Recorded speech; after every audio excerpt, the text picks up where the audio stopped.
Değerli katılımcılarımız, Distinguished participants, platformunun düzenlediği Anadolu'dan inanç mekanlarında dönüştürmeler uluslararası konferans. welcome to the second day of the conference on the conversion of places and spaces of worship in Anatolia, organized by ADİP.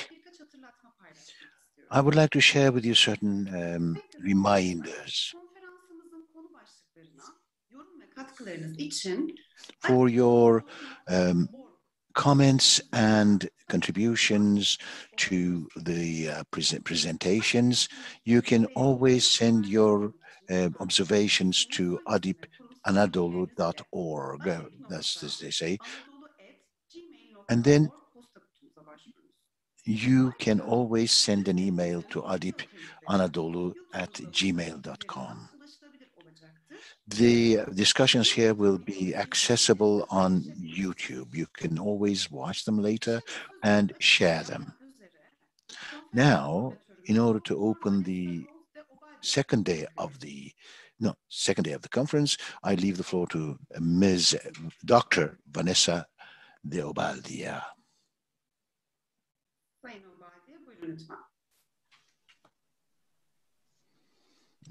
Dr. Obaldía.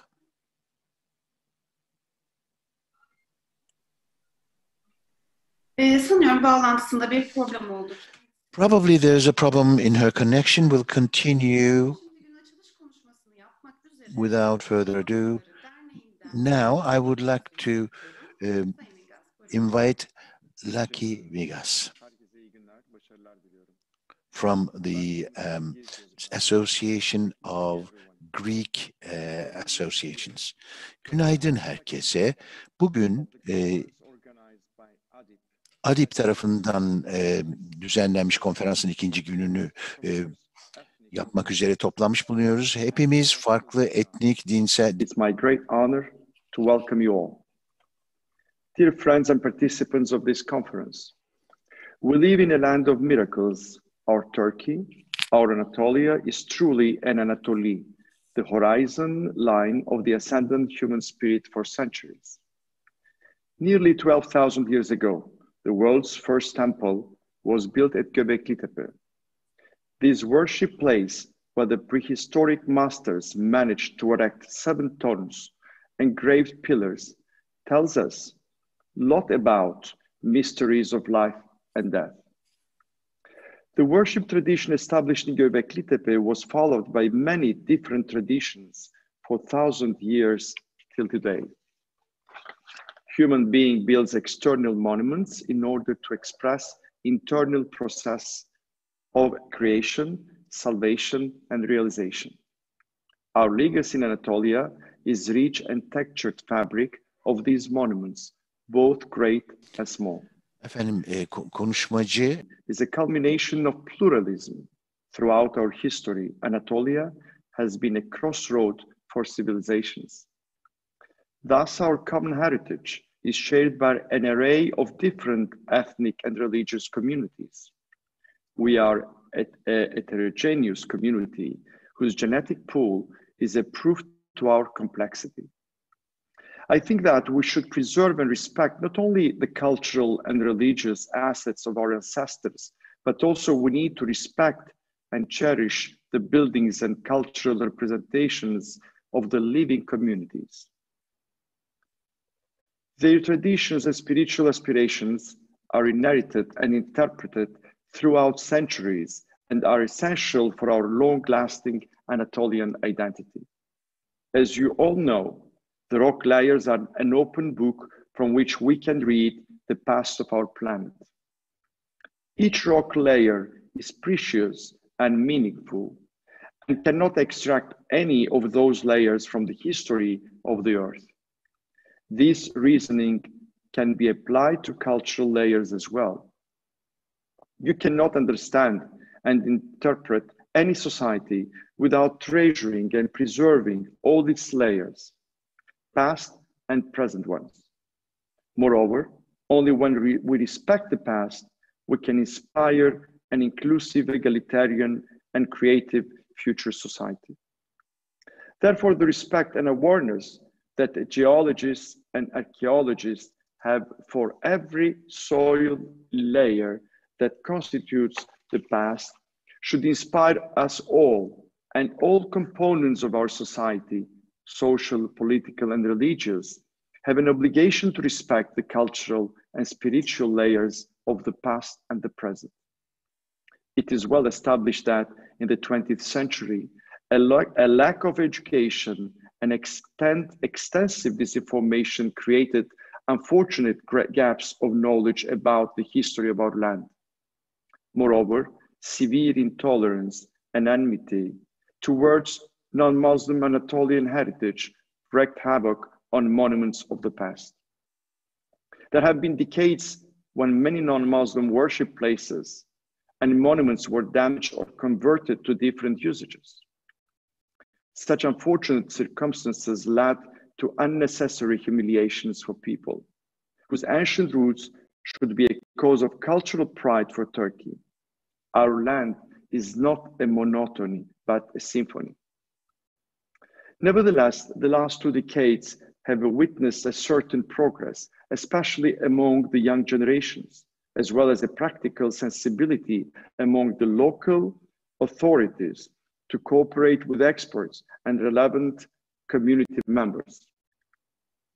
This had led to proper, respectful, and scientific restoration of some churches and synagogues, but still there is a long way to go. The restoration of the dialogue among different community groups is as important as the restoration of religious sites. The encounters of minority traditions with the dominant Sunni Muslim community can be a moment of enrichment. As a society, we must go beyond confrontation and conflict. Exopraxis can and should be a shared experience of pilgrimage rather than an excuse for seizure and expropriation.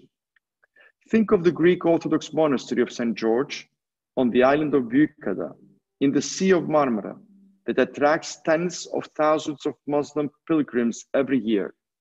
They come to make votive offerings at the place, the topos of this most famous Christian saint in the Islamic world. These Muslim pilgrims are engaging in a form of exopraxis that is the essence of shared pilgrimage, one that is respectful of the original intent of the place where the spiritual topography remains intact. The same motivation can be experienced also at the historical Greek Orthodox monastery of Sumela, the Armenian church in Ahdnames in the Lake of Van, in Cappadoce, in Ephesus, in Turabdin area. The integrity of a place is a symbol for the integrity of a person or group of people. When different communities can share the same space, even if they have different associations, we build a stronger and more integrated society for all. Here in Turkey, we can and should exercise this kind of shared experience without politicization. Nevertheless, we all must admit that the Byzantine heritage of our land is still a political issue. But we must also be realistic about the fact that this empire ended 600 years ago. Like Göbekli Tepe, Byzantine heritage is a remnant of a glorious past. But unlike the megaliths of Şanlıurfa province, there is still a living community using and inhabiting the Byzantine heritage of our country. It's a pity for anyone to undermine this legacy of this bygone empire, because there are so many common values to discover and so many inspiring and worthy examples to be celebrated. The recent conversations of St. Sophia in Nicaea, in Trabzon, and last year in Istanbul of the great church dedicated to the wisdom of God, the conversion of Hokora, Kariye, with its unique and precious mosaics, are needless examples of how multicultural appreciation is terminated and how policies and programs should not be implemented. I would also highlight here the juridical efforts of the small Christian communities left in Antioch, Mardin, which has been called an open-air museum by the Ministry of Culture and Tourism and other locals to recover their properties and preserve their heritage. We see very often churches for sale, or we receive calls from Anatolian towns, inhabitants proposing to buy Greek or Armenian churches. We cannot afford to buy them, and we have no people left in these regions to care for them. Hence, we expect our government to take care of these places of worship as heritage sites and not abandon them and cause their unsuitable usage. Monuments and spaces of worship should not be an element for political rivalries, neither a target of conflicts or controversies. All countries, especially those suffering from prejudices concerning past history, should invest in their educational system for the protection, maintenance, and transfer of cultural heritage to future generations. To that end, I'm proud to be one of the founders in 2014 of the Kültürel Mirası Koruma Derneği, the Association of the Protection of Cultural Heritage. A small group of friends, including our friend Osman Kavala, whose contribution was essential, came together for this positive cause. KMKD is working tirelessly with young scholars, volunteers, and professionals to preserve the richness and to reorganize and to recognize and promote the visibility of all of Turkey's cultural heritage.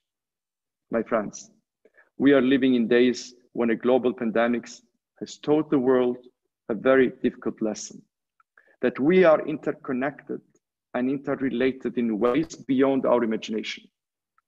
But the monuments of our past tell us the same thing, that even when one wave of humanity rises and another falls, we are still one big ocean of the human family.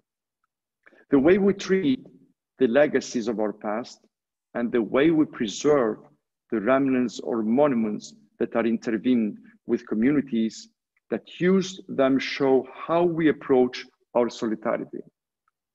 And to finish with, I would like to thank my old friend Doğan Bermek, who had the vision of creating this valuable platform of Anatolian religions and beliefs, and have created an enormous interaction among our people of Turkey.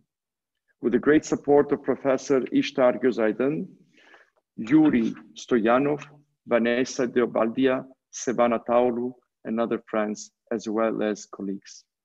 I really feel proud for their generous work and fantastic results. Before ending my speech, I would like to remember my very good friend, Nicolas Manginas, who passed away yesterday morning. Nicolas was a legend photographer and a devoted servant of the Ecumenical Patriarchate and our Greek Orthodox community. For almost 50 years, he has documented our social and religious life. He will be missed by all who had the privilege to witness his ministry. May his memory be eternal. Αιωνία σου μνήμη, αγαπημένε μας Νίκο. May the word of the conference and all our efforts brings us closer to that knowledge and wisdom. Thank you.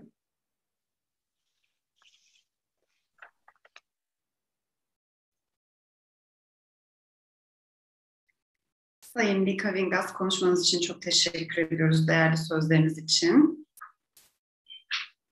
Thank you for your speech and your very valuable remarks. Now we're going into the first session.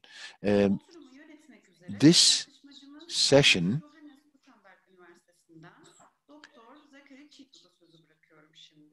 is titled I will turn the floor over to Dr. Zachary CHITWOOD, who will be moderating the session now. Yes, thank you very much for handing the floor over to me, and thank you for the earlier remarks that were just made. So it is my pleasure to introduce Professor Vlada Stankovic, who is one of the leading young Byzantinists in the world today. He's a Serbian Byzantinist. He studied at the University of Belgrade and also spent some time at the Institute for Byzantine and Modern Greek Studies in Vienna. And he was also the holder of an Alexander S. Onassis Fellowship. He is currently the chair for Byzantine Studies at the head of the chair for Byzantine Studies, rather, at the University of Belgrade, where he also acts as the founder and director of the Center for Cypriot Studies. So he has published a great deal, more than 24 articles and 5 books, among which should be mentioned his study of the Komneni dynasty and the relationship with Constantinople from 1057 to 1185, which appeared in 2006 in Serbian. And he's also the editor of the Balkans and the Byzantine world before and after the captures of Constantinople, 1204 and 1453. He is currently working on 2 monographs. One is called Creating the Rule of Kinsmen, the Transformation of a Political Paradigm in Southeastern Europe in the 12th and 13th century. And he is also currently writing a monograph on the history of medieval Serbia for Brill's series on East Central and Eastern Europe in the Middle Ages, 450 to 1500. And he will be today speaking to us on the Byzantine loss of Asia Minor in the 11th century and the resulting attitudes to the loss and also to reconquest. So with that, Vlada Stankovic, we look forward to hearing your paper.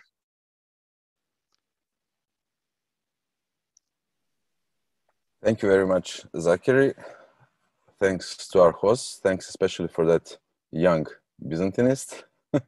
That's. I hope that young under the quotes will follow me for at least a few more years.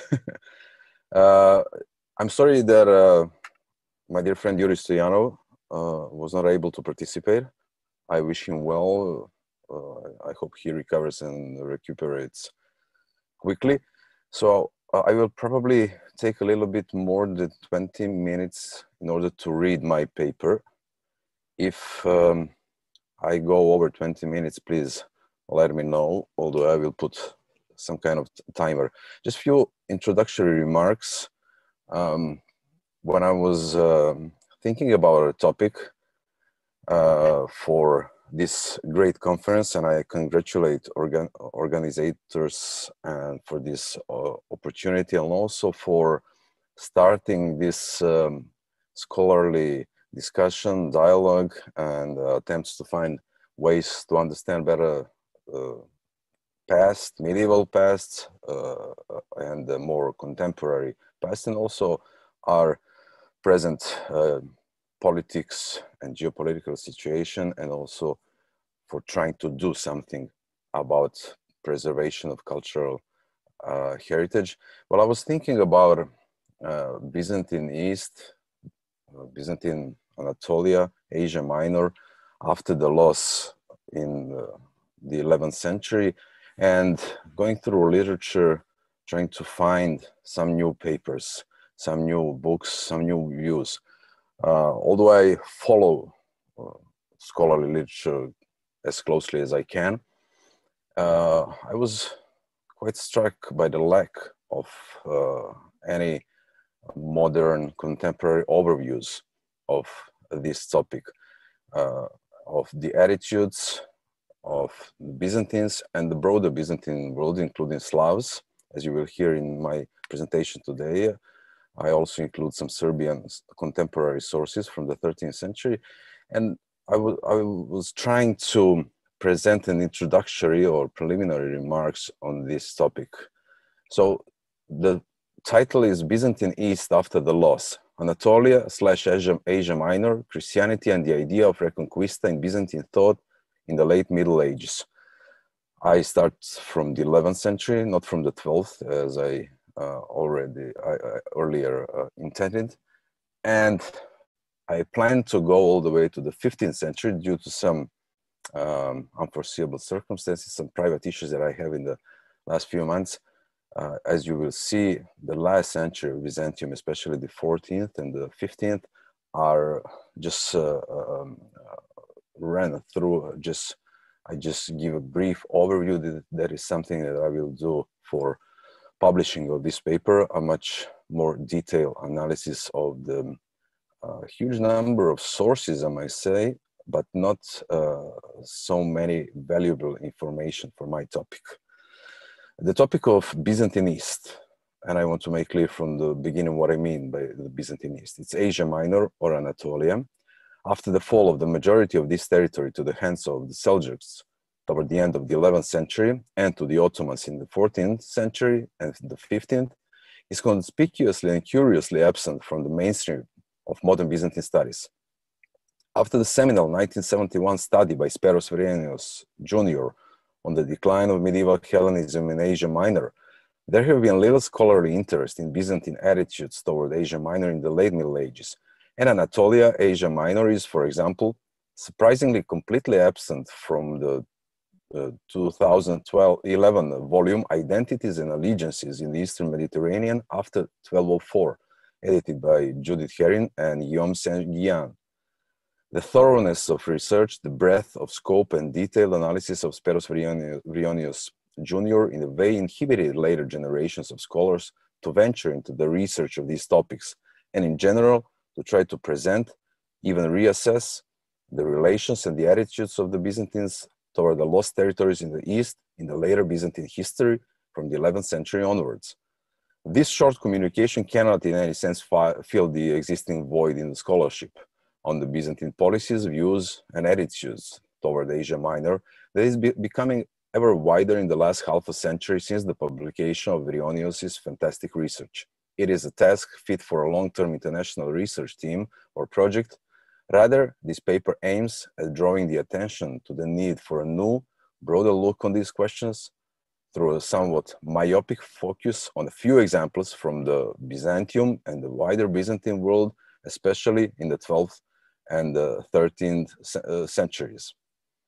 Anatolia, Asia Minor, or Asia Minor, represented for more than 7 centuries the heartland of the Eastern Roman Empire, the empire's richest and the most populous region, and equally important, the real birthplace of Byzantine Christianity.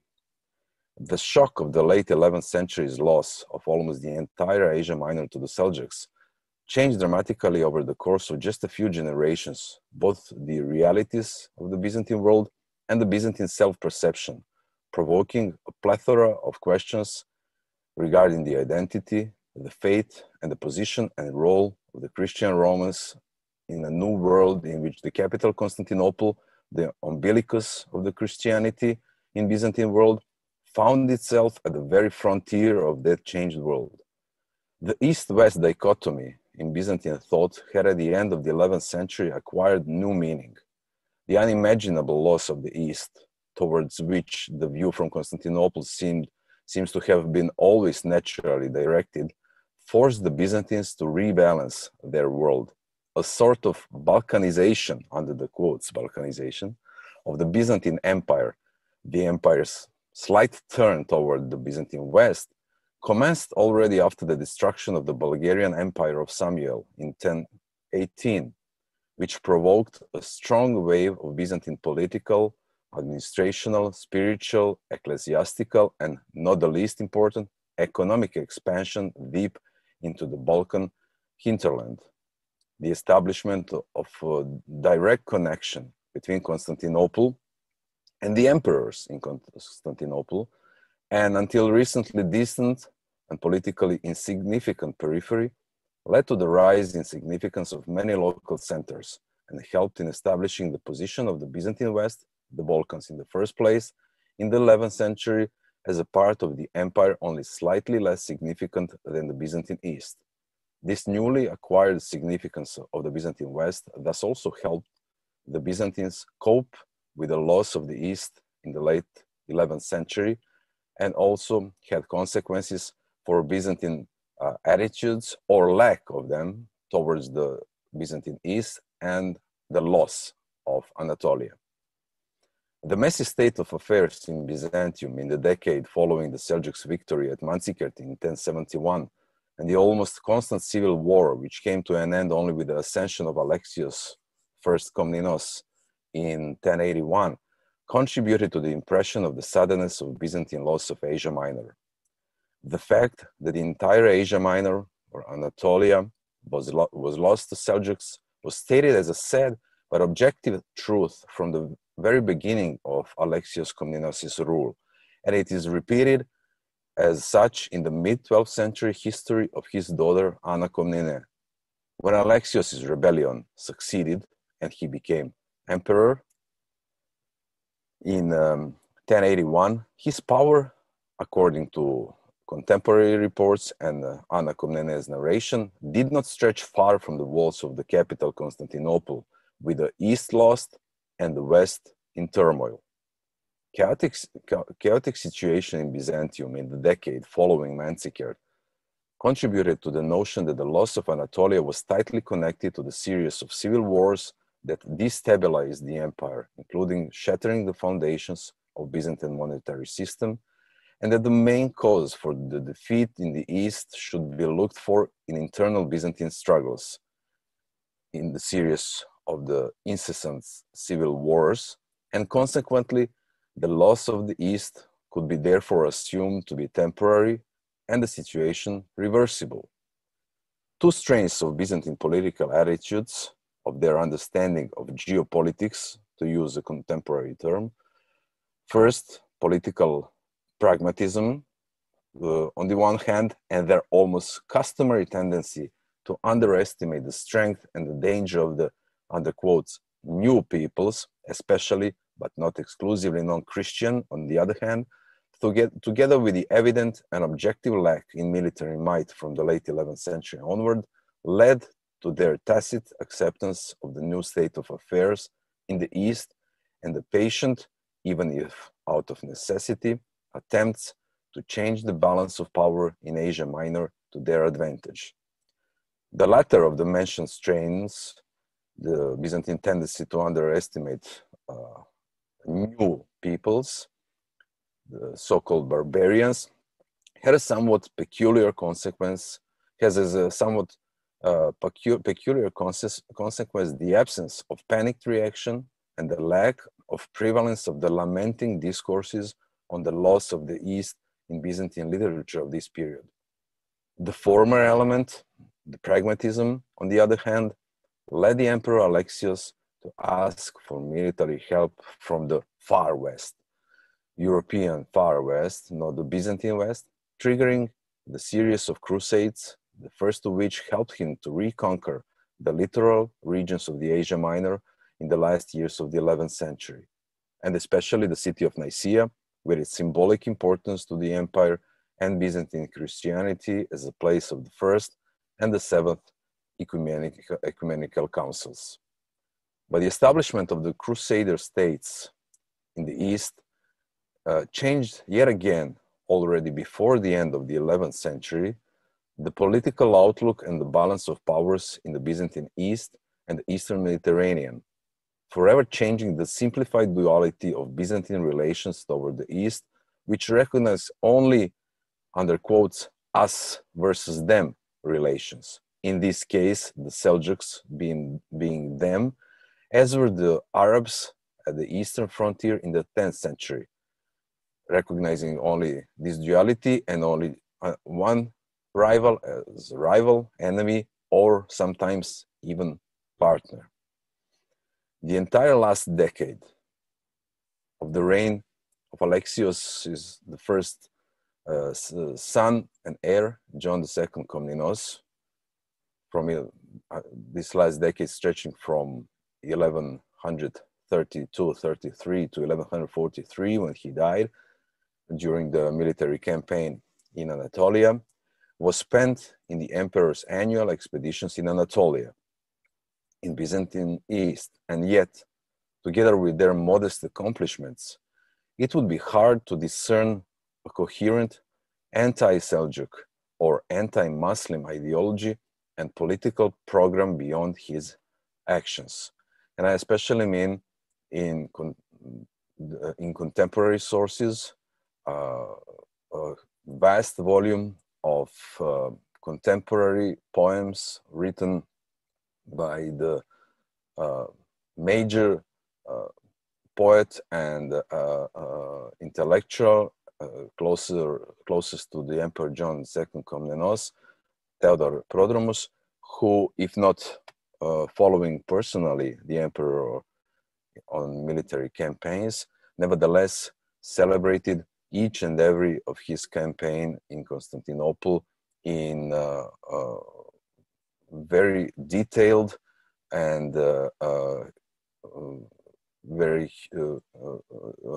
huge, long poems stretching more than a few thousand verses in almost each and every case. You can hardly, or actually you cannot, discern in his poems, which means in contemporary imperial ideology or propaganda of the time of John II Komnenos, any anti-Seljuk or anti-Muslim sentiment or political program as maybe base for emperor's actions. The existence of the Sultanate of Rome, with a capital in Iconium, in Konya, was never in danger during these campaigns. And moreover, the emperors, John II Komnenos' brother and nephew, have found a sanctuary in the Seljuk's capital, with the latter, emperor's nephew, the Emperor John's nephew and namesake, John, eventually preferring the exile in the Sultanate to the position of a second-class member of the imperial family in Byzantium, becoming, as historian Nikitas Choniatis states more than half a century later, under quotes, one of them with the Seljuks. He used the term sinithis, which is hard to translate with just one word, but actually meaning similar to them, to the Seljuks, living according to their customs, basically becoming one of them. This episode from the late 1130s points to the broader reality of accepted coexistence between the Byzantine Empire and the Sultanate of Rome in a new and complex world in which interests of both states had often been the same when confronted with ambitions of the leaders of the Western Catholic Christianity, secular and spiritual, in the West as in the East, meaning the Crusader states in the East. Oscillating for decades between tolerance and alliance, the Byzantine policy toward the Seljuks was only to change toward the end of the reign of John II's son, Manuel Komnenos, and even that change was triggered by the significant events of 1174. The idea of, under quotes, holy war in Byzantium has received much scholarly attention in the recent decades, much more than a broader subject of Byzantine attitudes toward the Byzantine East, especially after the loss of Asia Minor. But absent the precise historical context, the study of such a broad notion rarely contributes to the better understanding of concrete political circumstances, causes for either side's actions, and motives that guided their leaders, in this case, the Byzantine Emperor, to change the policy of, we could say in modern terms, peaceful coexistence. In Manuel Komnenos' always energetic, under quotes, global diplomacy, the Seljuk Sultan Kilij Arslan II had a special place. After a lavish reception of the Sultan in Constantinople in 1162, the alliance with Kilij Arslan II remained one of the cornerstones of Manuel Komnenos' policy, and one of the reasons for the successes of those policies in a dozen years that followed. Entangled in the fight for the position of the leader of Christianity with another Roman emperor, Frederick Barbarossa, Manuel Komnenos and the broad circle of the learned men around him never raised the idea of the holy war for the reconquista of the lost Asia Minor. Never, that is, until almost simultaneous deaths of Nur ad-Din, the ruler of the vast territories from the Eastern Asia Minor and Syria to Egypt, and the king of Jerusalem, Amalric, in 1174, that kicked off a scramble of the rulers from both the East and the West in the race to enhance their power and influence in the region. From that moment on, Manuel Komnenos embraced the idea of holy war and the destruction of the Sultanate of Rome with the accompanying propaganda of his rhetors, tasked with the goal of explaining to the Byzantines the emperor's new political path after years of almost brotherly relations with the Sultan Kilich Arslan II. Particularly significant in this respect, I want to draw your attention to only one example, which I think is slightly overlooked in scholarship, and leave aside for the moment the major rhetorical works that explain his shift in policy. So the particularly significant in this respect is an anonymous, only 25 lines long poem written in the 12th syllable verse in 1176, as at the time when the emperor was preparing to lead the vast troops toward the capital of the Seljuk Sultanate, Iconium. This brief anonymous poem offers the quintessence of Manuel's idea and one of the rare examples of explicitly stated intentions of holy war in Byzantine literature, holy war under quotes. Three elements from this brief poem are worth mentioning. First, comparison of Manuel with Constantine the Great, who won with the sign of cross and was the emperor's forefather and role model as the bearer of orthodoxy. Second point, Manuel's taking in his hand of a golden cross that he got specially made for this occasion, for his military campaign, in which, in that golden cross, he placed parts of the Holy Cross and of the saints' relics, using his new cross as a kind of a mixture of cross and military spear that will vanquish the enemies. And third point, that the emperors fight for the freedom and the destruction. The emperor fights for the freedom, meaning the freedom of the Christians, and the destructions of the sons of Agar, under quotes, and under quotes, Persian tribes. That the emperor Manuel Komnenos could even entertain with such an ease the idea of destruction once and for all of the Sultanate of Kilich Arslan II points to the mentioned second strain of Byzantine political thought. A slightly unrealistic sense of dominance, of ideological prevalence of the Byzantines and of Orthodox faith, and their tendency to underestimate all non-Byzantine peoples.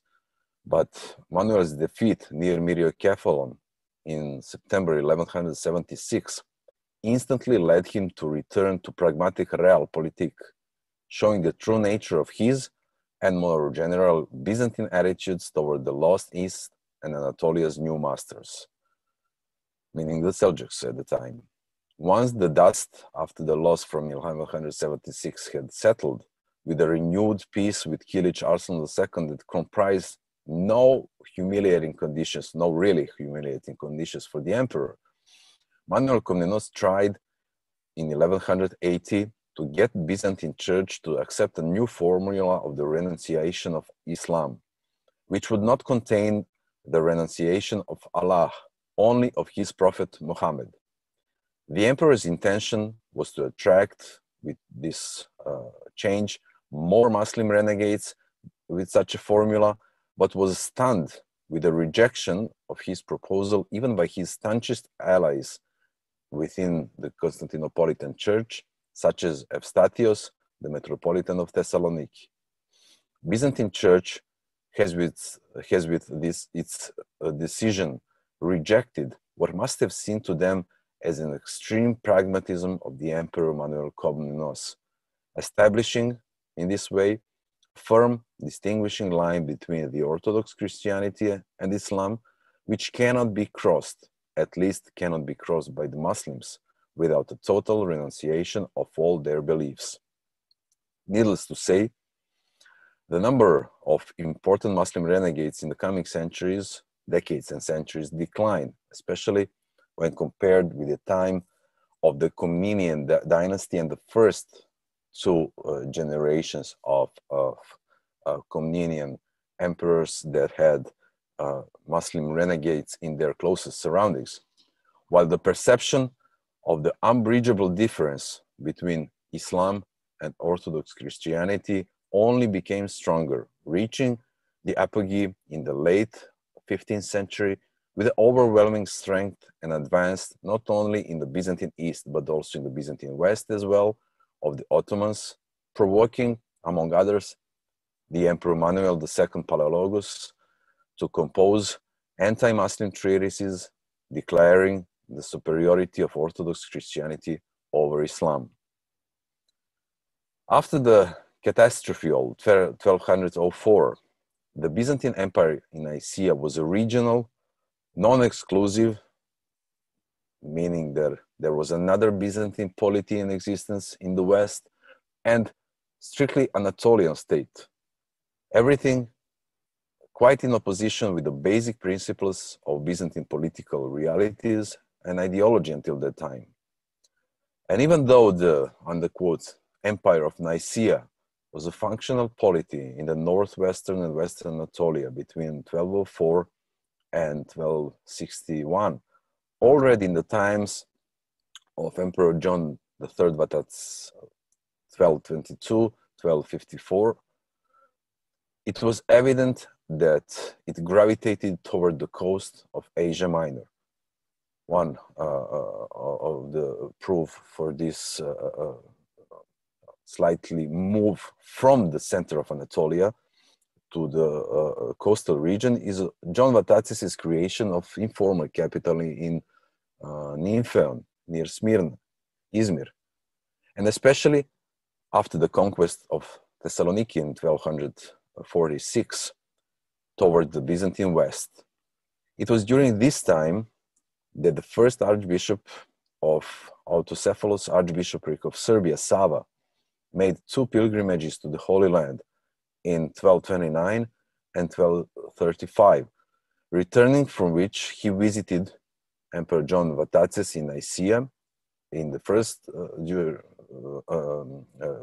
when coming back from the first trip, and visiting the still Latin-held Constantinople, taking different routes on these voyages. In the first case, he avoided the Seljuks Sultanate, and in the second case, he passed through it.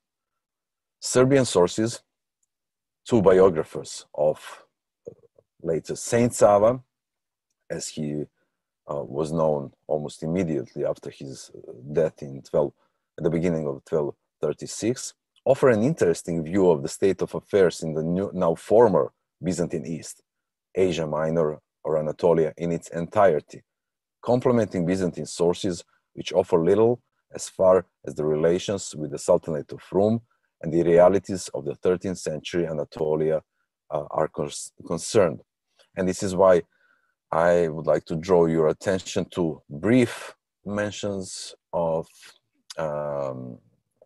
state of affairs in Anatolia from these Serbian sources, which are not easily accessible to the vast majority of scholars, because there is no actually English translation available, nor new and critical editions.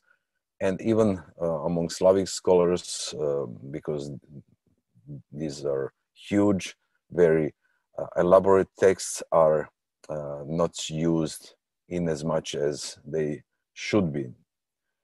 So describing Sava's return from Holy Land in 1229, his pupil and the first biographer, the monk Domentian, writes that Sava embarked on the ship in Accra for Anatolia, where the horses sent by John III Vatatzes were waiting for him to take him to the emperor in Nicaea. So in this case, Domitian, writing in the mid 13th century, uses Anatolia actually for the territory of the Empire of Nicaea. We're not sure in which port Sava's ship came from Accra, but it was certainly on the territory controlled by Emperor John Vatatzes, who sent people and horses to take his guest to Nicaea.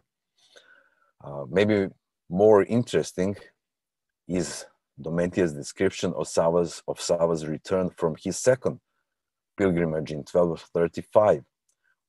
Domitian was among people who went with Sava on this second pilgrimage. We're not sure for the first one.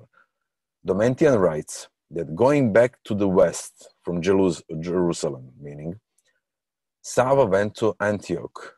Then he passed Armenia and the Turkic lands. He uses the Slavic term, very strange, I must confess, Turceska, which might point also to the novelty, maybe, for as far as Slavs and Slavic literature is concerned, in using the ethnic name for Turks.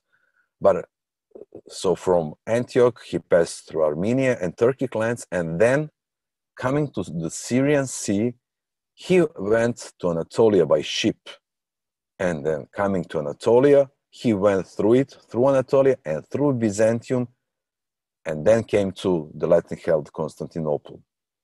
There is a lot of this jumble of geographical terms to discern, and what is especially for me interesting or even perplexing is his use of the term Byzantium.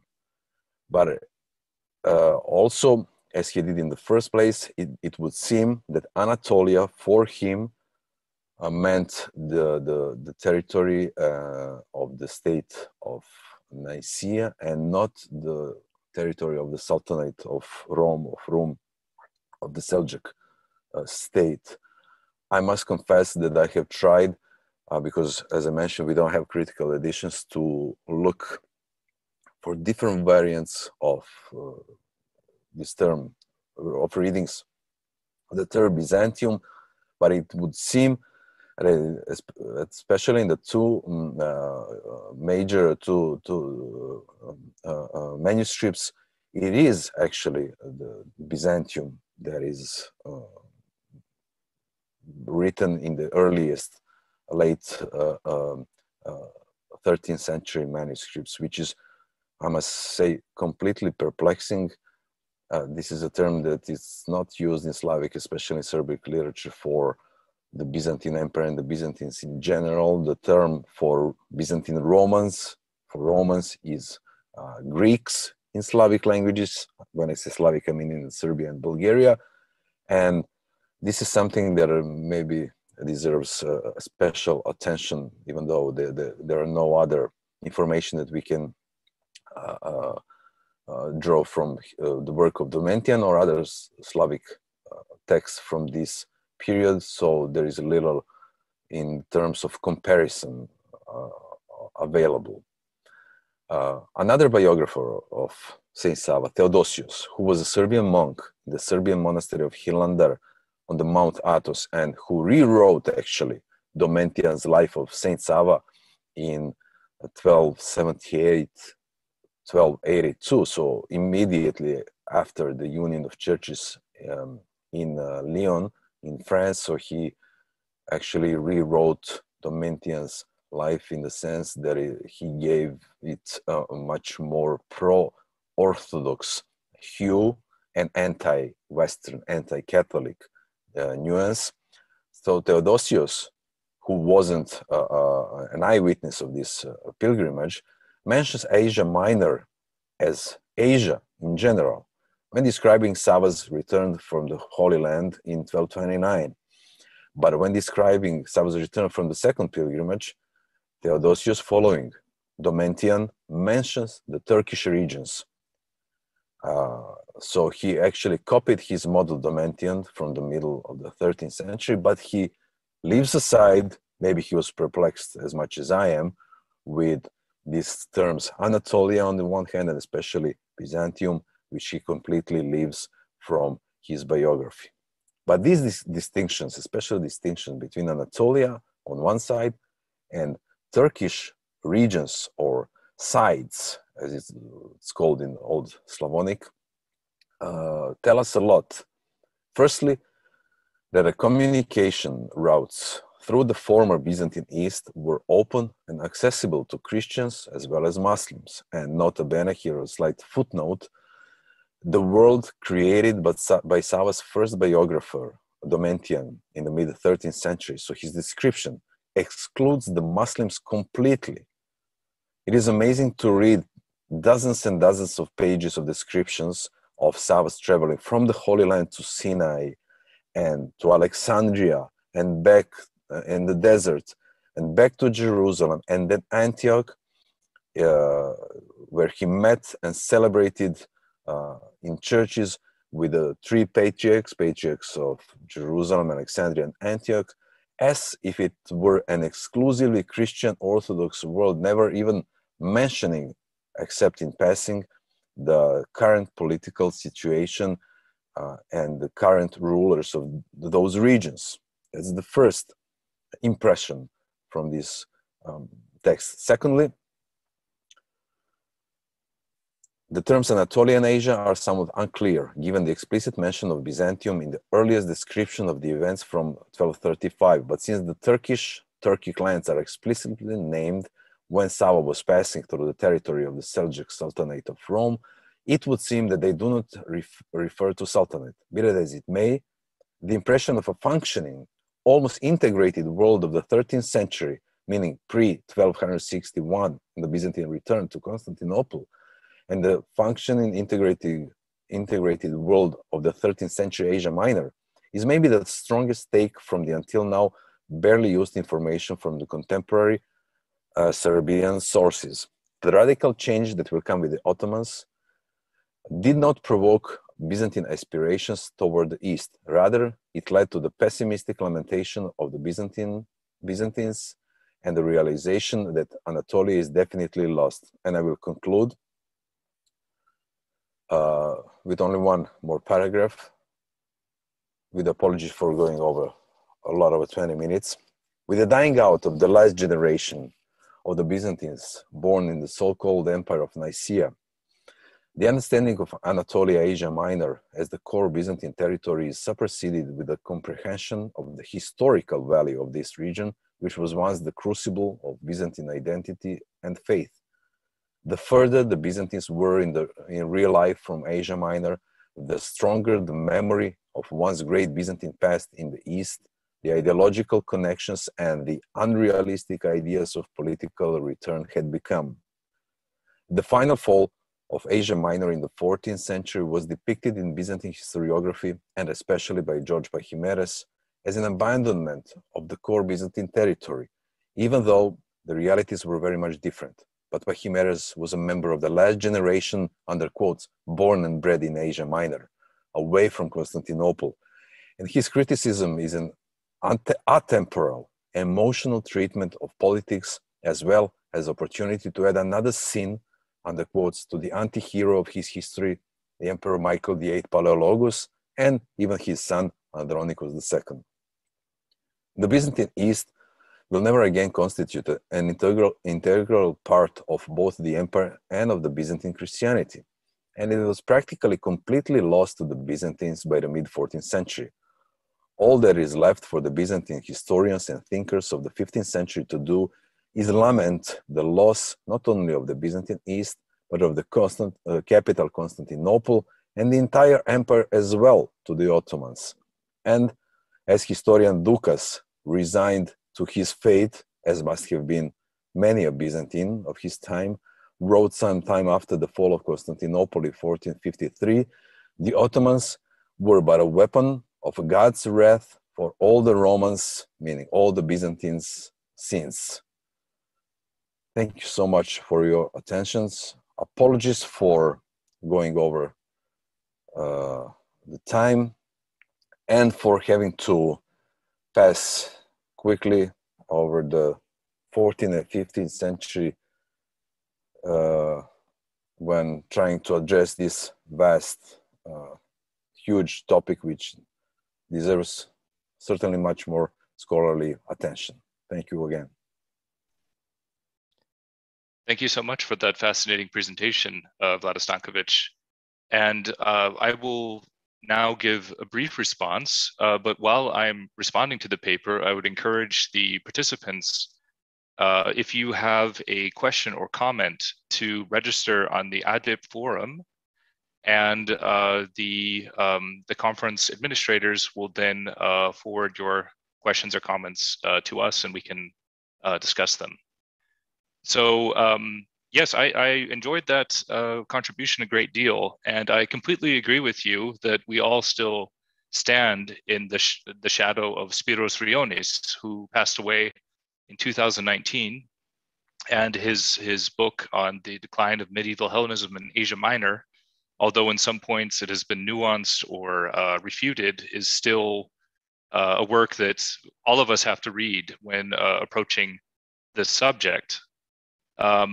There has been some more recent work, and I thought in particular of Alexander Byhammer's publications, particularly his book in 2017 on the emergence of Muslim Turkish Anatolia, but it doesn't replace Rionis's book, and I don't think that's Byhammer's intention either. It's more of an attempt to contextualize the loss of Anatolia amidst sort of the greater power politics between the Byzantines, the Fatimids, Seljuks, and so forth in that time period. One paradigm which I think might be useful for discussing how the Byzantines reacted to the loss of Asia Minor, and in general, I would sort of characterize what you described in terms of the reactions as something akin to pragmatic acceptance, that we've lost this territory. There isn't a realistic possibility of regaining these territories via a reconquista in the near future. And so they more or less accepted it, with a few moments where they sense an opportunity. And you mentioned this, the death of Nur ad-Din in the 1170s as a time when the Byzantines thought, okay, here's an opportunity, perhaps we can recapture some of our lost territories.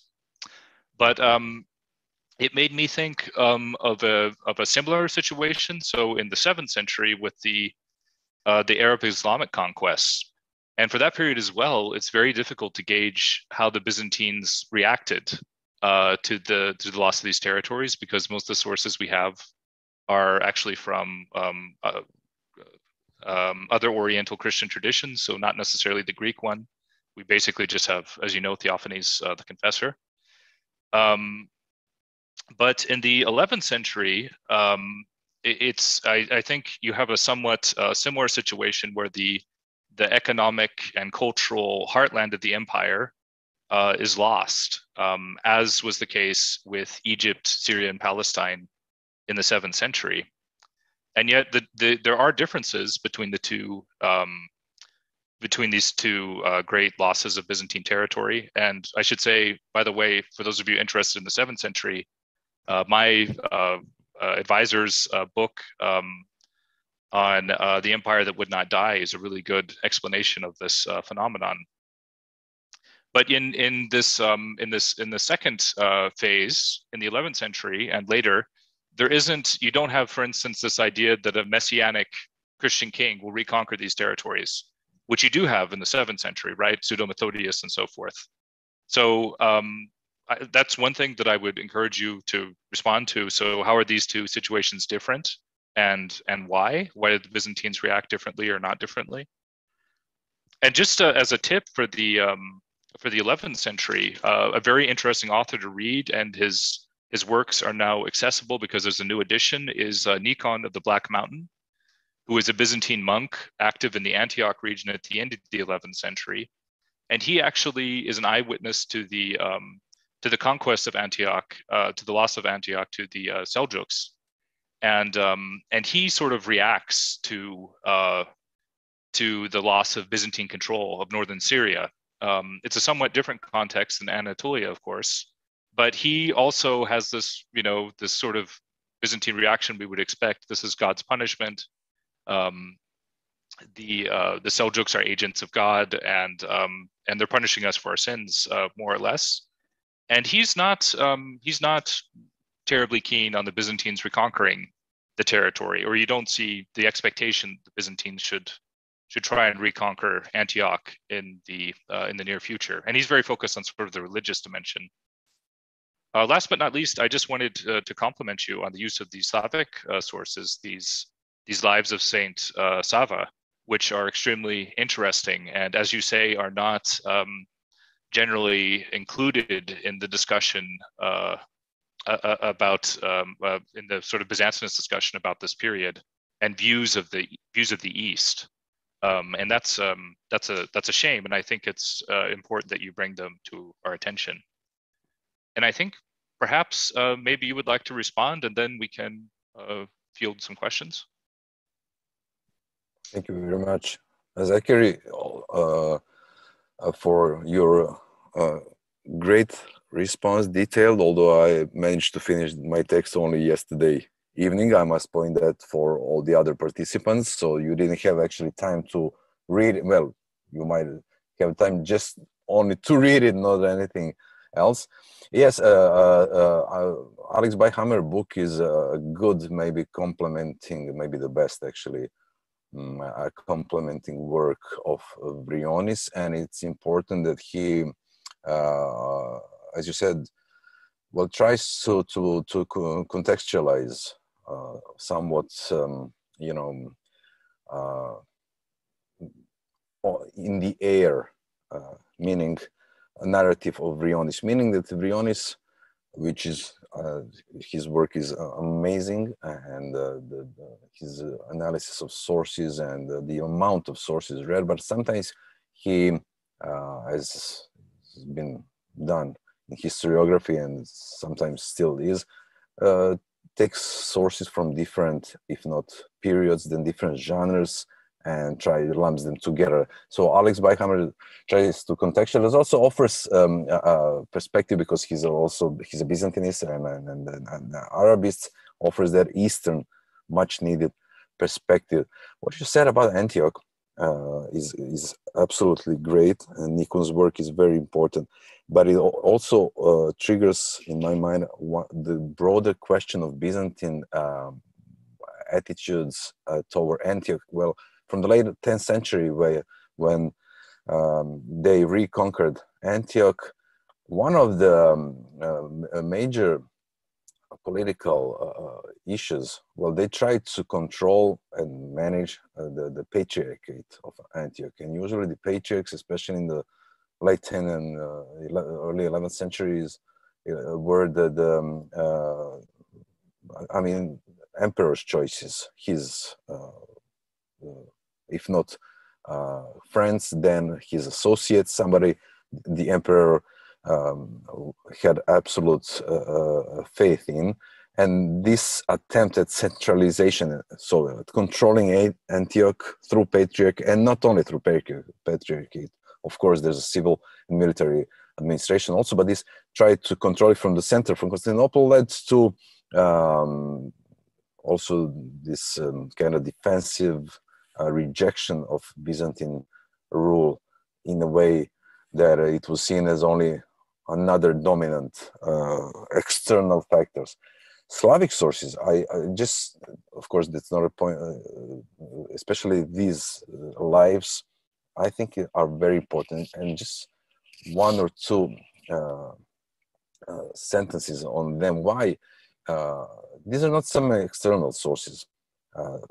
Sava, later Saint Sava, the first Archbishop of Serbian Autocephalous Church, was completely integrated into the Byzantine world of the late 12th and early 13th century, and that's important to know, maybe, and to say to other colleagues and participants. So he was a cousin of, through different marriage alliances of both the Emperor Alexios III Angelos before the fall of Constantinople in 1204 and of Theodore Lascaris, in a way John II Vatatzis also, and of the Bulgarian Emperor John II Ascend. So they were all related, they were all cousins, and that is why he's going to visit the emperor as his cousin. That is why I included this testimony, because it's not some narrative of a Serbian monk who lived in Serbia. No, this is the person Sava and his followers, close followers and pupils, such as was his biographer Domitian, who followed them on these pilgrimages. We know for Domitian that he was with him on the second pilgrimage, so he went to Latin-held Constantinople. So he saw and met all these Eastern patriarchs, and that is why I think his evidence especially is significant, and it's a part of the broader corpus of sources for, well, not Byzantine sources, but for Byzantine world. Also, it's a great remark, the difference between the 7th and the 11th century. I don't have a ready answer, but maybe I'm inclined to think that the civil wars, what I mentioned of the 11th century, especially years leading to Manzikert and the decade after the Manzikert, led to this kind of numbness, maybe, of the Byzantine elite and the accompanying intellectuals who were usually their kind of spokespersons for the change in attitudes, in ideology. And also Alexios I Komnenos, in some texts from the very beginning of his reign, as I mentioned, there's this motive that he was actually, his rule was limited to Constantinople, but he wasn't so keen to stress that because of the way that he acquired the imperial crown through a rebellion, and he needed some time, I would say at least a decade, maybe more, to calm down the situation within the empire. And it is really perplexing that we don't have stronger reaction, and actually we don't have this kind of doomsday reaction to the Seljuks conqueror of Anatolia, maybe because they thought it was just a temporary consequence of the internal Byzantine problems and this series of seemingly incessant civil wars, maybe because they didn't believe that some barbarians could actually create a functioning polity in Anatolia. So even, and also maybe because they were busy blaming each other for the loss of Asia Minor, for the state of affairs in the capital, in Constantinople.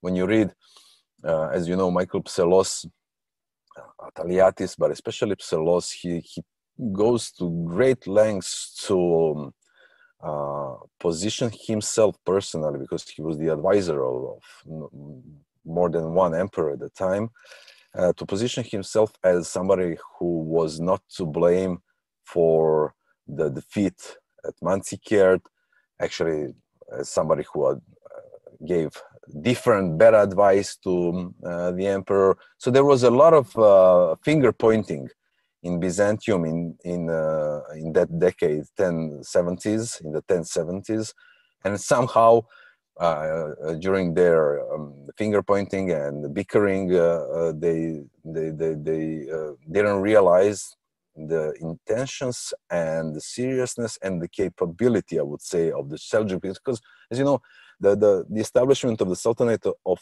Rome didn't follow immediately after Manzikert.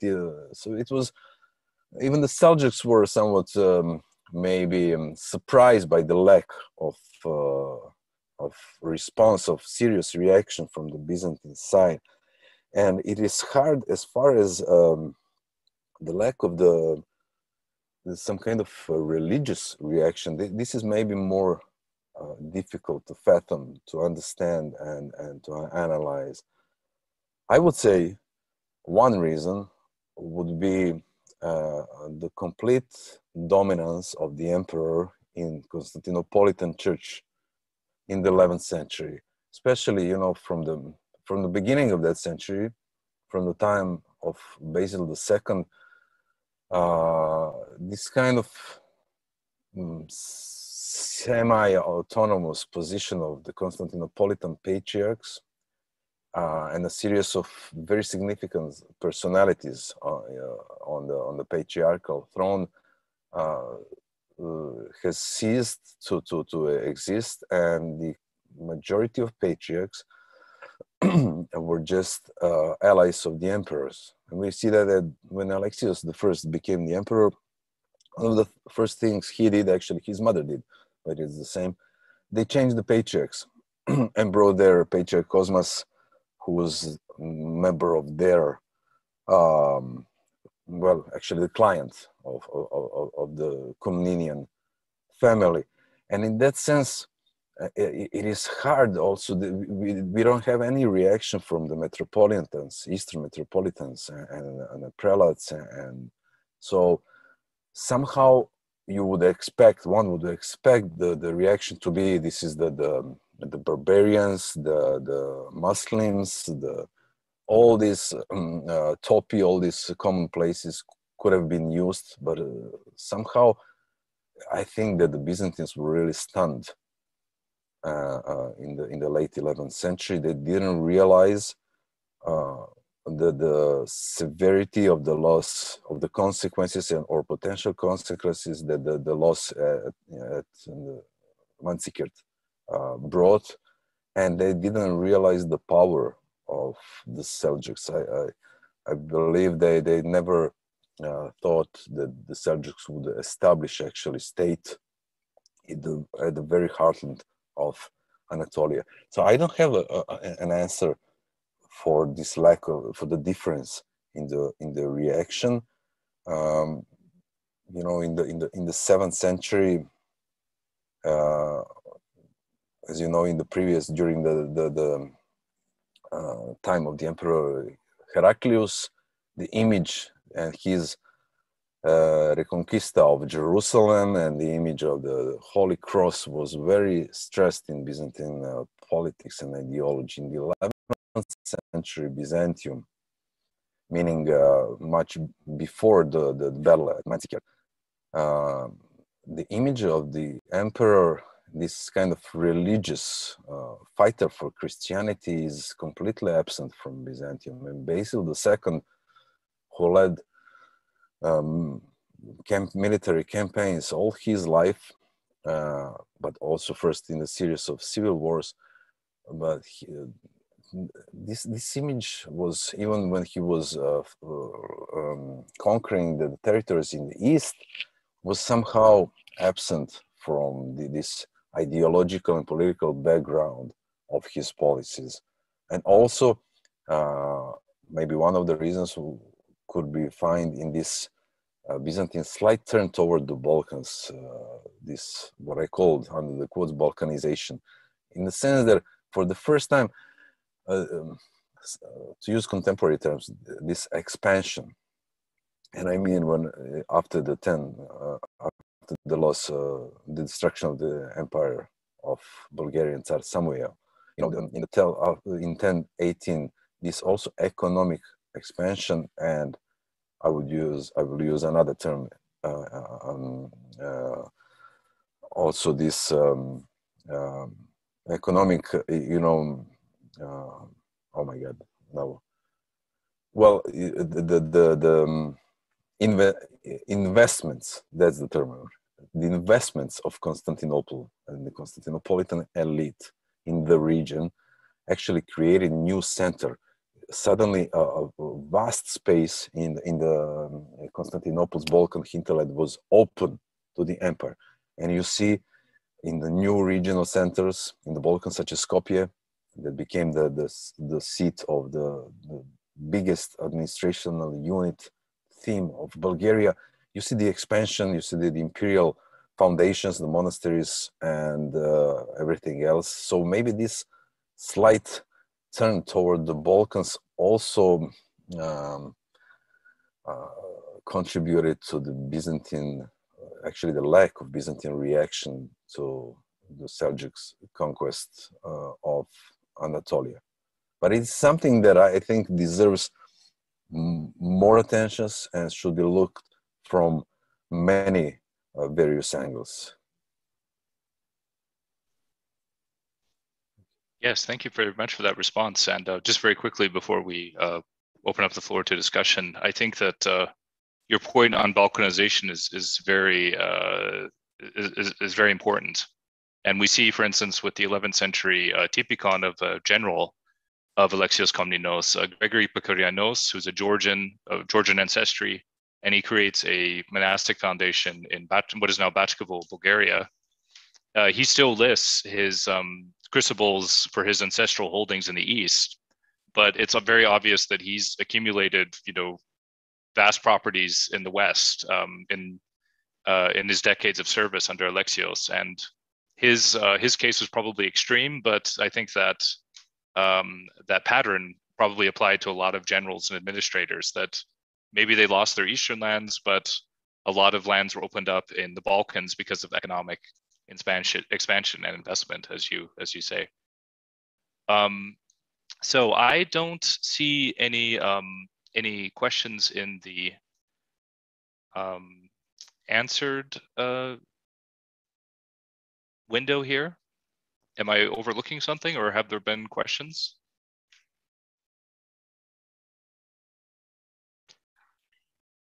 Yok, şu an herhangi bir soru görünmüyor. Sayın. No, we can't see any questions at this point. There are no questions. Very good. Well, perhaps at this moment I can take the time to state what has already been alluded to, that our second presenter, or the person who is going to give the second a presentation in our session today in this first panel, Dr. Yuri Stoyanov of SOAS in London, could unfortunately not attend, and we are, of course, will miss his presence and his paper. But I believe that somebody wanted. Did somebody want to speak at this point? This is a question to the organizers. Mm-hmm. Yes, we will give speech to Mr. Bermek.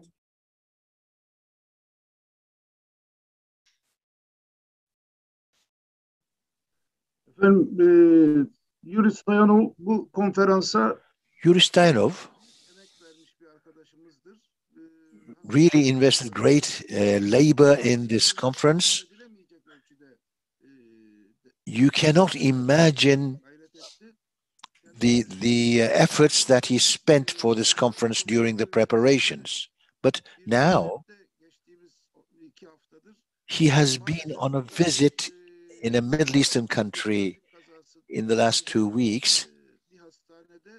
He had a road accident and he's in a hospital. We cannot access him, and of course, because the environment is so dangerous in Middle Eastern countries, we leave it at that. Perhaps we can have Yuri give a personal conference in the future. He's a very prepared, very well-read scholar, and he may be considered as part of ADİP. Thank you very much.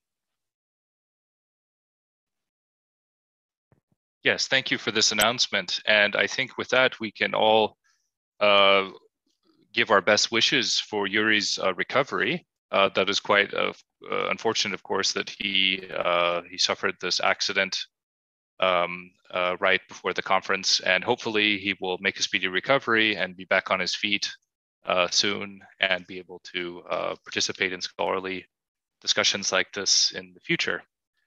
I believe we still have some time on our program, not that much time, 7 minutes if I'm not correct. So I still don't see any questions. I would just perhaps, since there aren't any questions and we still have a little bit of time, I would just bring up another sort of perspective to the loss of Byzantine Asia Minor, which is the Armenian perspective. And perhaps one place where you do have this sort of apocalyptic viewpoint about what is happening is in some Armenian historiography. So for instance, Matthew of Edessa has a more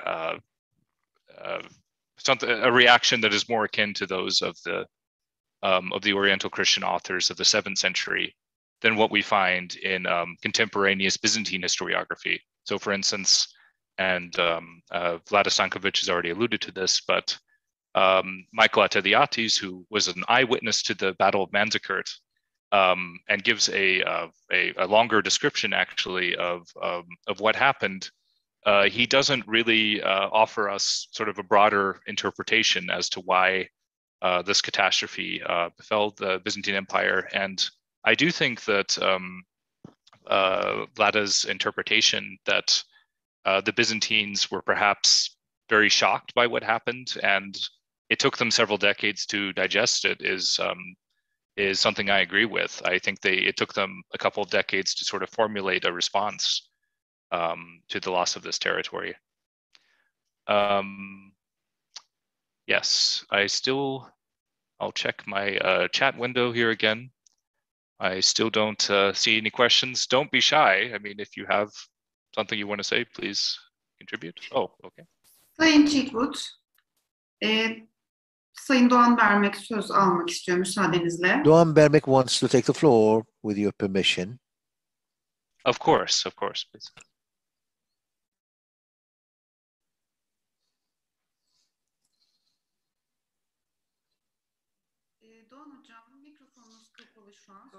Your microphone is closed, shut. Yes, I've opened it. I've turned it on.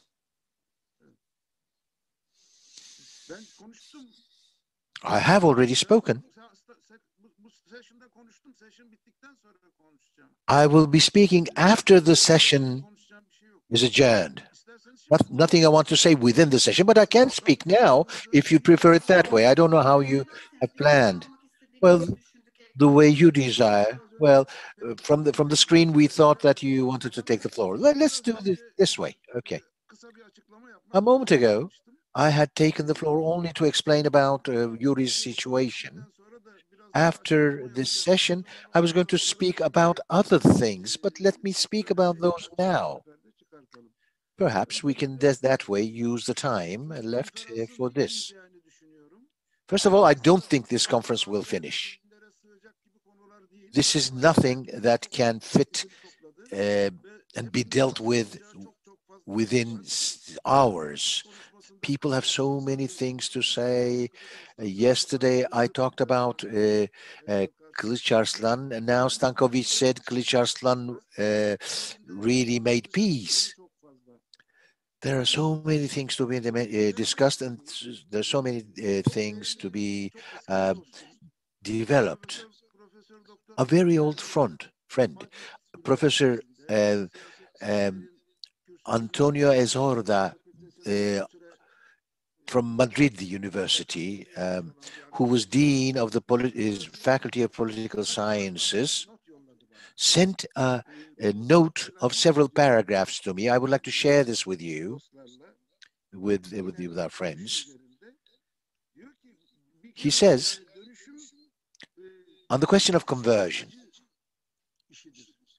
well, it is a matter of power, but it's a matter of suffering at the same time. One side displays their power, the other one suffers. He talked about he talks about the UNESCO meetings of 1995 in which Turkey participated as well. King Ferdinand if he had not converted the churches in 2036 in Cordoba, then Istanbul 1453 might not have happened. That's a comment he makes.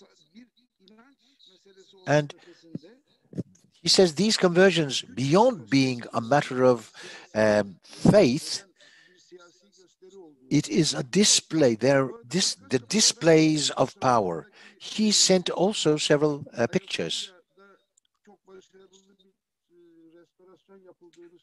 He says a very successful restoration process is being continued in Trabzon, Hagia Sophia. Can I screen share several photographs here? Can I do that?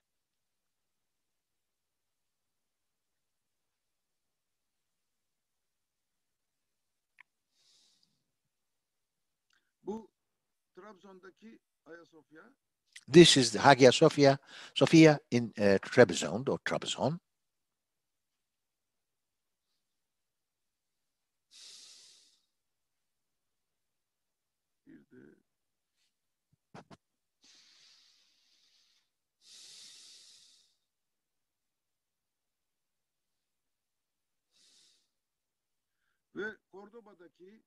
And in Cordoba,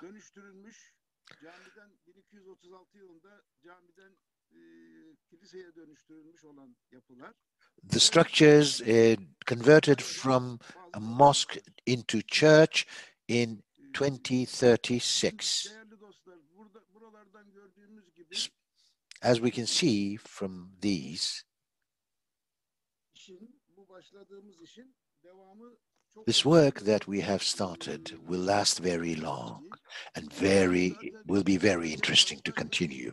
As we were starting the project, we said, let's first talk about the conversions, but then we said the conversion is such a vast thing that we wanted to keep it limited to Anatolia. Now we're talking about the Anatolia part in these sessions. After having summed this up, our wish, our hope is to go over to the Balkans and then look at the conversions in the Mediterranean basin and the Middle East to have 2 other conferences. So on these, because the history of faiths is so complex and so widespread in the Mediterranean basin, this is a history that's rich in its diversity. So we will have gone over these, but with colleagues, with other friends as well. This is our dream. Well, today's meeting was also a dream, but thanks to all the friends and colleagues who contributed, this was made a reality. I do hope that in the future we will make those a reality as well. Thank you very much. Thank you, Mr. Bermek. We have come to the end of our first session. We would like to thank the discussant and the speakers. Now, before we go into the second session of the day, I will give a short break, a break of 10 minutes. See you in 10 minutes.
broadcast.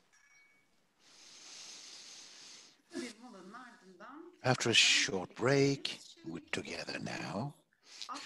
Our session now is on Ahdnames, architecture and conversion, case studies on Latin Catholic works under the Ottoman era. Now I leave the floor to Mr. Monge, Claudio Monge. Thank you for inviting me to this important conference. Thank you to the organizer and to the distinguished academics who will intervene, in particular in this panel. I would like to give them the floor without delay, but not without introducing them to the attendees. I think that I will introduce them one by one is better also to remind a bit the most important information. We will start with the Dr. Ali Çağlar DENIZ. Welcome, hoş geldiniz. You studied theology in Selçuk University, 2002. Then we are colleagues because I consider myself also theologian. You wrote a MA thesis on sociology of religion in Gazi University in 2006. You obtained a PhD doctorate in Istanbul University on sociology, 2013. You have been as visiting lecturer at Delaware University in US, at the University of Ljubljana, and also at the University Kırgız Türk Manas Üniversitesi. You published some books on Turkish modernization, the sociology of history, migration, and gender. There are many titles that you have already in your count. You was the consultant of a documentary conducted by TRT, the Turkish National TV, named after as Öğrenci İşi, based on your book. Deniz, you have done research on religious minority groups and migration since 2017, and you are moderator of a gender equity project handled by Mavi Kalem on Syrian refugee men living in Turkey since 2008. Your presentation today is entitled From the Pagan to the Islamic Period, a 3,000-year-old cult area, Dülük Baba yatırı from the shrine of the god Jupiter Dolikenus. The floor is to you, please. Thank you. Teşekkür ederim bu kibar anlatımınız için. Thank you very much. Thank you very much for this kind introduction. I suppose you can hear me all right. Thank you. Yes, as you have also put it, I also have a theology background, so we're colleagues. And then I went into sociology and art history. Today, I will be telling you about Dülük Baba tomb. I am originally from Antep, so this is related to my childhood. Because of my origins, I took interest in Dülük Baba. The first memory that I remember is that there are so many tombs around Antep, and people's names on the tombstones are given after children like Ökkeş and Memik, and we see these names quite common among children. But for some strange reason, the name of Dülük Baba was not given to children. That had actually startled me. When I went into some research about this, I came across interesting things, and then it takes you by surprise when you make a research. Actually, I had sent my presentation with the title 3,000-year-old cult area. Actually, I have to make a correction. It's 4,000-year-old cult area. This is in Dolice, and it is regarded to be the cult area for god Jupiter Dolikenus. Let me share my screen. Meanwhile, let me share my screen, says the speaker. Here we see Jupiter Dolukenius, but there is actually a background behind that, which I will tell you in a few minutes. There are many things actually. There are many monuments here. For instance, the largest Mitremius monument of the world is here. Additionally, there are various churches during the Byzantine time. This place had a religious connotation as well. Excavations are undertaken with the support of Wilhelm University, Germany, and there are various interesting examples all around. I will try to focus on that. And this is quite close to Dülük as well. Just like it is the case in other parts of Mesopotamia, it dates back to 300,000 years before Christ, and it's a location. Well, of course, we're not talking about prehistory today, but instead we will focus on written, recorded history. So all those tools and axes found in this location will not be subject to my presentation today. Quite interestingly, the holy spiritual identity dates back to the Hittite period, and also it has an impact of Iran and the Ottoman Empire. But then again, the state and government investment made here are underway as well. This very place is regarded as a recreational area according to the recent plan for picnics, etc., for the public, and the place or the authority that undertakes this recreational arrangement is the sub-governor's office. And in the introductory text prepared by the sub-governor's office, the ruins or the monuments may also be visited, says the sub-governor's office. I mean, in the introduction of this place as a recreational area, there's only one small reference. I mean, it's not necessarily a reference. And in the ads and promotional text, there's a small sentence saying that you may also see the tombstones. But then again, they refer to the fact that they can make a barbecue if they like, or there are restaurants where you can eat some kebab. This has been emphasized numerous times in the ads, but not necessarily the historical background. We see that during the time of Hittites, the gods of air and thunder. By the way, this has been photographed last month, and unfortunately, after the excavations, it seems that not much control and supervision is in place. I don't know whether you can see it clearly, but there are some damages.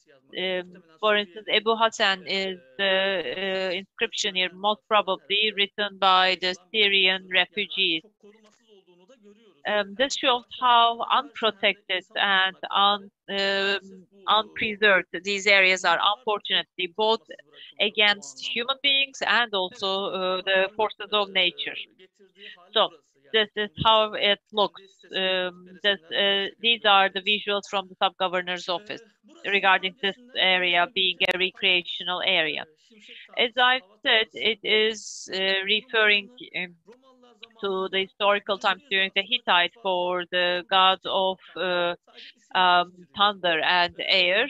Not much changed, but only the name changed actually. The name was converted to god Jupiter Dolukenius, and it is a god to whom soldiers worship.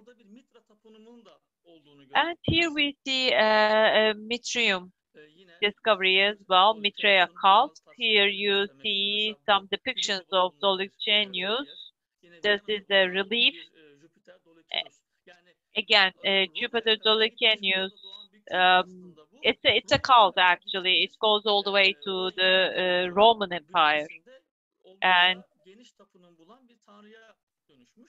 and it then is converted into this cult. In the 2nd and 3rd centuries BCE, god Jupiter Dolcenius was worshipped in a wide area in the Mediterranean, and then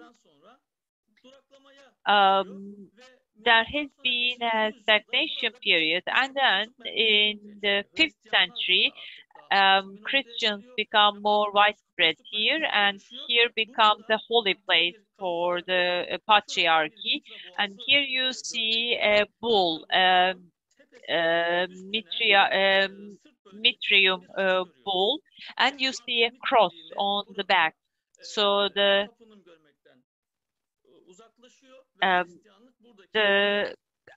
religion here becomes the main religion, becomes Christianity. And similarly, as we see it in different parts of Anatolia, you know, in this process of conversion of churches converted into mosques, we actually see a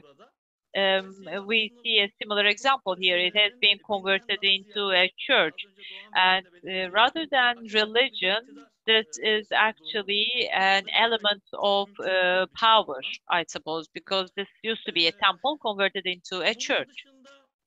Other than this, here we see many references made to the Christianity, period of Christianity. We see some graveyards, cemetery, there are some reliefs here, and these, unfortunately,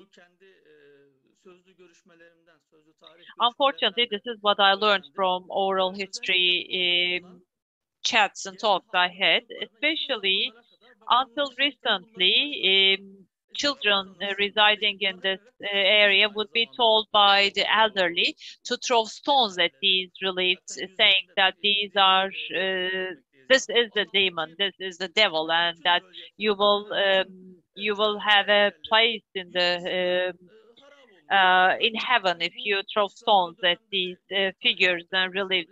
Of course, it could be from the iconoclastic background as well. We have to look into that as well. In addition to this, let me come back to the previous one. During the Islamic period, this place had an interesting position as well. Referring to Evliya Çelebi, this place was mentioned as a location for a tekke, Bektaşi tekke, and this tekke,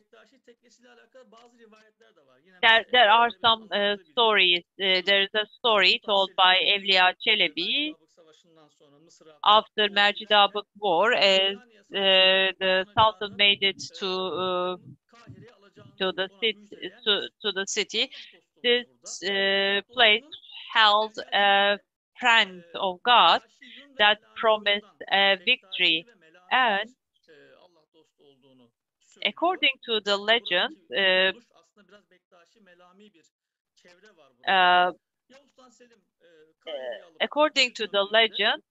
Jerusalem would be conquered by Yavuz Sultan Selim. So Yavuz Sultan Selim, after his conquering of Jerusalem, asked for the dervish, and he told that he passed away. So in order to pay his respect, he decided to put a tomb in his name.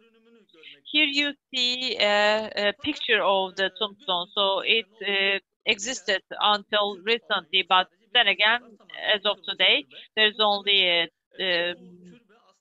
grave, no shrine or anything. This is also quite interesting. The tekke is also interesting in the sense that in the 16th and 17th century, 1500 and 1600, there has been some attempts to send Bektaşis away from this area, but then again, the Ottoman Empire neglected that and always decided in favor of Bektaşi.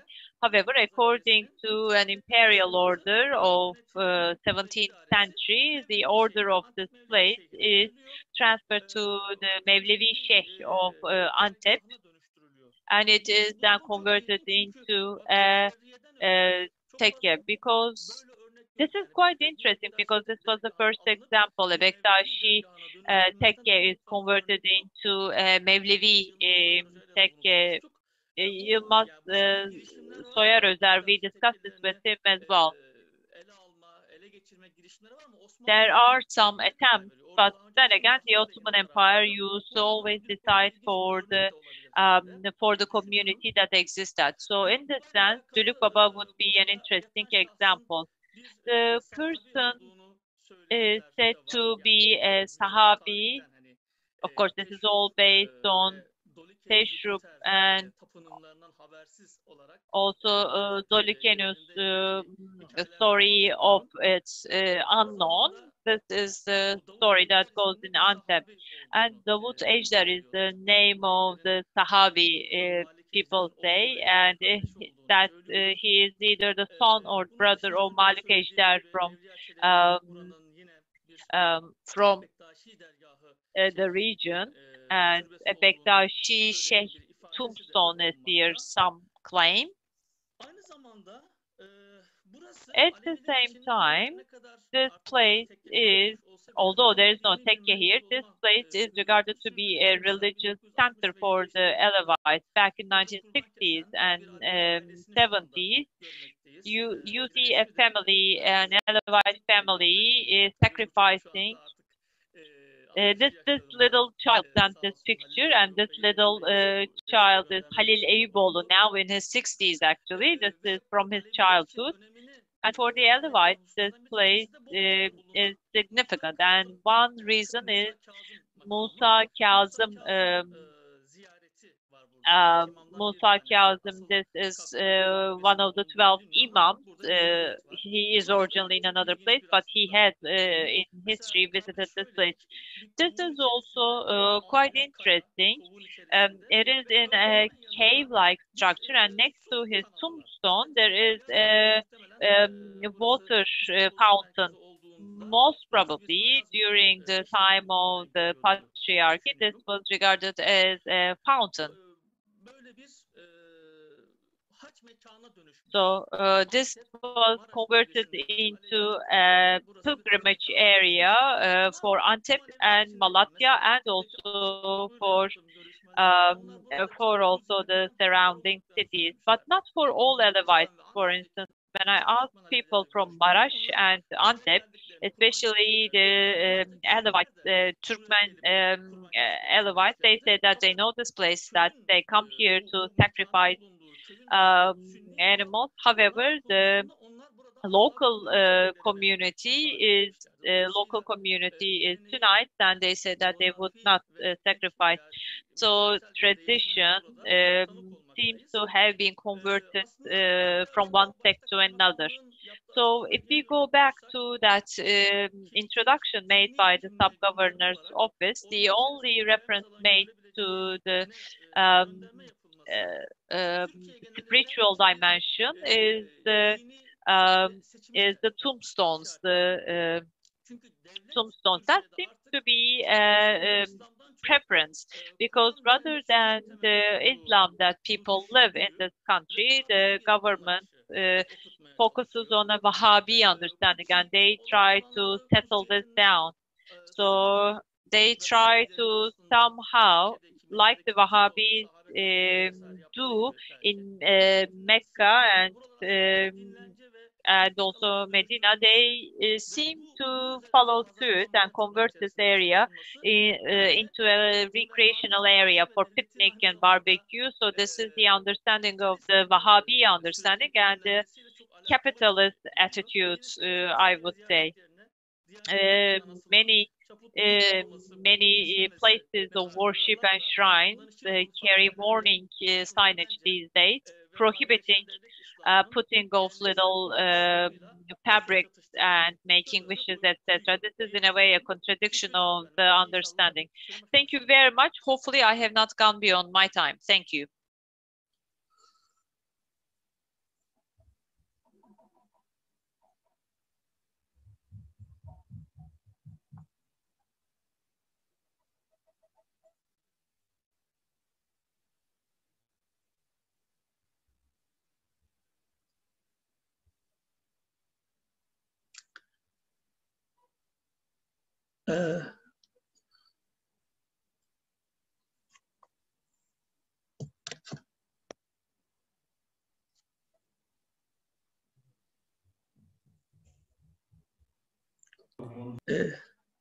Sesiniz kesik Doktor Bey, Claudio.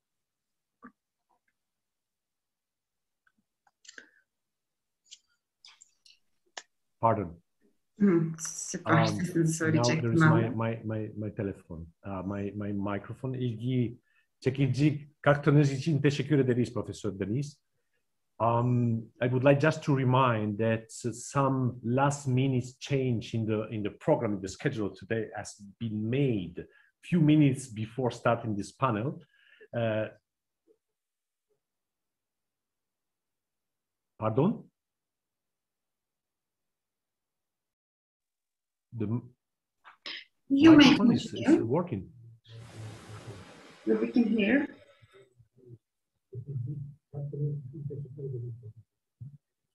Okay.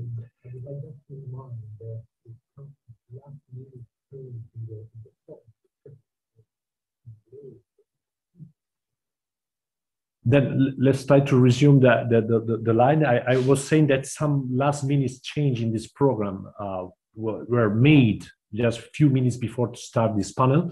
Don't worry, and you will hear also some other panelists that are in the program a bit later. Let's go on. Let's move to the second panelist of today. Is a friend of mine and compatriot, Professor Paolo Girardelli. I'm pleased to introduce you. You are an art and architectural historian, and one of your main research topic is the architecture of the non-Muslim communities in the Ottoman Empire. You are based in Istanbul since 1999, where you teach in the Department of History of Boğaziçi University. You are a member of Italian chapter of ICOMOS, International Council on Monuments and Sites. Your main publication focus on European and non-Muslim architectural, urban, visual culture in the plural urban environment on the late Ottoman world, Istanbul, Izmir, Salonika, Alexandria, and even beyond. You were co-editor with Ezio Godoli of the volume Italian Architect and Builders in the Ottoman Empire and Modern Turkey, and guest editor of a thematic issue on the journal Architecture Beyond Europe on the Space of Diplomacy, both published in 2017. Your current book project is a spatial and architectural history of the so-called Eastern question, observed from the point of view of the changing urban and architectural image of Pera, the cosmopolitan district of diplomacy and foreign settlement in Istanbul. Today, you will speak to us about Latin, Armenian, Ottoman transformation and ambivalence in the Catholic architecture of Pera and Galata during the 18th century. Professor Girardelli, I give you the floor, please. Yes, thank you very much. I'm very happy to have been invited to this highly interesting and productive meeting. I would like to thank Claudio Monge for the introduction and also the organizers of this conference. I will share my screen with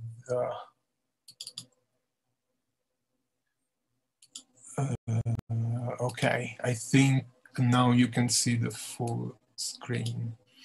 So, after the Ottoman conquest of Constantinople, the Latin Catholic community of Pera and Galata entered a phase of decline in numbers and power, paralleled by the loss of many of its sanctuaries.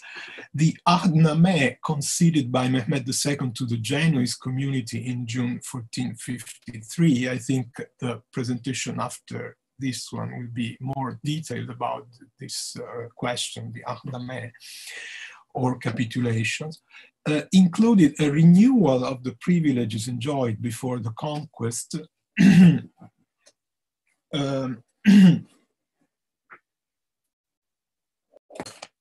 in the under Byzantine rule, but this did not impede on one side the flight of most Latin families from Galata, and on the other the practice of converting Latin sanctuaries into mosques.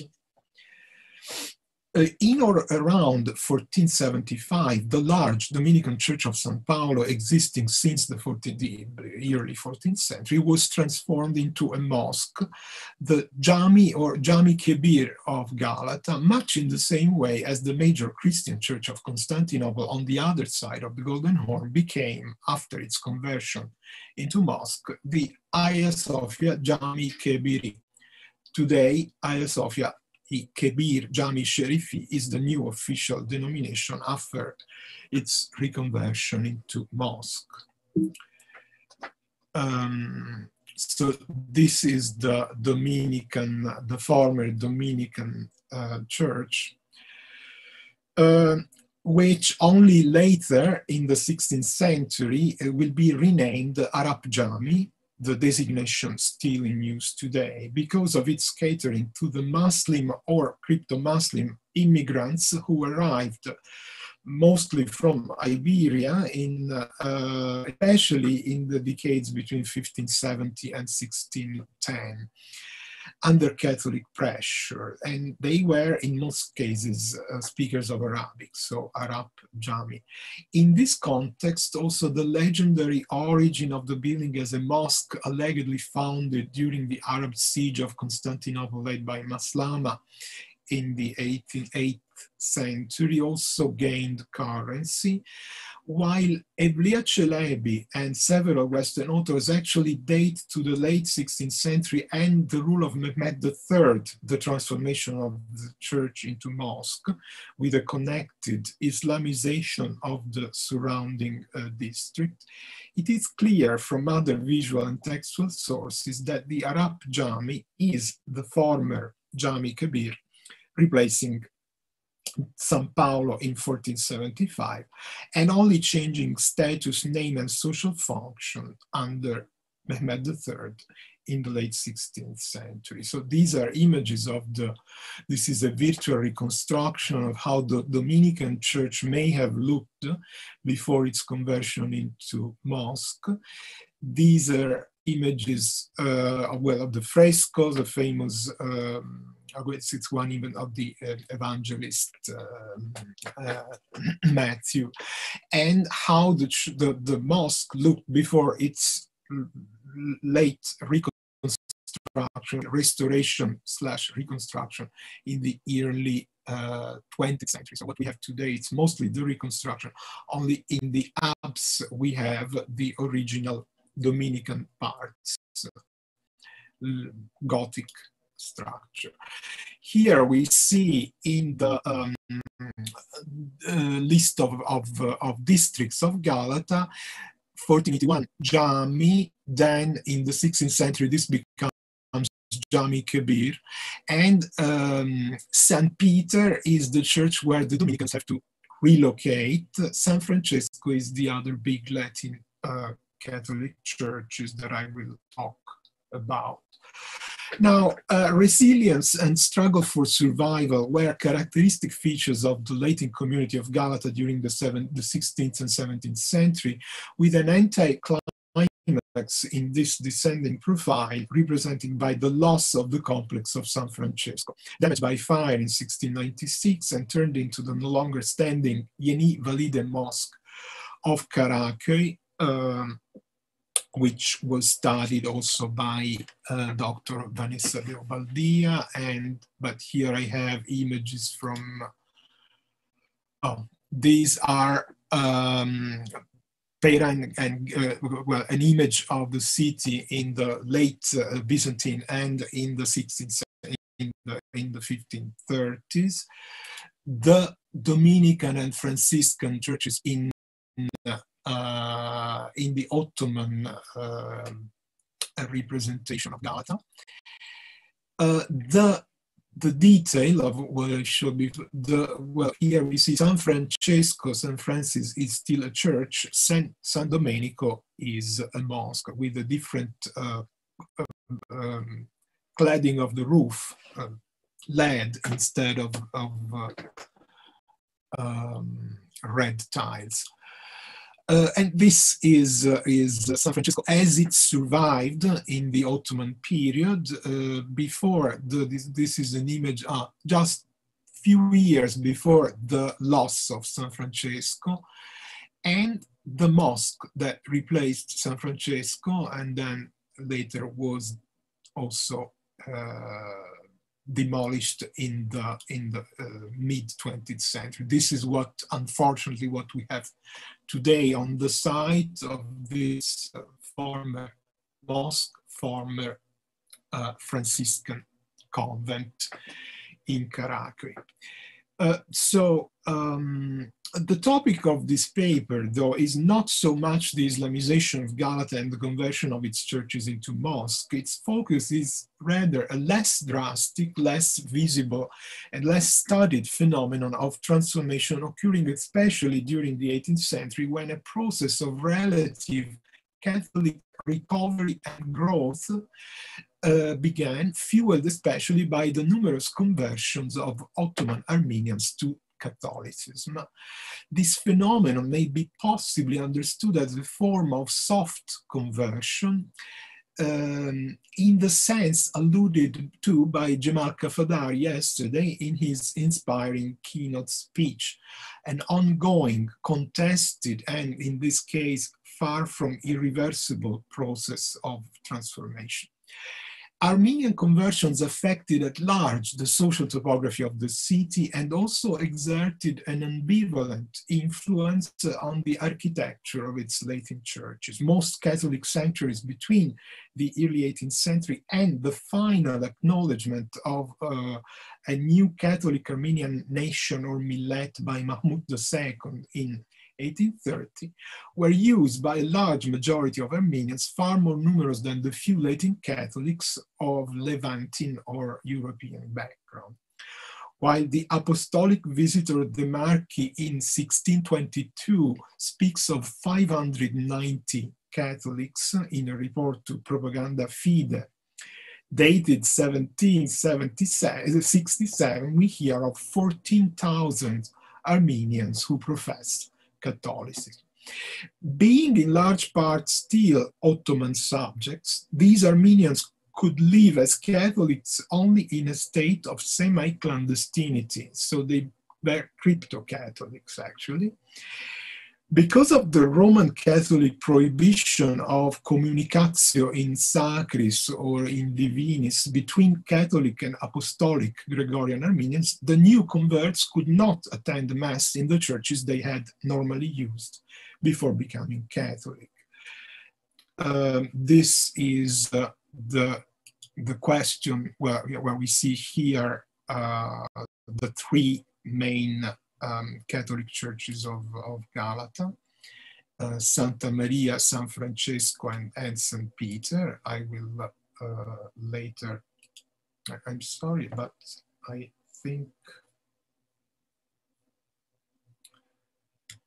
I have, so this is the question of communicatio in sacris. So in the Catholics of Latin Rite, there is no sharing of sacraments with the heretics and schismatics. In times of persecution of the Armenian Catholics, some can be found who sin in this regard. This is the situation in 1783. Now, this prohibition caused a massive movement of new Catholics from the Armenian districts of the city in the historical peninsula to the other side of the Golden Horn, in Galata and Pera, where they could attend Mass in the Latin houses of worship. I refer here to the topographical distinction Galata and Pera, dominant in 18th century sources and later also. Galata is the medieval settlement between the walls. Pera is the expansion extramuros, especially developing in the 17th and 18th century. Before the 18th century, Galata and Pera meant often the same place. Now, the relocation of these three churches is important. We see here, I'm sorry, here they are, the three main Catholic churches of Galata within the walls. Then we have this movement. So here, the first to be relocated is, of course, San Domenico, the Dominican church becoming Arab Jami, and then we have this shift to St. Peter and Paul, where our friend Claudio Monge is now, I think, speaking from. And then Santa Maria Draperis, another Franciscan church, but Reformed observant, moves beyond the walls. And finally, San Francesco, lost in the late 17th century, moves to Sant'Antonio. So there is only one church left in Galata proper and two new Catholic sanctuaries in Pera, in the newly developing city. So while the Dominicans remained in Galata, moving only a few hundred meters ahead to the site of the present church, St. Peter and Paul, the Franciscan observant of Santa Maria and the Franciscan conventuals of San Francesco will finally acquire two sites not far from each other here on the Grand Rue.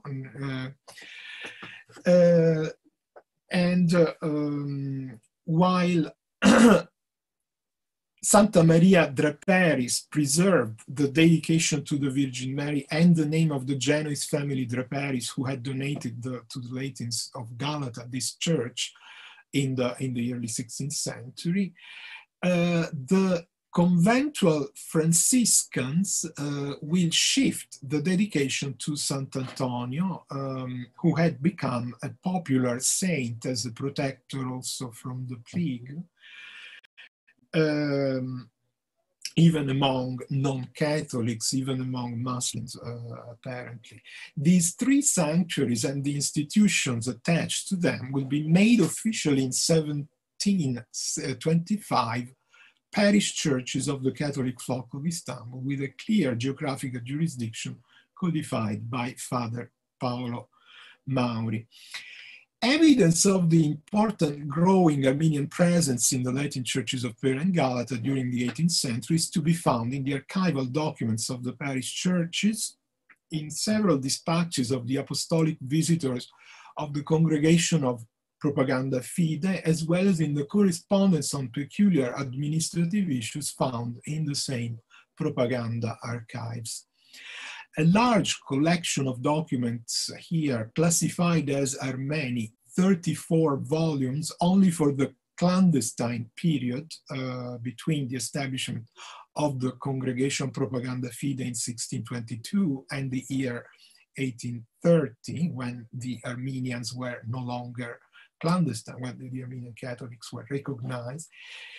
This collection includes, for instance, a letter dated 1729 and discussing the idea of paying an annual fee to the Voivoda of Galata in exchange for permission to admit Armenians into the Catholic Church of Santa Maria Draperis. The question can be properly understood only if we keep in mind the currency during the 18th century of sumptuary laws regulating dress codes for different ethno-religious groups and the set of limitations to individual freedom that this entailed. Armenians who opted for the Catholic confession would be exposed to challenges and accusations from their former co-religionists, amounting to no less than disloyalty to the Ottoman state. So being accused of being Catholic in secret meant that one could be made a slave, could be sent to the Tersaneh, or could be judged, could be prosecuted by an Ottoman court. they would most probably have to move, as mentioned in the, as I mentioned, from districts like Kumkapi or Balat in the historic peninsula to the area of Pera and Galata in order to access the local Latin churches. But here they would be still juridically, most of them, Ottoman Armenian subjects who had to wear in public the garments and colors ascribed to their community, being therefore easily recognizable in the ethnoscape of Pera. For this reason, any kind of precaution, including bribery or negotiation with the voivoda of Galata, had to be tried or had to be considered. Here we see the situation. This is, well, those who know my work have seen it many times. I will be bored by this, but it's so important, I think, this image of the Grand Rue with the Armenians. We see these Armenians dressing in their national costume, and they are probably all Catholic in secret. The Catholic Church of Saint Antoine is here, is in the middle of this picture. So this is the situation. A watercolor preserved in the Victorian Albert Museum gives a clear visual account of the situation. Now, here I want to elaborate a little more this question of being crypto-Armenian and how this affects the landscape and the architecture. Now, in 4 points, shortly, and it's my conclusion. The first quantitative, very direct consequence of the massive conversion of Armenians to Catholicism is growth. There is quantitative, and power also. It's rather clear that having thousands of families, some of them wealthy and influential, joining the Catholic flock, encouraged investment in churches in the 18th century and fostered a relative empowerment following the decline situated in the 16th and 17th century. The 3 parish churches of St. Peter and Paul in Galata, Saint Antoine, which we see here, and Santa Maria Draperis, were rebuilt in 1731, 1762 and 1767 respectively. In all 3 cases, the new layout will be larger and more solid, more dignified, more monumental than it used to be before. In terms of in terms of style and design, the influence exerted by the Armenian agency should be held responsible for the relative Ottomanization of of the Catholic space. Armenians of Istanbul were thoroughly integrated in the local cultural context. They spoke Turkish, and they were deeply involved in the Ottoman building and decoration sector. So I have shown before in other studies how this Armenian presence turns a Catholic space into something a lot more Ottoman than it used to be, with a purely Latin identity. So I think I can shift to the other slides and synthesis. So these are other examples of how Ottoman forms combined with Latin worship and devotion address the Armenian Catholics that are now frequenting these churches. And beyond style and design, also worship and liturgy were affected by the new Armenian presence. The propaganda collection of Atti di Rito Orientale della Sacra Congregazione includes a petition dated 1766 to erect in every Latin churches of Constantinople 1 altar and 2 confession booths for Armenian priests. We can see, in fact, an altar dedicated here. This is the layout of here, dedicated to St. Gregory the Illuminator in the plan of the Franciscan Saint Antoine, dated 1767, just 1 year after this petition asking to erect altar. This is dedicated to Gregory the Illuminator, so it's obviously for the Armenians. In conclusion, the paradoxical situation created at Pera and Galata by massive conversion to Catholicism is an ethnoscape where outwardly Ottoman Armenians dress and behave like loyal subjects of the Sultan, but keep in secret a crypto-Catholic identity. Conversely, in the architectural and physical landscape surrounding these ambivalent subjects and bodies, Latin churches that for centuries were officially catering to the Levantine and European Catholic flock of the city enter a transformative process, leading them to Ottomanize and to become crypto-Armenian. This parallel ambivalence, quite in keeping with the cultural diversity of Pera, Galata, and Istanbul, will be drastically reduced with the official establishment of a Catholic Armenian millet in 1830. After this date, the formerly clandestine identity will come to the fore. Armenian Catholics will be allowed to erect their own churches, and the Latin Catholic sanctuaries of Pera will start again catering to more homogeneous Western or Levantine groups. Thank you for your attention. Thank you so much, Professor Giroldelli. I was obviously particularly excited to hear the story of the secular presence of Dominican community in Constantinople, Istanbul, that, as you mentioned, I continue in the present with my Dominican brothers, a little farther away from Rab Jami in the St. Pierre and Paul Church, where I'm living, where is settled also the DoSt-I Cultural Center, of which I'm the director. Many topics would be nice to discuss and to share in a discussion time. Probably we have no time, but another occasion we will do this.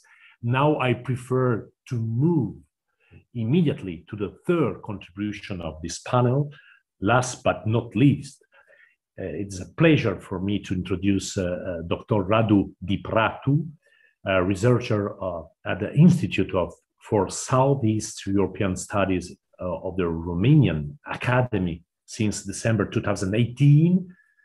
You obtained, Mr. Dipratu, a PhD degree in Ottoman history from the Faculty of History, Bucharest University, with a thesis on the religious articles of the 17th century Ahdnames, that Professor Paolo names, and you are an expert on this topic. You were a postdoctoral fellow at the New Europe College and at the Humanities Division of the Research Institute of University of Bucharest. Your research focuses on topics such as Catholics in the Ottoman Empire and Ottoman diplomacy in the early modern era. You are currently working on a project dedicated to the evolution of French and English Ahdnames in the 16th and 17th century, and starting with the July 2021, very soon, you will be involved in the ERC T-Paradig project implemented by the Institute of Southeast European Studies. Between your latest publication, I would like to mention the Valona Affairs, its ensuing anti-piracy mission, and the development of Ottoman-Venetian peace agreement in Fedorov, Southeastern Europe and Eastern Mediterranean, published in 2020. Your speech today is entitled, "I shall not take the churches and turn them into mosques," crucial topic that Professor Paolo mentioned also, the legal status of Catholic churches in Ottoman Galata as prescribed by Ahdnames. Dr. Dipratu, I give you the floor, please. Thank you for the introduction, and thank you to ADİP for inviting me and organizing this wonderful conference. I will now share my screen. So, Ahdnames, better known as capitulations, were documents drafted usually as a list of articles through which Ottoman sultans established peaceful relations with non-Muslim communities or states. While their commercial aspects have made a topic of numerous studies over the last decades, their religious provisions have been often ignored. This presentation will examine how Ottoman Ahdnames regulated the status of Catholic churches in Galata, beginning with the one granted to the inhabitants of Galata in 1453, and finishing with the capitulations granted to European Catholic powers in the 17th and 18th centuries. The status of churches in Galata was laid down in the Ahdname granted by Mehmed II, just a few days after the conquest of Constantinople. The original document was drafted in Greek, with just a few diplomatic elements written in Ottoman Turkish. Only later renewals would be fully issued in Ottoman Turkish. 10 years later, the same Mehmed II issued a confirmation of this Ahdname through a hükümname that did not reiterate the status of churches. This document of 1463 would be later reconfirmed by Selim I and Suleiman in a similar fashion, without mentioning the religious privileges. The oldest full Ottoman Turkish version of the 1453 Ahdname dates from the late 16th century or early 17th century. A copy was inscribed in the diplomatic manual compiled by the French ambassador François Savary de Brève, which is now preserved at the Bibliothèque Nationale in Paris.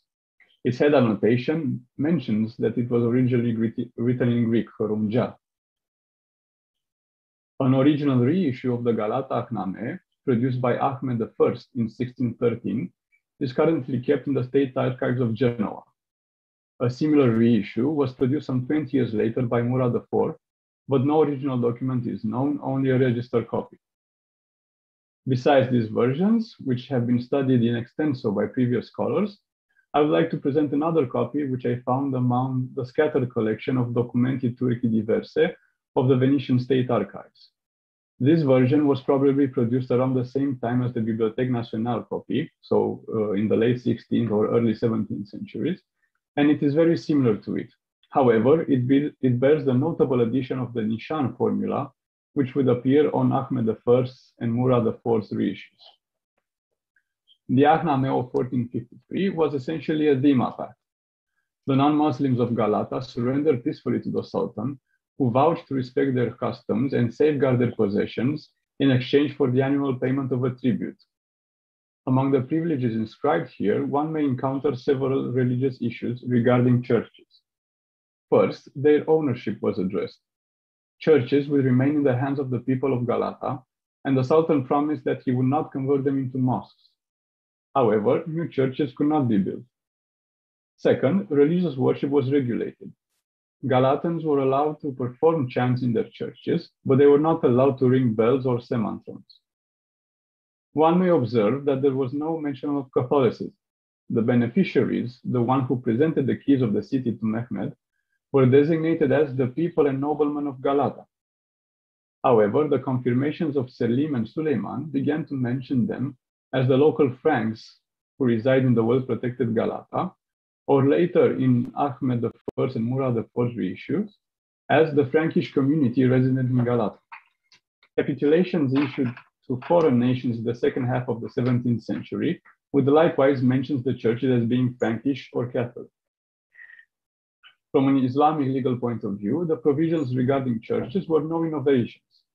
The various versions of the so-called Pact of Umar, as well as the various covenants of the Prophet Muhammad, prescribed similar provisions for Christians who surrendered peacefully to an Islamic ruler. They could keep their churches, but would refrain from ringing the nakus and from constructing new churches in and around settlements where Muslims lived. However, the crucial issues of church repairs or reconstructions, which were sometimes treated contradictory in classical Islamic legal texts, were not addressed in the Ahdname of Galata. As it turns out, these exact issues would play a central role later in history. While Mehmed did not entirely stand up to his promise, as the Church of St. Paul was turned into a mosque during his reign, as Professor Girardelli just presented, surrendering peacefully and securing Ahdname would prove beneficial to the Catholic community of Galata on the long run. Churches in Galata, or elsewhere for that matter, would reappear in Ahdnames only in the 17th century, with the notable exception of the one granted to the Bosnian Franciscans in 1463. The first capitulatory religious provisions concerning Catholics in the Ottoman Empire granted to foreign nations were produced in 1604. The French Ahdnames of 1604 provided that French and other Christian pilgrims may safely come to Jerusalem and that the monks at the Church of the Holy Sepulchre were to be protected. However, the status of the church itself was not addressed.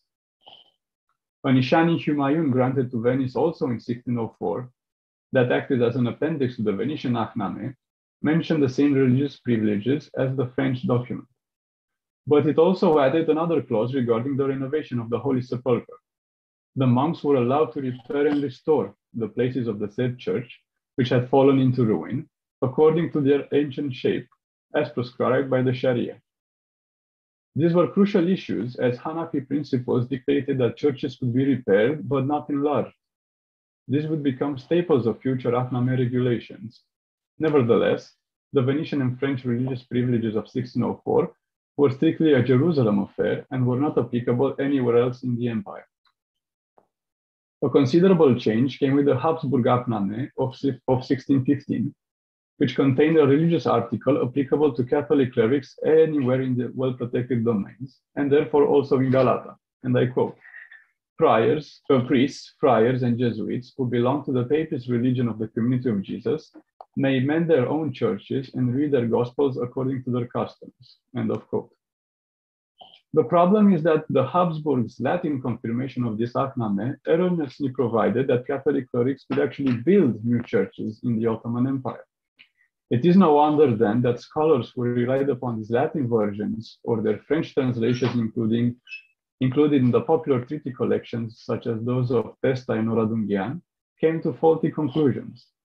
To give just one example, Charles Frazee, commenting upon this Habsburg capitulation of 1615, affirmed that, and I quote, though the Jesuits had only one church in Istanbul, actually in Galata, and one on Chios, they never took advantage of the permission to build new churches. They realized that any attempt to exercise the religious rights there designated would rouse violent resistance in the Muslim community. And indeed, the violent resistance may have been very well expected from the authorities themselves, as the Ottoman Turkish Ahdnames never provided for such a feature. The provision to repair Catholic churches across the Ottoman Empire was reiterated in later Habsburg treaties and Ahdnames with the same condition. Repairs would have to be done according to the urgent condition, as mentioned in the text of 1699 and 1718, or as canonically permitted in the text of 1739. The specific issue of Catholic churches in Galata would reappear in Ahdnames produced after the fire of 1660. While church repairs were generally permitted, extensive renovations of completely burned down edifices could be interpreted as rebuildings and were therefore controversial.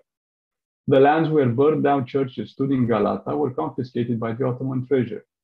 Regaining them and rebuilding religious edifices proved to be a laborious task, as demonstrated in some excellent recent studies. Before turning to the more famous French Ahdnames of 1673, I would like to address the often forgotten case of the Ahdnames granted by Mehmed IV to Genoa several years earlier. Although one of the port's oldest trading partners and Galata's previous metropolis, Genoa was listed among the nations required to sail under the French banner, beginning with the French Ahdnames of 1569. Only in 1666 did Genoa obtain an Ahdnames of its own once again. Among the various commercial articles, this Ahdnames also contained a dedicated religious article which prescribed, apart from a general freedom of worship, that one of the Frankish churches currently in Galata shall be reserved for their worship. This provision probably targeted one of the Catholic churches administered by Venice, as the Ahdnames itself is believed to have been given to Genoa to fill in the void left in Italian trade by decades of fighting between the port and Venice over Candia. However, I did not find any evidence that Genoa actually succeeded in obtaining a church in Galata. Independent Genoese presence in the Ottoman Empire was highly contested, especially by the French, who wanted them back under their patronage. This state of affairs, combined with poor turnouts from trade, meant that the last Genoese diplomatic representative would be gone by the mid-1670s.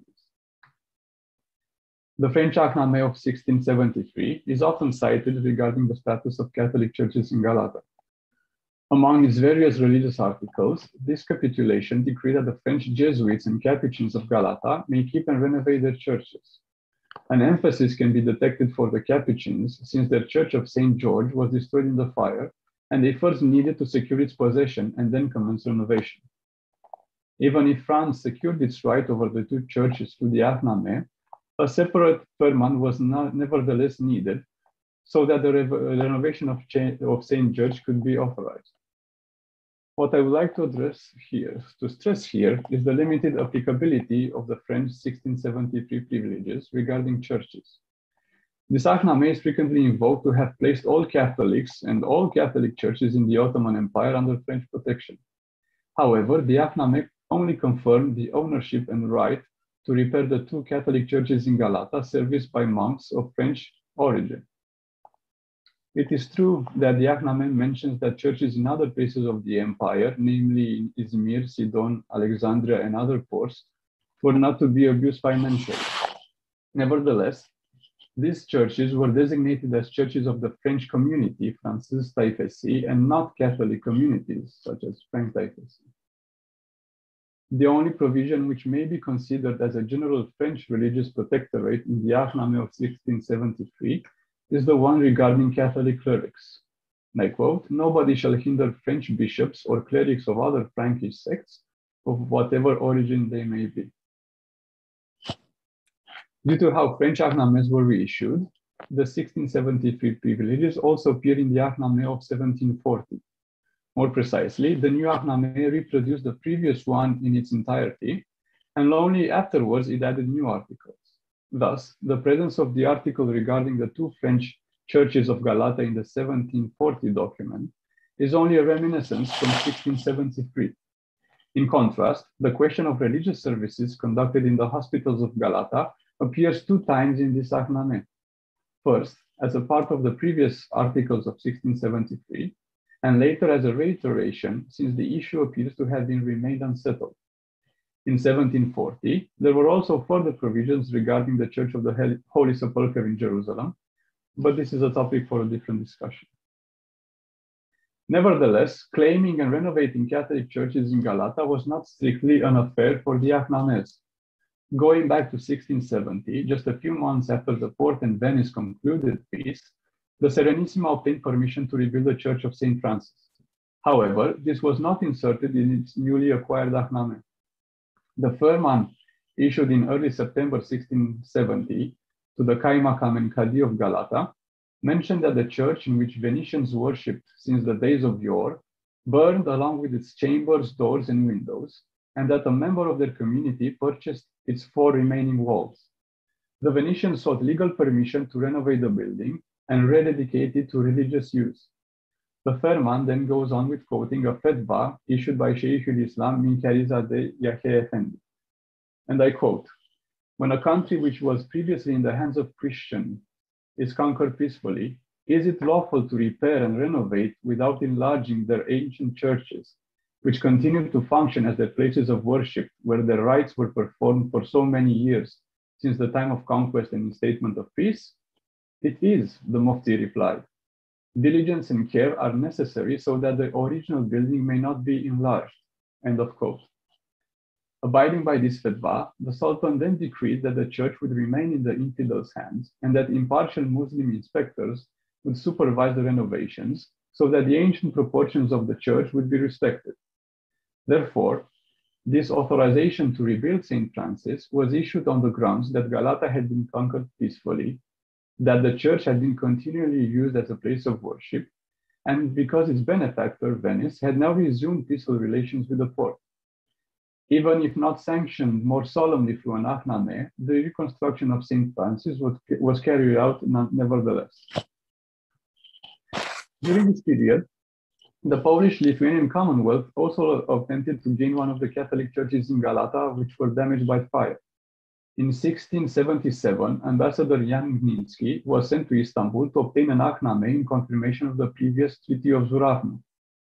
As part of his negotiations, Gninsky was tasked with obtaining permission for the reconstruction of the Church of St. Mary Drateris, which would have then remained under the Commonwealth's patronage. However, it seems that this objective was not intended to be included in the Ahdnames. Besides, the Porte did not consent to it. St. Mary Draperies would be renovated only later in 1691 and not with Polish support. Even so, the Polish-Lithuanian Ahdname of 1678 and the previous one of 1672 were the only such documents since Mehmed II's Ahdname to specify what would happen to Catholic churches in a territory conquered by the Ottomans. In September 1672, after a brief siege of 10 days, the Polish-Lithuanian stronghold of Kamieniec-Podolski surrendered to Ottoman forces, and Sultan Mehmed IV attended a Friday prayer in the former cathedral of Saints Peter and Paul, now converted into a mosque. The Ahdname issued several weeks later decreed that, apart from churches that had already been turned into mosques during the conquest, no others would be confiscated. However, Poland-Lithuania rejected the terms of this Ahdname, not least because it imposed a tribute, and soon reopened hostilities. Nonetheless, after several more years of fighting, it was clear that the Ottomans could not be driven out of Podolia, and so another Ahdname was issued in 1678. This time, it was decreed that only one church was to be given to the Latin millet in Kamieniec, as well as in the other three St. Jacques seats of the Eyalet of Kamanice. If ruined, these churches could be repaired according to their old proportions. Not considering the chronological and spatial discrepancies, church regulations inserted in these two Polish Ahdnames may be compared with those of 1453. Galata had subdued peacefully, whereas Kamieniec surrendered only after a siege. Moreover, the Polish-Lithuanian Commonwealth denounced the first peace and resumed hostilities. For all intents and purposes, the Ottomans conquered Podolia by force and were therefore entitled to do as they pleased with the churches. Even so, the two Ahdnames granted to Poland-Lithuania regulated the continual presence, albeit reduced, of Catholic churches in the newly established Eyalet. On the other hand, they implicitly sanctioned the conversion of churches into mosques, an action which, to my knowledge at least, was never covered by any other Ahdnames. The impact of these regulations can still be seen today, as several churches that had been transformed into mosques retain Islamic architectural elements such as minarets and minbars. To conclude, while the status of Catholic churches in Galata was laid down in the Ahdname of 1453, which was reconfirmed and reissued several times over the next couple of centuries, this did not guarantee their complete preservation. Despite being covered, at least theoretically, even by the Habsburg Universal Privileges of 1615, the fire that ravaged Galata in 1660 opened the door for renegotiations. Genoa, profiting from Venice's long war with the Ottomans, tried to gain one of the churches for its Ahdname of 1666. France had to secure the possession and renovation of its two churches through the Ahdname of 1673. On the other hand, Venice had already managed to do so with St. Francis 3 years earlier, though not through an Ahdname, but through a fetva and ferma. Poland-Lithuania also tried to obtain a church in Galata during the same decade, but failed. Its Ahdnames of 1672 and 1678 contained, nevertheless, the only regulations concerning Catholic churches in the newly conquered Ottoman province since the 15th century. In dealing with Catholic churches in Galata, as in any other parts of the world protected domains, the Porte was open to requests from any of its foreign Catholic partners and did not designate a sole protector through Ahdnames. While framing basic legislation for Catholic churches, such as possession, religious service, and repairs, firmas were still required to put Ahdname stipulations into practice, as well as for regulating other day-to-day affairs. And I thank you for your attention.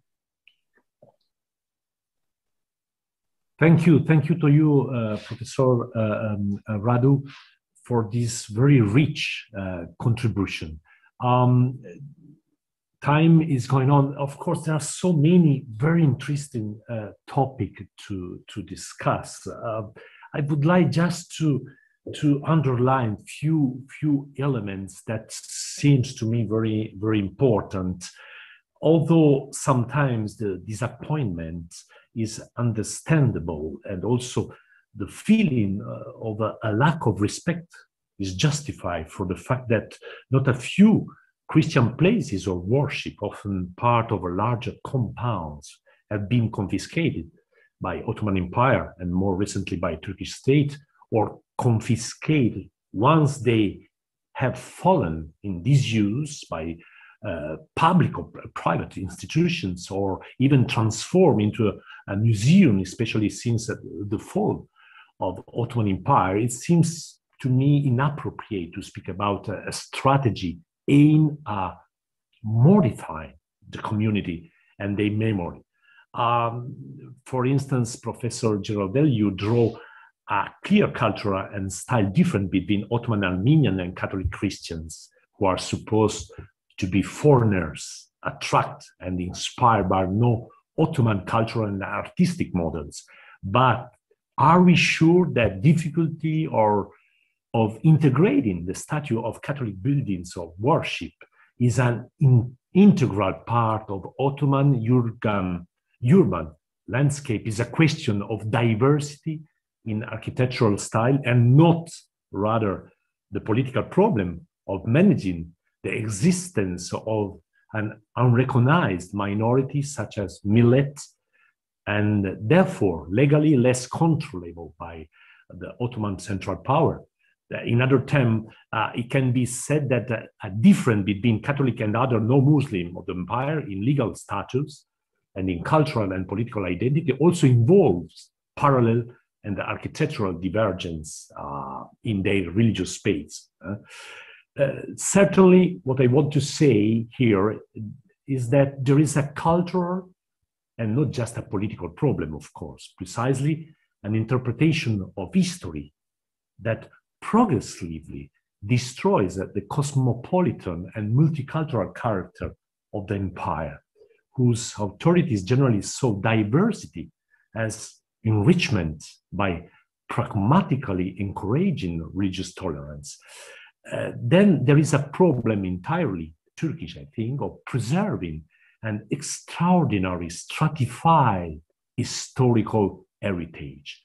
And finally, I think that there is also an ideological interpretation of history in which minorities too fall more frequently when they make their religious affiliation a reactionary element of identity, reducing preservation of the past, reducing the protection of places or worship and historical monument in general to a nostalgic preservation of the past. This vision of history seems sterile to me.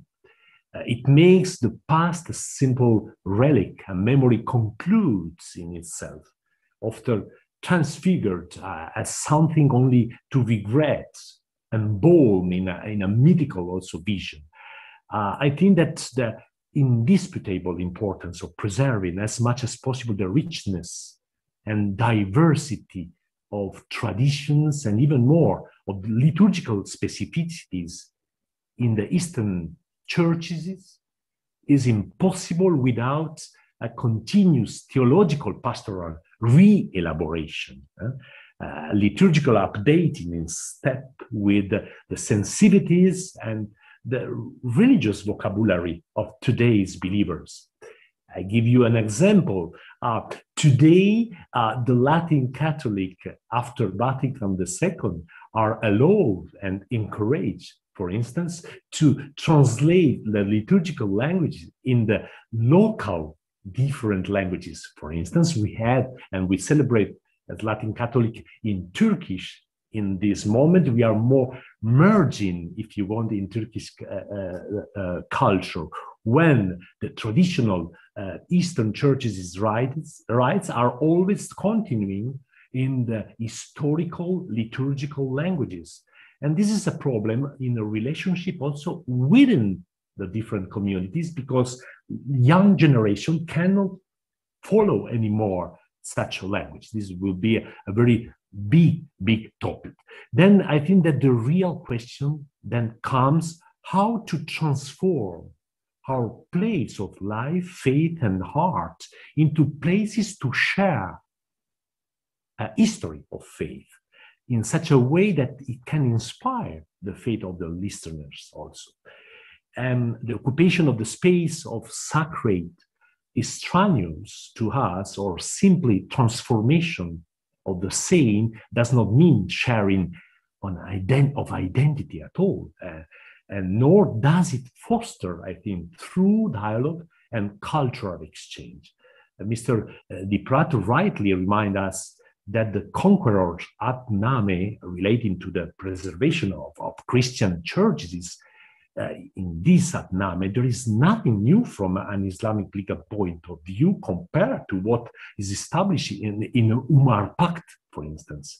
But so that this legal approach is not simply the condescending act of the winners, of the losers.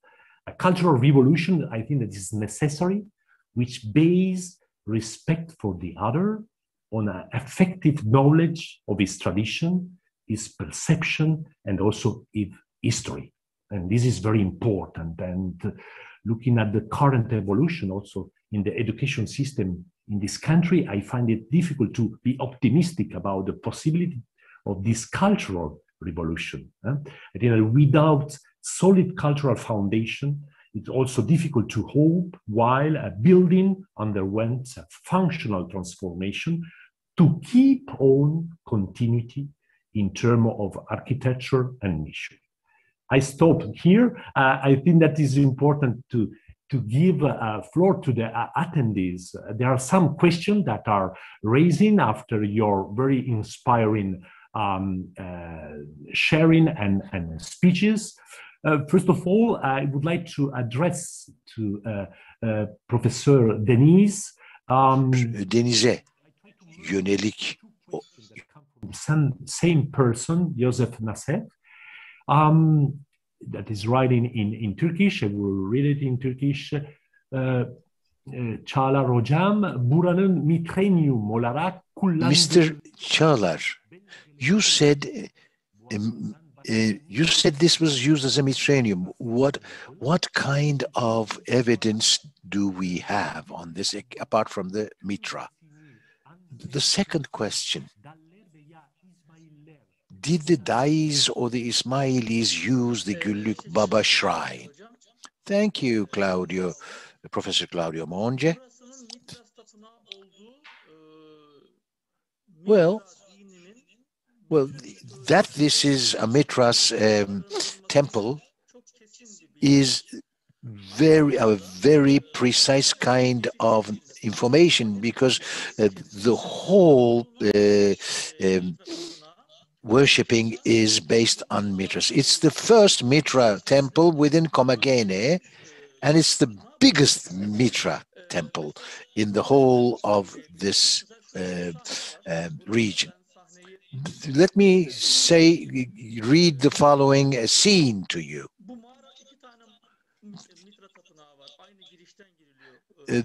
You can enter two different Mitra temples from the same entrance.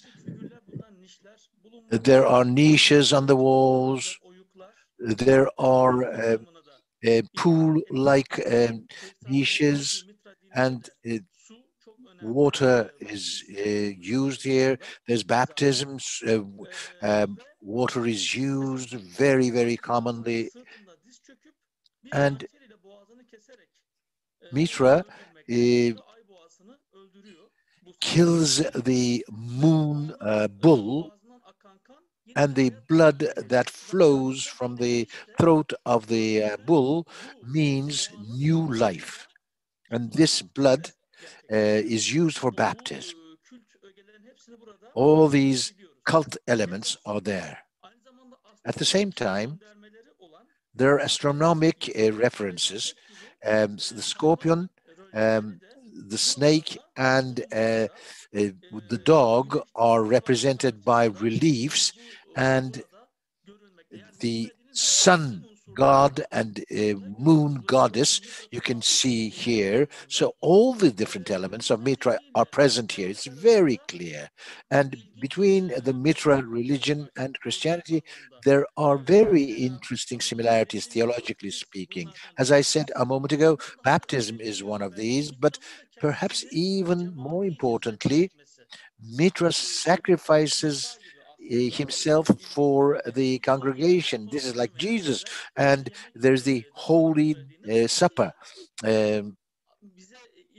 So there was something that we were taught in primary school. Why did the Turks go over to Islam? Because it was so similar to its previous religion. Why should someone move over to a religion which is similar already to their earlier religion?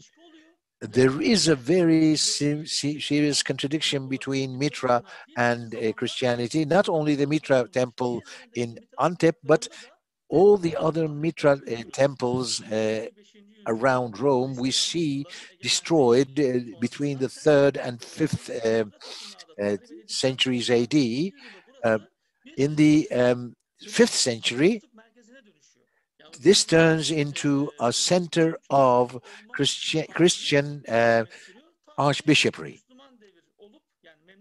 until, together with the Mamelukes, this turns into an Islamic dominion, and Bektashis form a dargah in that same site.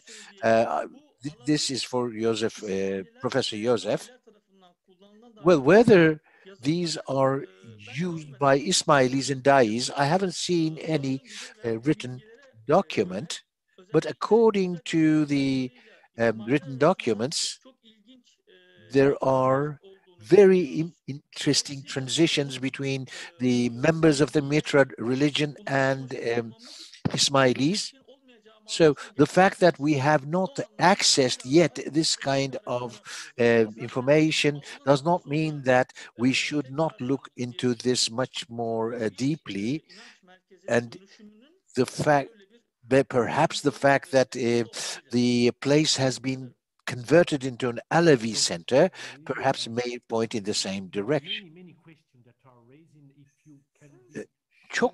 In your answer, I will try to give you more questions. There is a question to Paolo Girardelli that is coming from you, Professor DENIZ. I will try to summarize it in English. You said that the Arab mosque during the Catholic Church period consists of moriscos. If I didn't get it wrong, you are writing. Were the crypto-Christian performing a Christian ritual at the temple?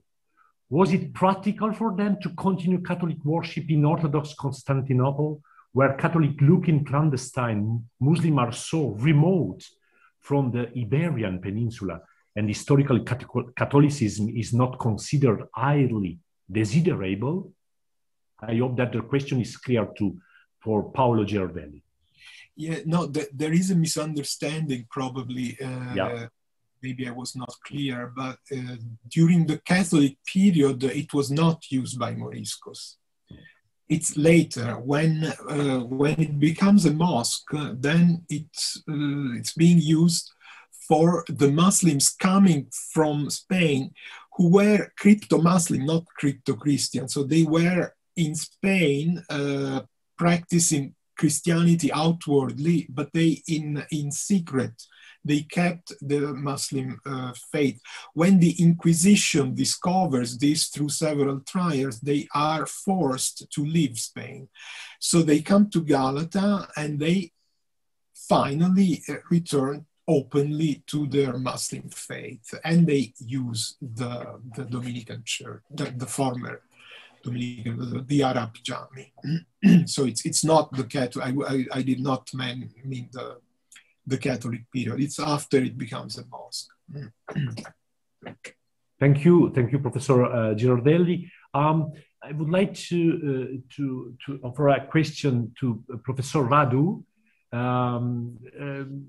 The treaties provide for the Venetian. Did the small boiling treaty made with the Tsarist Russia in 1745 inspire the Orthodoxy identity living in the Ottoman Empire? This is the question that I tried to translate from Turkish. I don't know about any treaty with Russia in 1745. The earliest Ahdnames that we know at least with Russia dates from 1680, 1681, something like this. And then, of course, after Karlovitz are issued several more. And they only address the pilgrimage to Jerusalem. So not any, the pilgrimage to Jerusalem of Russian subjects, not of any Orthodox Christians or of Orthodox Zimis. So this is what I can say. Yeah, thank you, thank you. Another question is coming from Nilay Özlü, is addressed to Professor Paolo Giraldelli. You mentioned a change in the status of Armenians during the time of Mahmud II. Can you elaborate more on the period? What were the legal or social changes that transformed the sacred spaces of no-Muslim communities? Yes, thank you for the question, Nilay, who is, by the way, a former student of ours at Boğaziçi. No, the point is important. In Mahmud II is the Sultan who gives to these crypto-Catholics of the empire, to these Armenians who could be Catholic only in secret. So, but in some periods this was not a big problem. In other periods, yes, it was. They had to really hide their Catholic faith.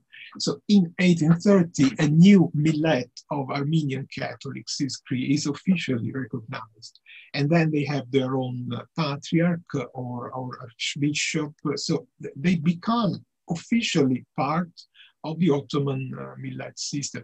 And this means that they can have their own churches. So an Armenian Catholic cathedral is built in Karakuri, Jesus Pirmic. Several other Armenian Catholic churches are built in Ortaköy and then in Pera also. So they no longer mingle. There is no longer this ambivalent situation of Latin Catholic churches being also Armenian, but not so overtly, not officially Armenian, because what happens is a new split. The Armenian Catholics in their own churches, the Latin Catholics in the former in the Catholic churches that existed before, and in new Catholic churches. So this is something that, as I said, reduces the cultural exchange and sharing of that was typical of the previous period. So to go on also on what Dr. Claudio Monge said, yes, it's a question of not only political but also in political terms you don't exist, but culturally and socially you do exist. So that is the ambivalence. That's why we don't find evidence of these Catholic Armenians in the Ottoman archives until they cannot be mentioned. There are no official. That's why, but in Propaganda Fide, which is the other side, it's full of I mean, they have their own hierarchy. They have an Armenian patriarch who is acknowledged only by Rome, not by any other institution here in the Ottoman Empire. But then in the 19th century, everything becomes more codified, more officialized, and so we have Armenian Catholic churches officially. Thank you so much. Dr. Di Pratu, you pointed out that Mehmet did not entirely stand up to his promise as the Church of St. Paul was turned into a mosque during his reign. I have a question for you, but eventually also for Professor Giraldelli, because he mentioned this. Could you tell us something more about St. Paul Church transformation into a mosque? Could we say that the mention by Professor Giraldelli legendary origin of the building as a mosque founded during the Arab siege of Constantinople was a historical fiction to justify the transformation in 1478 or not? Well, this is an interesting question. I only wanted to discuss what the Ahdnames said. So I don't know if there are documents from around the transformation of St. Paul's to justify its transformation or to offer explanations and so forth. And about the recent, let's say, legitimization of being a much older mosque from the 1700s, I was surprised to find this information only a couple of years ago after I visited the church. And then when searching for photos on it on the internet, I saw this this new plaque on it, and I was, what? I never knew of such. So, of course, the best way to legitimize any present decision is to go as further back in history as possible. Yeah, I was not aware of any mosque in Galata in the 7th or 8th century. Professor Girardelli, you want to add something about this, or?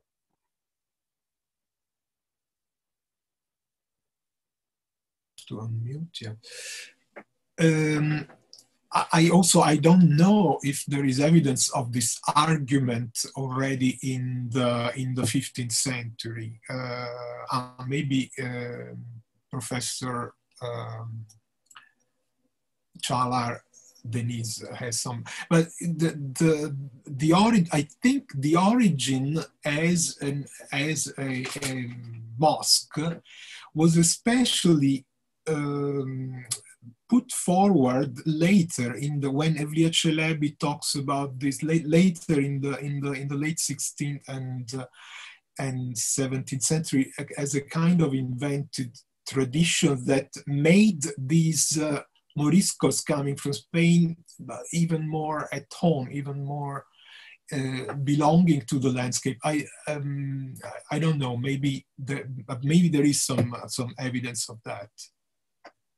Yes, Dr. DENIZ. Yeah. Please, Professor DENIZ. Bu konuyla alakalı on this question, the most presented evidence was found in the Yeni Kapı excavations, certain Islamic coins. Well, if the Muslims came into the city, they must have had a mosque. And of course, the mosque should have been in this neighborhood. But then, of course, this is all that we have. Paolo would know better. Of course, there must have been an Islamic place of worship in the historic peninsula, but there is no evidence whatsoever. Thank you so much to everyone. Sure. Our time, the time of this panel is expired. I would like, first of all, once more to thank the three panelists, Professor Ali Çağlar DENIZ, Professor Paolo Girardelli, and Professor Radu Dipratu. In the question, Hakan Tahmaz wrote a very good message, thanking Mr. Doğan Bermek and the organizer and the speaker for this beautiful conference. I would like to also to join this remark. It has been very interestingly said and productive work for me for the 2 days, and also for the next panel that will still finish this second day. I would like also, in behalf of the team that organized this meeting, the very interesting meeting, to remind that you may register for ADİP Forum for your discussion and contribution on the website adipanadolu.org. And to continue this exchange that, in my opinion, is very rich and very important. Once more, thank to every one of you, and the floor to the organizer. Thank you. Thank you, Dr. Monge, for your moderation for the session. Değerli katılımcılarımız, bu oturumumuzun Distinguished participants, we've come to the end of this second session. We would like to thank our discussant and our speakers. For the next session, we will have a 10-minute break and then meet here 10 minutes later.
Sayın katılımcılarımız, konferansımızın son gününün 3. oturumu için sizlerle birlikte. Participants, here we have gathered for the third session of the second day, and in this session we will be talking about transformations between churches and mosques, and I'd like to give the floor to our discussant now.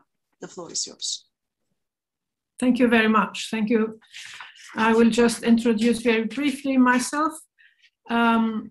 But before I do that, I would like to thank the organizers. This is a fascinating conference going from interdisciplinary and throughout times and spaces. And it is fascinating for an anthropologist that has worked in the same area to see the recent historical work that is being done.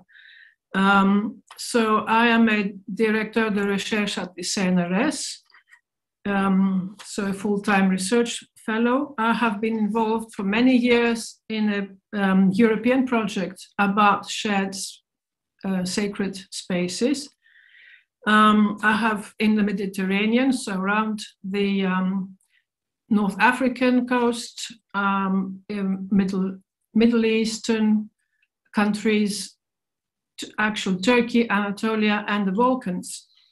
I have published quite extensively on the subject, and my particular work is a combination of historical study of historical material, archives, and history works and field work, which was done in Ayayorgi in Buyukada near Istanbul.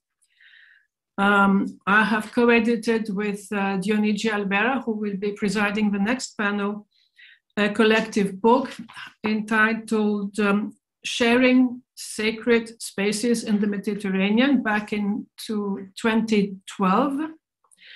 And it has been translated into many languages, Spanish, French, of course, that was the original language, and Italian. So before I will just now present Mariette Verhoeven, who will be our first speaker, who is a research fellow at the Radboud Institute of Culture and History at the Netherlands, and at the Netherlands Institute of Turkey in Istanbul. She specializes in the field of early Christian and Byzantine architecture and focuses at the moment on the cultural history and transformation of Byzantine heritage in Istanbul. She has co-edited 3 books, and her latest article, published in 2010, is entitled From Justinian I to Mehmet II, Transformation and Continuity of Rituals and Liturgical Disposition in Hagia Sophia. So I invite her to start her presentation. Thank you. Thank you very much for the introduction and the organizers for inviting me.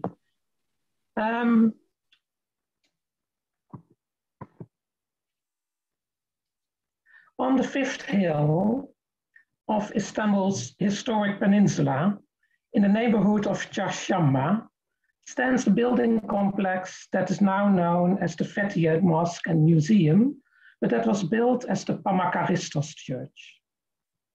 It is one of the some 30 former Byzantine churches and chapels which have survived in Istanbul in different conditions, forms, and functions. The Pamakaristos Church, which belonged to a monastery, was built in the 12th century by a certain John Komnenos. The best preserved part of the original church is a central space of what is now Fethiye Mosque, including the dome. At the end of the 13th century, the church and monastery of the Pamakaristos came into the possession of General Michael Doukas Glabas Tachenoiotos and his wife Maria. A north aisle was added to the northern wall of the original church, and the exterior south wall was decorated with a series of frescoes. Circa 1310, the Paraklesion, a memorial chapel for Glabas, was added on the south side of the church by order of Glabas' widow, who had become a nun. Later in the 14th century, an ambulatory that abutted the Paraklesion on the south side was added. These later additions, especially the Paraklesion, or South Chapel, in the form of a little church of the cross in square type, can be typified as late Byzantine or Paleologian. This is a view into the South Chapel that was built at the beginning of the 14th century. And this is a view of the exterior. The South Chapel shows inscribed and visual references to Michael Glabas and his wife. Here we see at the left a detail of a 23-line epitaph carved on the exterior of the Paraklesion.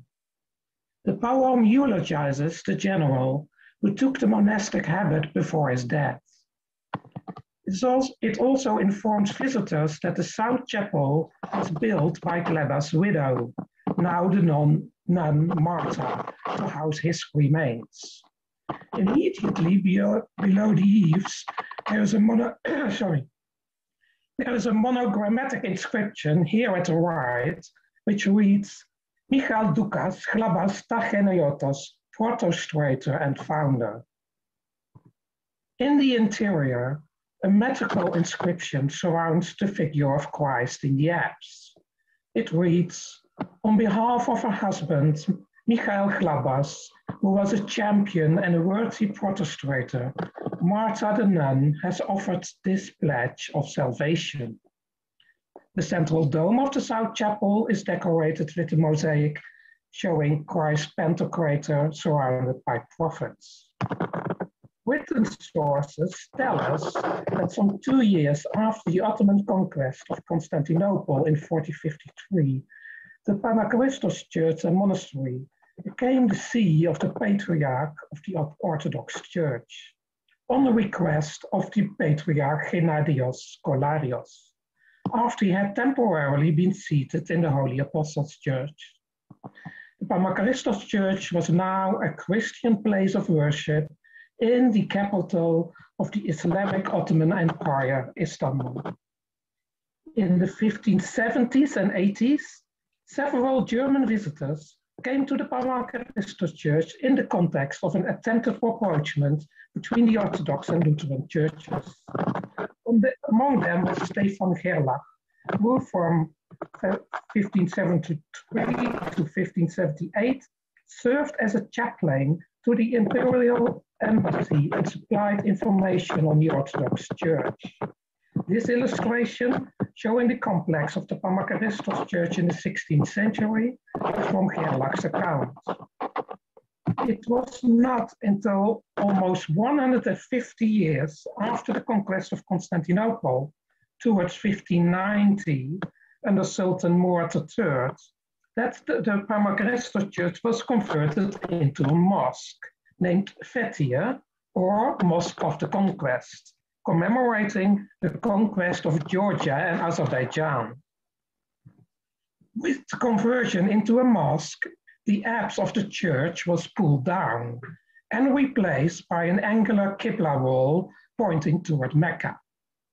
The interior partitions of the church were demolished to create a more open space, and the interior Christian decoration was removed. The South Chapel was transformed into a separate praying room with its own Qibla wall. When towards 1519 the church was converted into a mosque, the surroundings of the building had already become neighborhoods now mainly inhabited by Muslim Turks instead of Christians. Two great fires in 1640 and 1784 damaged the mosque. The base of the 18th century Baroque minaret was probably renewed in 1845 when the mosque was restored. After that, the mosque gradually dilapidated and eventually was abandoned. This photo, taken in 1937, shows that the mosque was in a bad state, with the stairs and a wooden structure, possible the dwelling of the imam, that were built at an unknown date against and over a part of the ambulatory. This situation fits with the general circumstances regarding Istanbul's monumental architecture in the early years of the Turkish Republic, when religious building dating back to Byzantine and Ottoman times had ceased to exist as functional spaces and sat empty in largely abandoned neighborhoods, as Alessandra Ricci formulated it. Over several long intervals between 1949 and 1963, the South Chapel of the former Palmacaristos Church was restored by the Byzantine Institute of America, now the Martin Oaks. The campaign included the removal of all additions dating from the Ottoman period, such as the Qibla wall and the layers of plaster that covered the mosaics on the walls. And the reconstruction of missing parts of the Byzantine building, such as 2 columns that were replaced by imitations in concrete. Around 1960, this part of the Fethiye complex became a museum under the jurisdiction of the Hagia Sophia museums. In 1961-62, the conservation of the mosaics was completed and the small apse, north and several windows were restored to their original form. A masonry wall was erected between the South Chapel and the main building. Here that wall is not there at the left. The latter, so the mosque part, subsequently became a functioning mosque again, after a restoration that mainly consisted of the renewal of the plasterwork. And that was really necessary, as you see. The restoration of the South Chapel by the Byzantine Institute of America must be seen in the light of a change of attitude toward history and heritage that went back to the foundation of the secular Turkish Republic in 1923, when the Islam as a uniting force had to be replaced by a secular narrative of nationhood. The Committee for Research on Turkish History, which was established in 1930, formulated and propagated the so-called Turkish history thesis. The goal of the thesis was to prove that the Turks had a glorious past beyond the Ottoman past. The thesis posited that Central Asia, the homeland of the Turks, was the cradle of all human civilizations, and that therefore the Hittite, Greek, Roman, and Byzantine cultures within Anatolia were Turkish. The Ministry of Education, in a decree issued to every school in the mid-30s, stated it as follows, and I quote, "All historic works in Turkey attest to the creativity and culture of the Turkish race, even if they are referred to as Hittite, Phrygian, Lydian, Roman, Byzantine, or Ottoman. Denomination only designates periods. All are Turkish, and hence it is the duty of all Turks to preserve them." Unquote. Within that context, in June 1931, Mustafa Kemal Atatürk permitted the Byzantine Institute of America to uncover and restore the mosaics in Hagia Sophia. Other former Byzantine churches that subsequently were restored by the same institute include the Chora Church and the Church of the Pantocrator. Hagia Sophia and the Chora Church eventually became museums. The Pantocrator Church, or Molla Zayrek Jami, remained in use as a mosque, but only at the Palmacaristos Fethiye complex was a combination created of a functioning mosque and a museum, the combination that exists to the present day. The Fethiye Mosque shows no signs of its former function as a church. The liturgical furniture includes a pulpit and a Qibla wall. indicating the direction of Mecca, with a prayer niche on the southeastern side. In fact, only the masonry and some fragments of sculptural decoration in the interior can be recognized and typified as Byzantine. The dimly lit interior, with squat masonry pillars and low arches supporting the walls, and light blue and white plasterwork in a very bad state, gives an impression of decay and neglect. Although the building has lost its function as a place of worship, the appearance of the former Paracelsion, now the Fetian Museum, is that of a pristine Byzantine chapel. Here the Byzantine Institute had the power to preserve, or better to reconstruct, Byzantine history and to obliterate the Ottoman past. By turning the South Chapel of the Fetian complex into a museum, it was deprived of its function as a place of worship, but the Christian religious meaning and connotation was restored. It stands now on its own property with an entrance gate as a Fremdkörper in its surroundings, the densely populated and conservative Islamic neighborhood of Çarşamba. The attitude toward Byzantine religious heritage changed once again in recent years. Under the AKP government, there is a strong focus on restoring Istanbul's Ottoman past. Not only Ottoman mosques, but also churches converted into mosques, such as the Pantocrator Church and the Sergius and Bacchus Church, have been restored to their state in Ottoman times. And unfortunately, restoration reports have not been published. Instead of acknowledging the uniqueness of these buildings as visible witness of their past as Christian and Islamic places of worship, the current tendency seems to focus only on the latter. According to Robert Oosterhout, who worked on an earlier restoration of the Pantocrator complex in 1997 and 2005, the building has been restored as a mosque, rather than as a sum of its history. And Alessandra Ricci rightly remarked that there are, and I quote, difficulties in contemporary Istanbul of recognizing Byzantium, which continues to connote the ideological trusts and certain political agendas of conquest and conquered otherness, end quote. With regard to the monumental religious Byzantine heritage, this process of repudiation of the city's Byzantine past includes concrete acts of claiming and appropriation. The recent conversion of the Hagia Sophia into a mosque, the intended conversion of the Chora Church, and the planned rebuild of the ruinous St. John Studios Church as a mosque also reflect this process. What does this mean for the Fetian Mosque and Museum? Since 2018, the complex has been closed for restoration.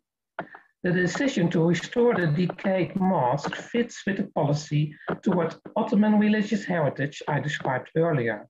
The restoration of the Fetian Mosque complex is being carried out by a construction company on behalf of and under the responsibility of the Vakıflar of Istanbul. The last time I visited the building in July 2019, the interior of the building was completely stripped, meaning that all plaster and concrete layers had been removed, as well as the wall between the mosque and the museum. Unfortunately, I was not allowed to take pictures. It was very interesting, though, to see the open space with the Byzantine and Ottoman brickwork exposed.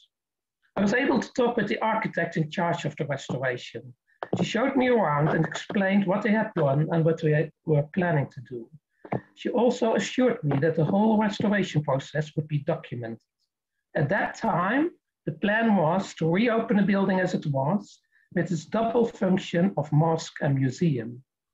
But given the recent developments in relation to Hagia Sophia and the dismantling of the Hagia Sophia museums as an organization, it is unclear what will happen.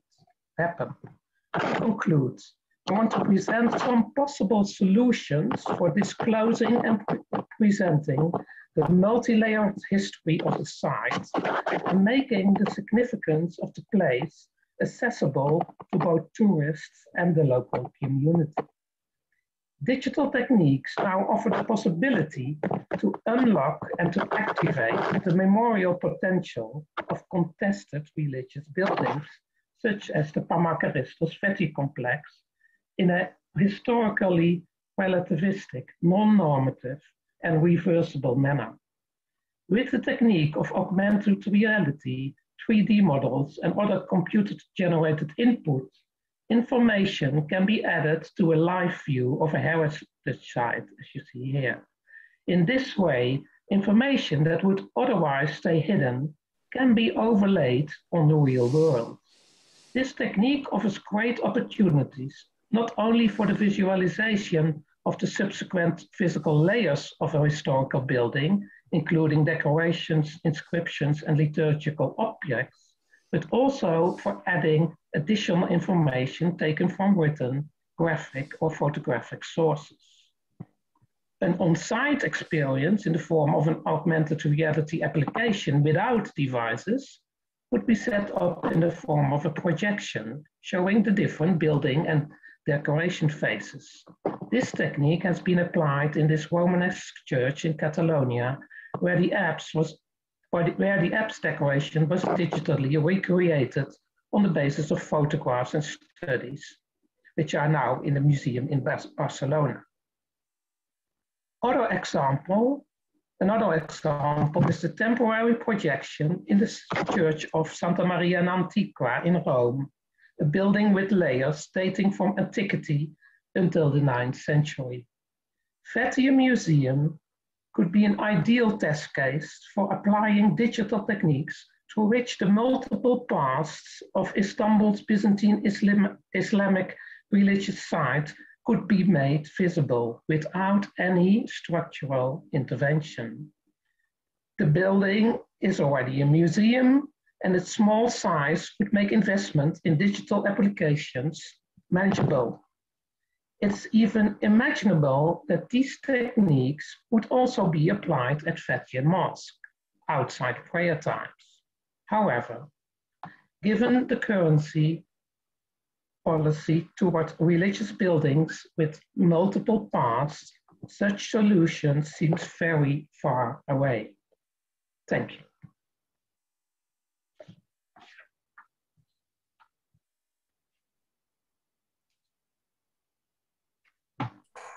Thank you very much for this interesting presentation. I will immediately give the floor to Emma Loosely, whom I will very quickly present. So Professor Loosely is teaching at Exeter University in the Department of Theology and Religion, teaching Middle Eastern art and architecture in Manchester for a long time, and now specializes in Christianity of the Middle East and Caucasus. She focuses on material culture and early medieval Christianity in both Middle East and Caucasus. And her expertise today is on archaeology and architecture of early Syrian Christianity. During a grant in a research grant, she worked in Syria and spent very much time among a group of Urfali in Aleppo. And so rather than talking about architecture and archaeology, today we will have a fantastic, I think, talk about how today's population of displaced population remembers the mainland, the fatherland through one object, which is the Mandilion. And we are very lucky to hear you. Thank you very much. Thank you very much. So in the late 1990s, I moved to Aleppo to study the Aramaic dialect of Syriac. My aim was to read liturgical texts and also to gain some understanding of the Syriac liturgy by attending church services and seeing the rituals at first hand. In this way, I came to live amongst the Urfali in the district of Aleppo known as the Quarter of the Syrians, Hayy al-Syrian in Arabic. The Urfali are the descendants of the Christian inhabitants of Edessa, now known as Şanlıurfa, who were exiled in 1924 in the aftermath of the Treaty of Lausanne. At that time, there were still a number of elderly people alive who remembered the long march from Urfa to Aleppo. They talked of an arduous walk as young children that ended in a tented camp looking down over the ancient walled city of Aleppo. By the 1930s, the realization that they were never going to return had led to the construction of a church and more permanent housing. And by the end of the century, Hayy al-Syrian was a distinct city within a city. The overwhelming majority of the Urfali are Syriac Orthodox, but there are a smaller number of Syriac Catholics and Armenian Christians amongst the number. And at least up until the depredations of the current Syrian civil war, they remained together as one community. Before moving to Aleppo, I had been aware of the story of the Mandylion, the image of Christ said to have been miraculously imprinted onto a cloth simply by the act of Christ wiping his face on a towel. I knew that the relic was linked to Urfa, but it was unclear at that point how the artifact fit into the contested historical narratives of the city. From the outset, the Urfali were at pains to explain that they were unlike the rest of the Syriac Orthodox population in Aleppo, who had emigrated largely from Mardin and the Tur Abdin regions. They speak Syriac with a different accent, and they write with a distinctive handwriting style that is recognizably linked to this oldest Syriac subculture. And the older generation would often reminisce about the wonders of their lost city. These stories were being passed down to the younger generations, but as I now realize, they were becoming increasingly tangled as events and monuments were conflated as these stories were retold over time.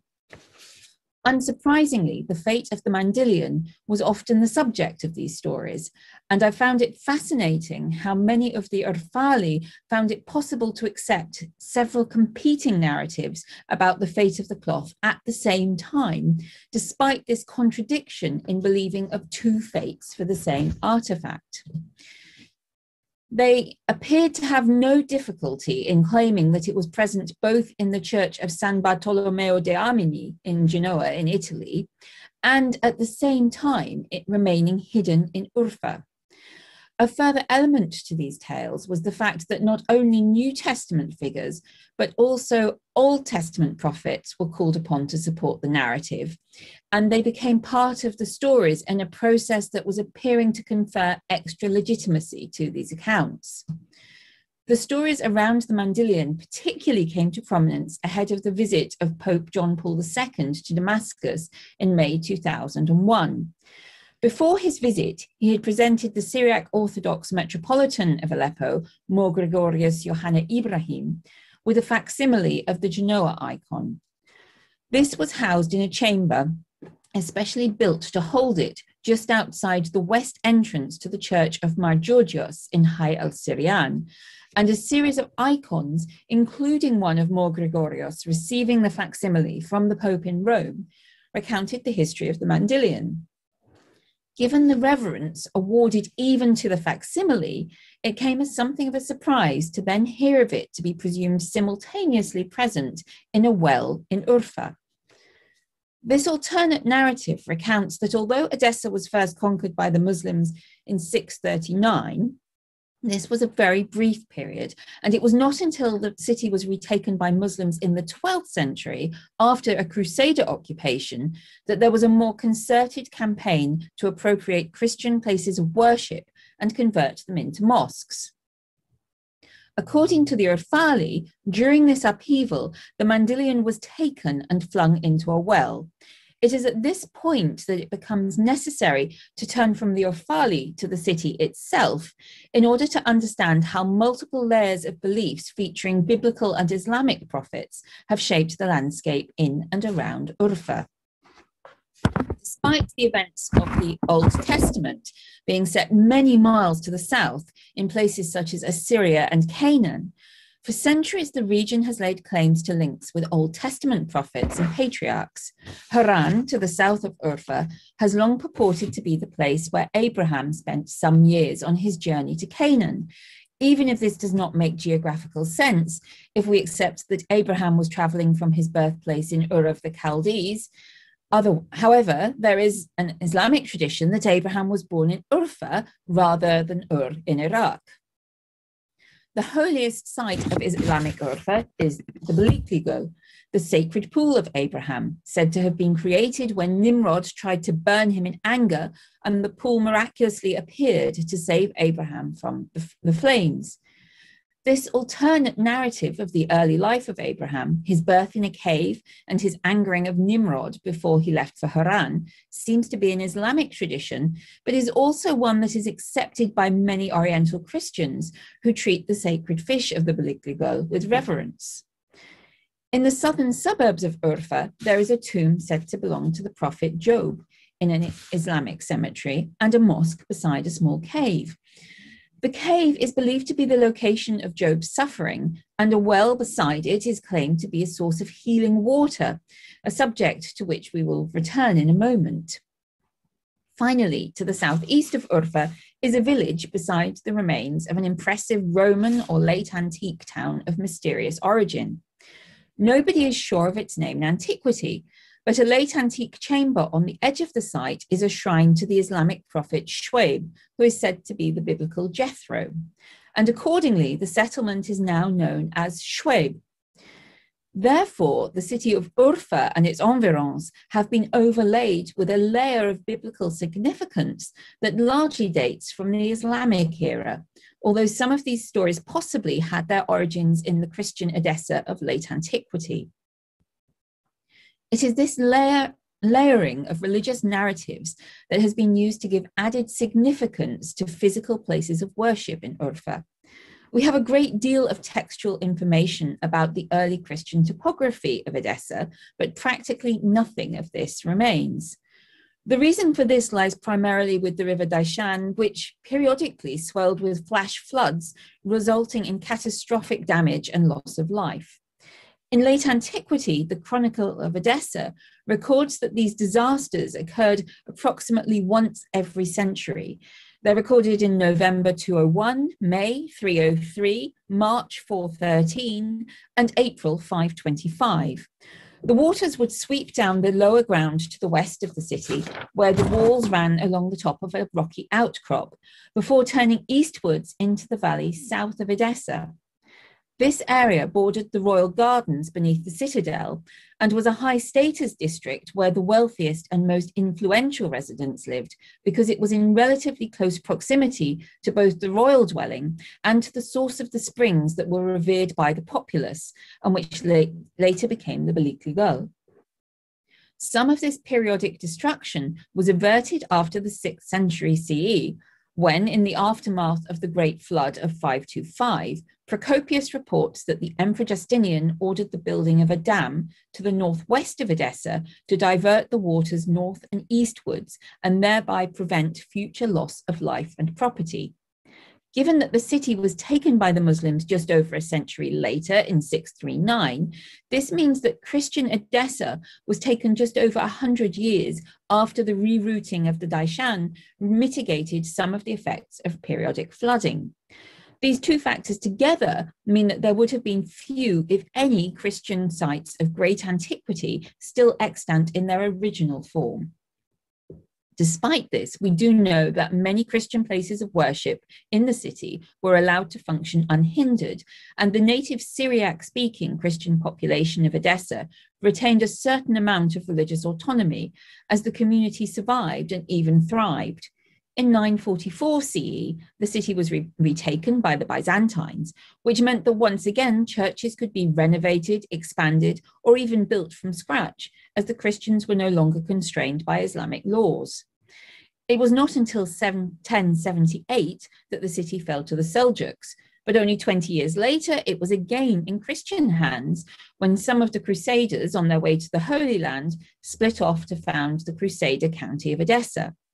When Edessa was defeated by Zangez's army in December 1144, it passed forever out of Christian rule, and its inhabitants were to live under Muslim overlords from then onwards. Naturally, thenceforward, the primarily Christian-dominated architecture and civic life of the city diminished as the Islamification of Urfa intensified. Given this tangled history and the regularity with which Edessa or Urfa passed between Christian and Muslim overlords throughout the Middle Ages, it is therefore no surprise that it is difficult to trace exactly which religious tradition was the source of each of the various legends about Old Testament figures. The fact that Abraham, Job, Ayub, and Jethro, Shoaib, are all significant in Islamic tradition, as well as in Jewish and Christian texts, adds to the feeling that the legends of Urfa have an element of syncretism to them that reflect this checkered history of Christian-Islamic interactions. One of these legends overlaps significantly with the narrative of the Mandylion that an informant amongst the Urfali told me. She said that it had the ability to cure skin diseases, and when the city fell to the Muslims, it was cast into a well. Ever afterwards, water from the well possessed miraculous curative properties, so that those who bathed in its water would be cured of skin diseases. She mentioned that the well was in a mosque that had been a church, but that had been seized and repurposed by the invaded Muslims. Now, there's a lot to unpack here, but taking it slowly, it's possible to see how, rather like a dream weaves together memories, this story was based on a number of legends about Edessa. First of all, the curative powers of the Mandylion are central to the conversion narrative of the Urfali. They believe that King Abgar V, Ukama, Abgar the Black, wrote to Christ inviting him to join him as co-ruler of Urfa when he heard that Christ had the gift of healing. As Abgar had long suffered from a serious disease, and he believed that Christ had the power to heal him of his illness. The nature of the illness is still uncertain, but he is believed to have been a leper.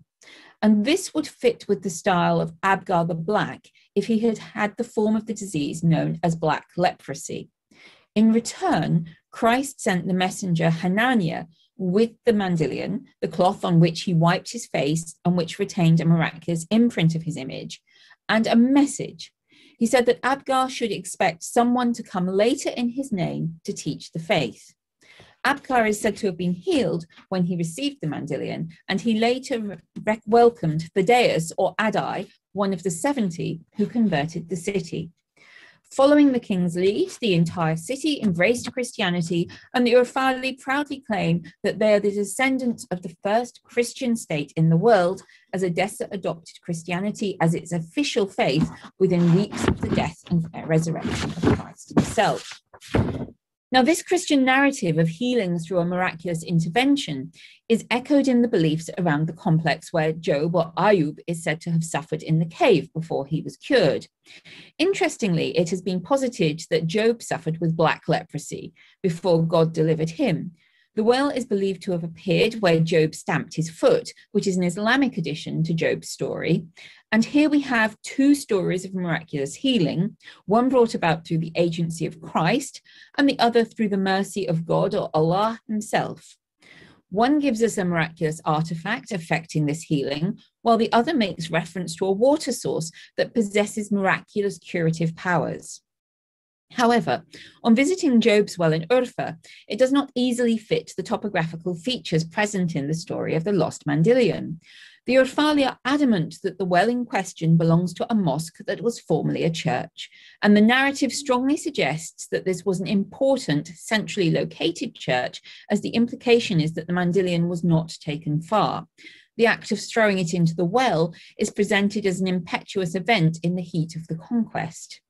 With these facts in mind, I set about investigating the location of this episode in the old city of Urfa. It was clear from my informants that this took place in a church not very far from the Pools of Abraham, and that it was a large and important foundation, not a small chapel serving a poor or small congregation. It quickly became apparent that only one site appeared to have all these elements for it to be the Church of the Lost Mandilion, and indeed I then found an official Turkish language guide that made this same connection. And here we have the view of the Ulu Jami from the Urfa citadel. We have many tales of Byzantine-era churches being adapted into mosques after the Crusades, and the reasons for this vary. But the most common one is simply the desire of the conquerors to stamp their authority on the subjugated populace and to understand that underline that their God, in this case Allah, is greater than the God of the vanquished. With regard to the Crusades, we find two complementary impulses in relation to the conversion of churches into mosques. First of all, new churches built by the Crusaders were swiftly converted into mosques, not least because they did not have deep-rooted local congregations in the same way that pre-Crusading churches had their native communities. Secondly, we have several accounts of cathedrals, or the largest and most important churches in a town or city, being appropriated and converted as a form of punishment for the perceived collaboration of the local Christian community with the Crusaders.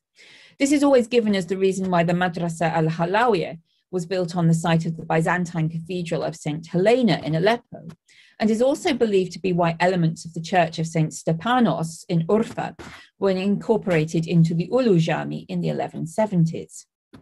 Guidetti's article, The Byzantine Heritage in the Dar al-Islam, Churches and Mosques in Al-Ruha between the 6th and 12th centuries, discusses the process of how early Islamic architecture built on a Byzantine inheritance, and also how sites such as the Ulu Jami incorporated Byzantine architectural forms and spolia into their fabric for both aesthetic and pragmatic reasons. Any visitor to the mosque today can see that it was built on or near a church. The courtyard reveals both Byzantine elements reused in a new context and the adaptation of earlier buildings to Islamic usage. Perhaps the most obvious example of this is the hexagonal minaret, which can be compared to some extent with the famous and sadly now destroyed minaret of the Great Mosque of Aleppo.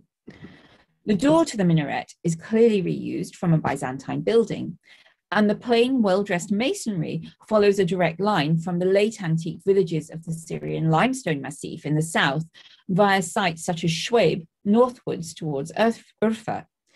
The minaret derives not only from medieval Islamic examples, but also from the church towers that dotted the region in late antiquity, as its simplicity means that it lies midway on a scale between such monuments as the towered facade of the 5th century church at Kalblose in Syria and that of the famous Aleppo minaret. Interestingly, the process by which the Church of St. Stepanos was converted for Muslim usage is akin to that of the Umayyad Mosque in Damascus, rather than the nearer, in both chronology and geography, example of Aleppo. In Aleppo, the apse of the Cathedral of St. Helena was retained as the prayer hall of the Madrasa al-Halawiya, and the rest of the church disappeared under the adjoining mosque complex. In the case of the Umayyad Mosque in Damascus, it has been widely argued that the earlier church was built in the middle of the enclosure of the temple that originally stood on the site. The Semitic shrine to the god Hadad was Romanized and appropriated as a temple to Jupiter Dolichaeus before the Christians in turn confiscated the site and built the Church of St. John the Baptist. Therefore, although the church was razed when it was sold to Al-Walid for redevelopment as a mosque, elements of the building were retained and incorporated as spolia in the complex, with the external wall of the temple enclosure becoming the external wall of the mosque and its courtyard. This appears to have been the pattern followed by the builders of the Ulu Jami, as the repurposed Byzantine doorway and the capitals dotted around the mosque courtyard have been noted above. But another distinctive feature noted by Guidetti is that the wall on the north side of the courtyard has been created from the Byzantine church that once stood on this site. One of the arches has been knocked through to provide a northern entrance to the mosque, but it is still recognizably a feature of the earlier church, despite the alterations made to incorporate it into the fabric of the courtyard. Therefore, it is clear that the Zangid conquerors of Edessa wanted to erase the Christian heritage of the city in a way that was more comprehensive than the process used with the Byzantine Cathedral of Aleppo. Whether or not this was because Aleppo never fell to the Crusaders and therefore emotions were not as passionate, we do not know, but it is clear that the church was systematically erased. On the other hand, the new overlords of Al-Ruha, as they renamed Edessa, were pragmatic enough to reuse many elements of the earlier building rather than waste good construction materials. As Guidetti points out, such salvaged material would not have been kept entirely for the new mosque, but also for a variety of other projects, such as repairs to the city walls and new work on the citadel. What this information means is that there is a clear architectural basis to the stories of the Urfali about how one of their most significant churches was appropriated and altered for use as a mosque. Additionally, on entering the prayer hall of the Ulu Jami, the visitor is aware that there is a well inside the hall to the east of the main entrance. Whereas it is commonplace to have wells and water basins in mosque courtyards for ablutions and other uses, it is less common for a well to be placed inside the prayer hall itself. It is this well that is said in local tradition to be the one which the Mandylion was cast into, and for that reason it is believed to have curative powers. Therefore, we have come full circle, as the story told to me by the Urfali in Aleppo accords with the beliefs of the Muslim population of Urfa. This is in direct contrast to the Eastern Orthodox Christian belief that the Mandylion was taken to Constantinople by the Byzantines for safekeeping, but, as mentioned above, leads to the curious situation that many descendants of the Christian Urfali believe in a dual fate for the relic, where it somehow remains in the well in the Ulu Jami, whilst also being present as an icon in Genoa. What this story tells us is that there are two strands to the study of places with a continuous tradition of worship. The first concerns the archaeology and architecture of these sites and the study of the physical traces left behind. There hasn't been room to expand further in this paper, but the site of the Ulu Jami was a synagogue before it became the Church of St. Stepanos, and it would not be surprising if it transpired that it had a religious function even before it was used by the local Jewish population. This leads us to the second point, which is that once a location becomes imbued with a sacred aura in the minds of the local populace, then it begins to accrue an extra patina of holiness as various beliefs about events taking place at the site enter local consciousness. They're then repeated and embroidered. The story of the Ulu Jami and the Mandylion presents an especially interesting case, as here we find an exiled population recounting a story essentially the same as that still circulating in Urfa 100 years after their expulsion from the city. It is to be hoped that in the future, it's possible for the sacred topography of Urfa to be mapped in order that the complex relationship between the three Abrahamic faiths in the city can finally be fully understood. Thank you very much. Thank you, Professor Loosely, for this interesting paper about how myths and legends travel, and not only objects of veneration. We will, as we are running a little late, I will introduce our last speaker, Professor Paschalis Androudis from the Aristotle University of Thessaloniki, teaching in the Byzantine, in the Department of History of Archaeology, and teaching Byzantine art and archaeology in this department. He has many traits. He's a man of many trades, as he is both an architect and historian and a conservation specialist, with a degree in architecture, in Byzantine art and archaeology, and a PhD in Byzantine archaeology from Paris Sorbonne. his research covers both history and conservation. So today he will speak to us about a specific site, the Church of Agios Amphilochios in Konya, and its transformation to the Eflatun Mescidi. Thank you very much. Your floor is yours, Paschalis Androulis.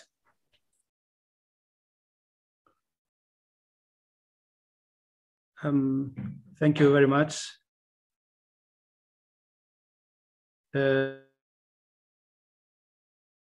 Mrs. Kurukli, for introducing me.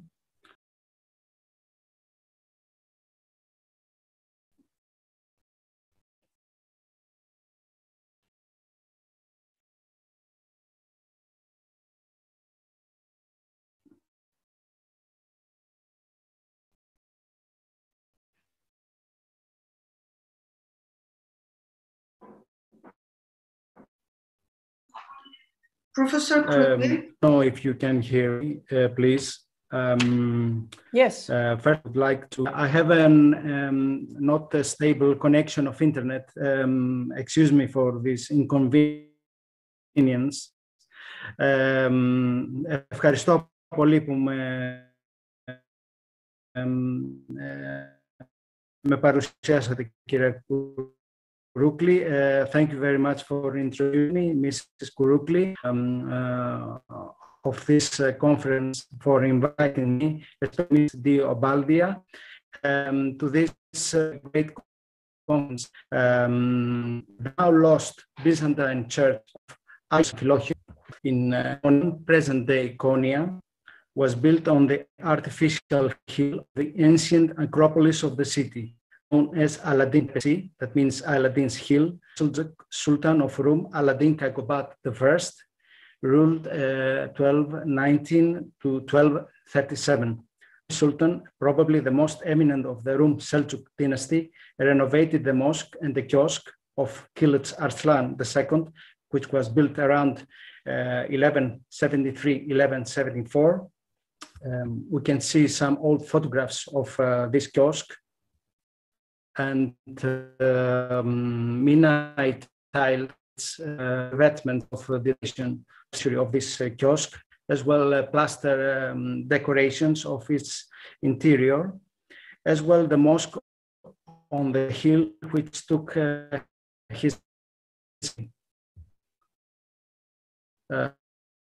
plan of this mosque, intention of Sultan Aladdin Kagobat I, and some other photographs of the exterior and interior of this mosque.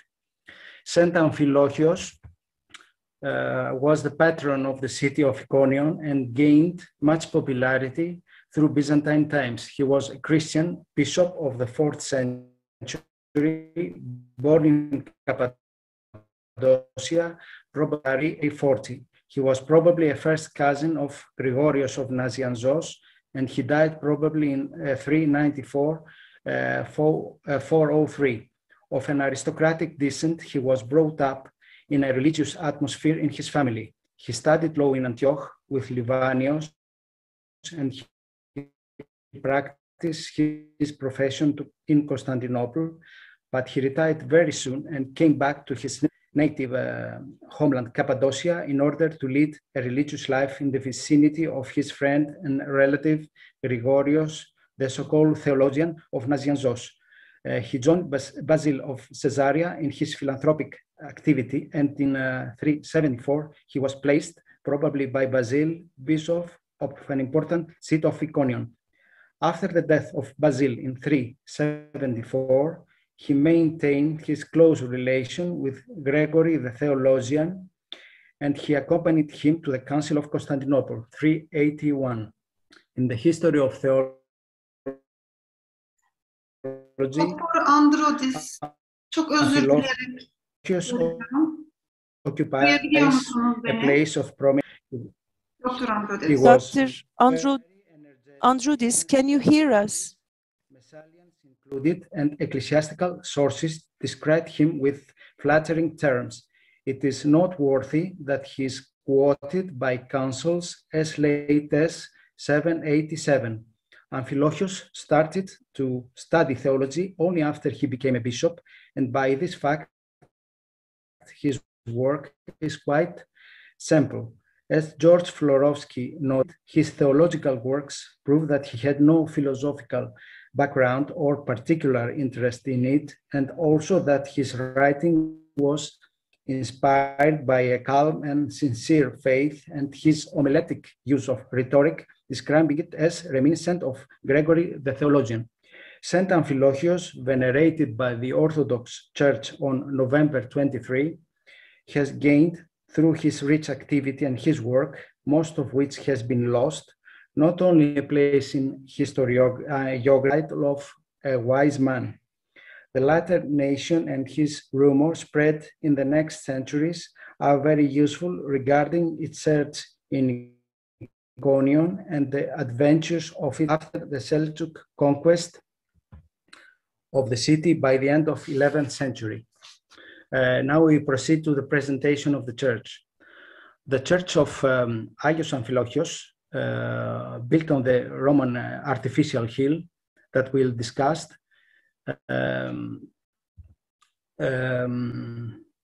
was dedicated. The church of Agios Amphilochios of Iconium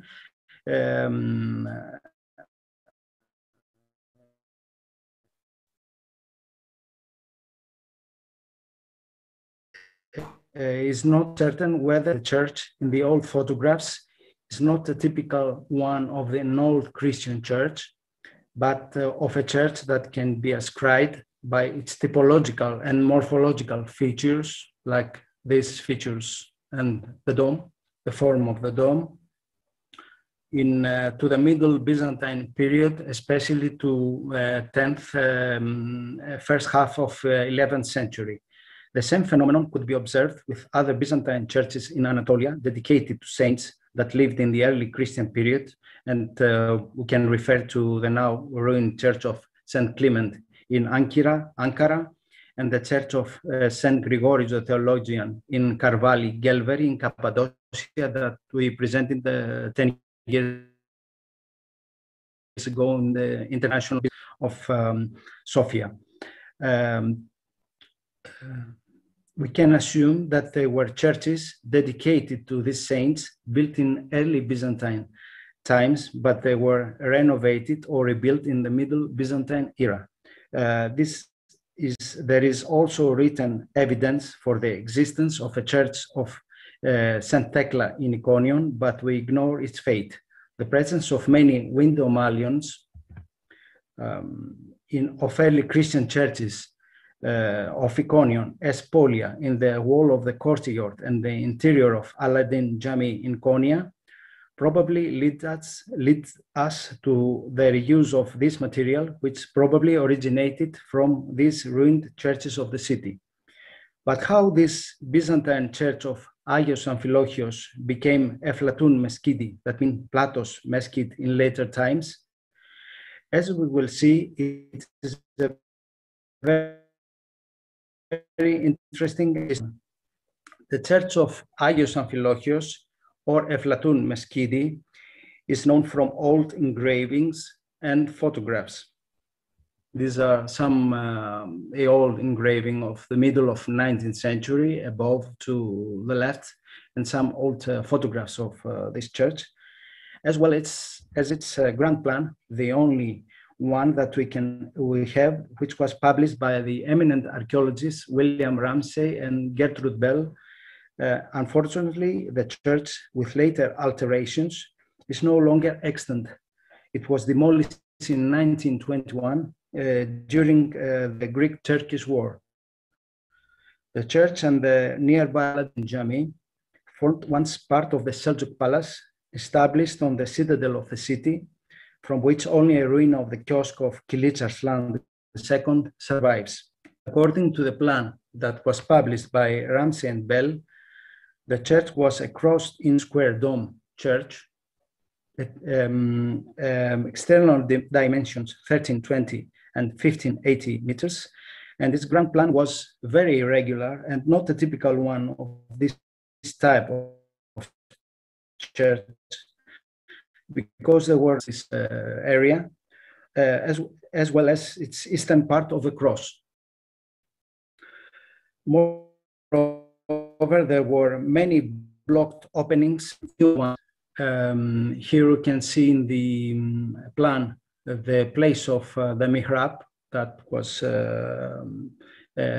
created there after of the church to a small mosque. And finally, a big wooden clock tower, Saat Kulasi, was added in later times to the top of its dome. It is obvious that the initial church suffered serious alterations through time, not only externally, but also in its ground plan. We'll try to trace the chronicle of these alterations. Thus, again, this plan and apart this plan, and in order to determine the building history of this church and its alterations, the only documentation could be provided by the old photographs of the end of 19th and the beginning of 20th century, and their careful examination. These flashes, red flashes, arrows, can see some remarks that we can make to some parts of the church. The first scholar that made comments on these photographs and wrote an article on the church was the late Turkish professor Semavi A.J. in the late 1950s. A.J. made important remarks, but did not give a satisfactory explanation for the irregularity of the plan of the church. Late reference to the church by Scott Redford was limited to the use of the church as a palace church by the Christian wives of the Seljuk Sultan, associates or servants.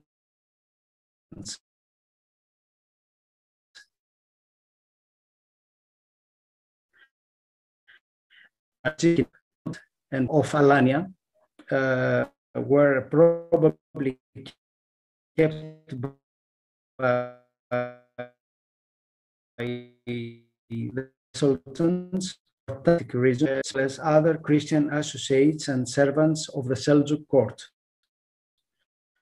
As for the church of Agios Amfilochios, Tekinalp made an hypothetical restoration of its interior, but re-examined. As we can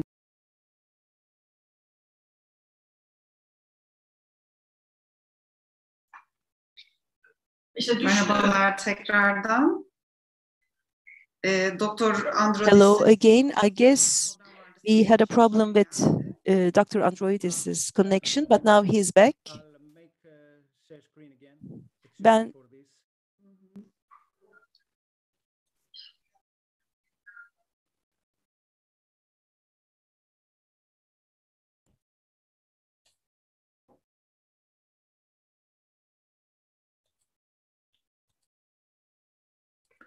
can you see it, please?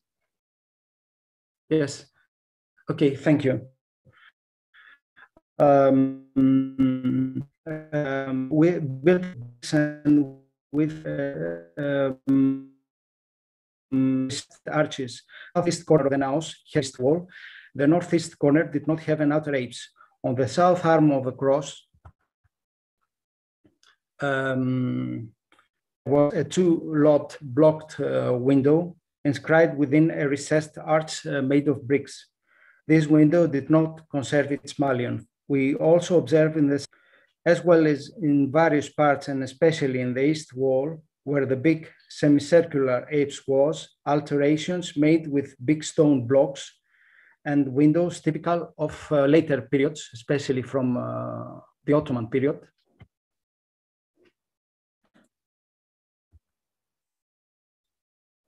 These alterations. And in the northern part of the church, we see also in the eastern part of the church, and some blocked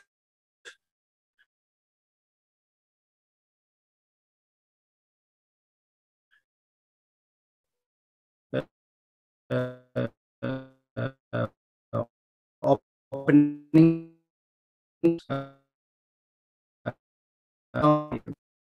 and we tried chronological this together with the vestige of in the south of the church, this part of the wall of the church led us to a different hypothesis on the initial plan, and it's on the basis of our remarks we traced the hypothetical scheme of the different periods observed in the masonries of the church. And we strongly believe that the original plan of the Middle Byzantine Church was a typical one with clearly inscribed cross and the narthex.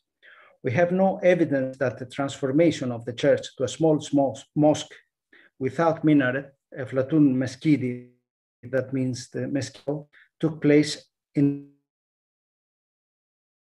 the time of the reign of the Seljuk Rum dynasty. We are not certain whether the oriental part of the church and its narthex were demolished during this period and the church became smaller in size.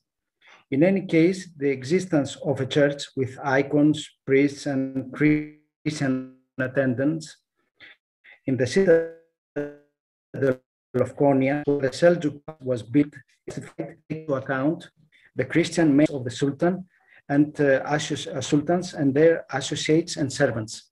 And we have depictions of women, Seljuk women, and some researchers believe that some of them were probably Christian, had a Christian Alp already noted. Would have been practiced.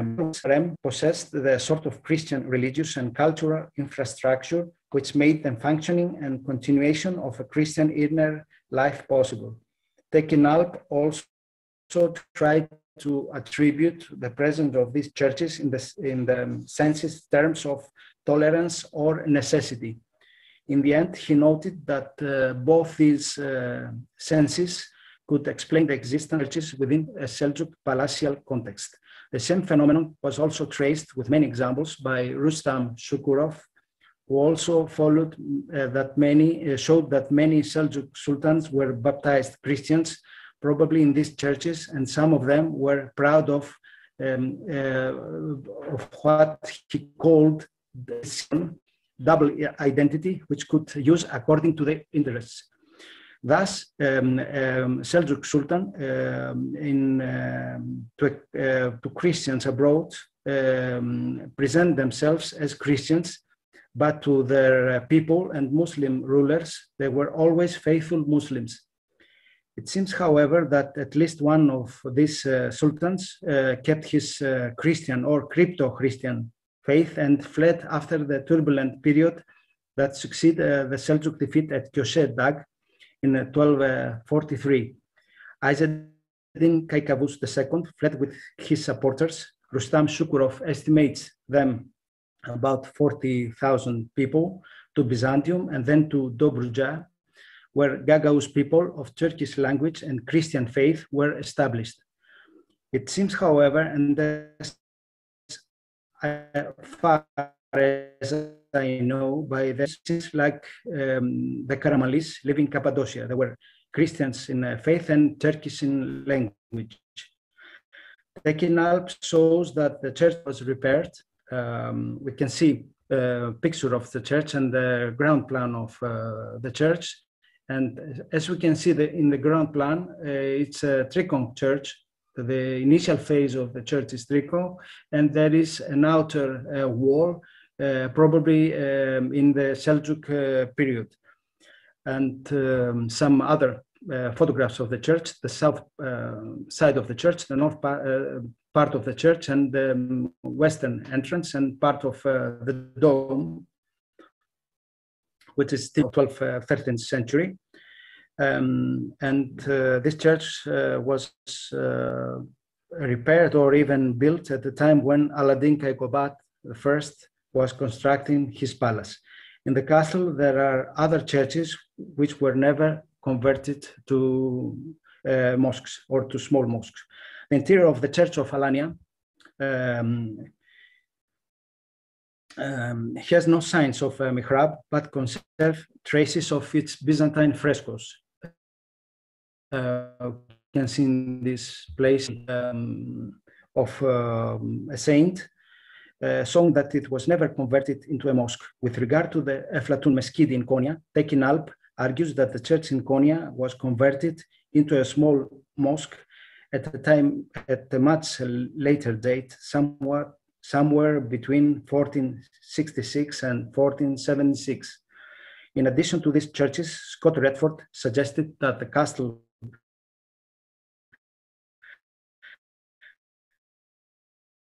churches nearby be dated no earlier than the 13th century, were likewise built to accommodate the local Muslim rulers' predominantly Christian harem. And again, these pictures, it is possible that the situation in the early Ottoman imperial harem until the second half of the 14th century, indeed, from 1291, 1380.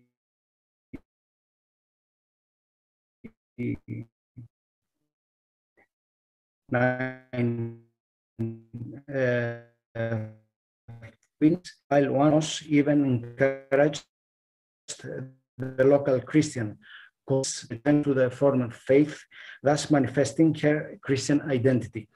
Returning to our church in Konya, it seems that its transformation to a small mosque did not took place in Seljuk times, but probably in Karamanid period, or after the Ottoman annexation of Konya, possibly between 1466 and 1476, as Majid Tekin Alp supported some years ago. The hypothesis of the Turkish scholar seems plausible, but on the other hand, we have a long gap of time from the early 14th century to 1466, or at least, in which the church passed from Christians. No rich evidence for the strong presence of Christian wives of Turkoman Karamanid in their court. This a bigger Byzantine church became a square and cubic structure crowned by a dome, which is not far from the main architectural concept of mesquites. As for the unusual Turkish name of the church, Eflatun Mesquite, that means small mosque of Plato, this is certainly a Turkish Christian wise bishop, Amphilochios, to the famous ancient Greek philosopher. In fact, Plato was never present in the reign of Ahdnames, and also bear in mind that there are other ancient sacred places in the vicinity of Konya, which were attributed to the Hittite sacred place with springs, which was named Eflatur Pinar. And present-day photographs, Monastir, old photograph, and present-day photographs.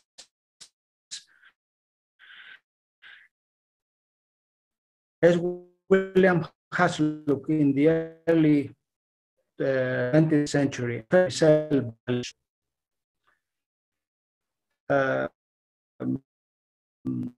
this curious syncretism with cultures, religious, and finally known to all of us as Mevlana and his disciples in his lodge when Konya was a great multi-ethnic city open in different influences. We know, for instance, the special relationship of Mevlana with the monks of St. Chariton, Eflatun Monastery, Ak Monastir.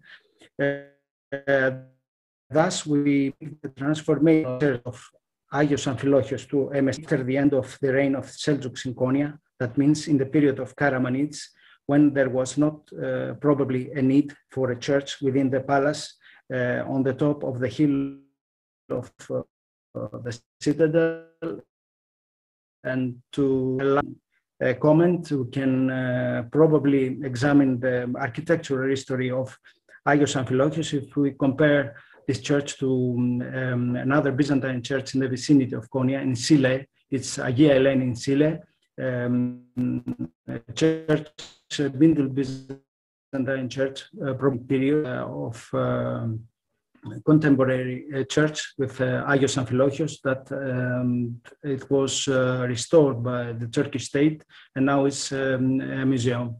Thank you very much. The secretary is. Thank you, Professor Androudis, for this interesting talk. We have unfortunately missed some of your sentences, but I'm sure that we can discuss points in your presentation.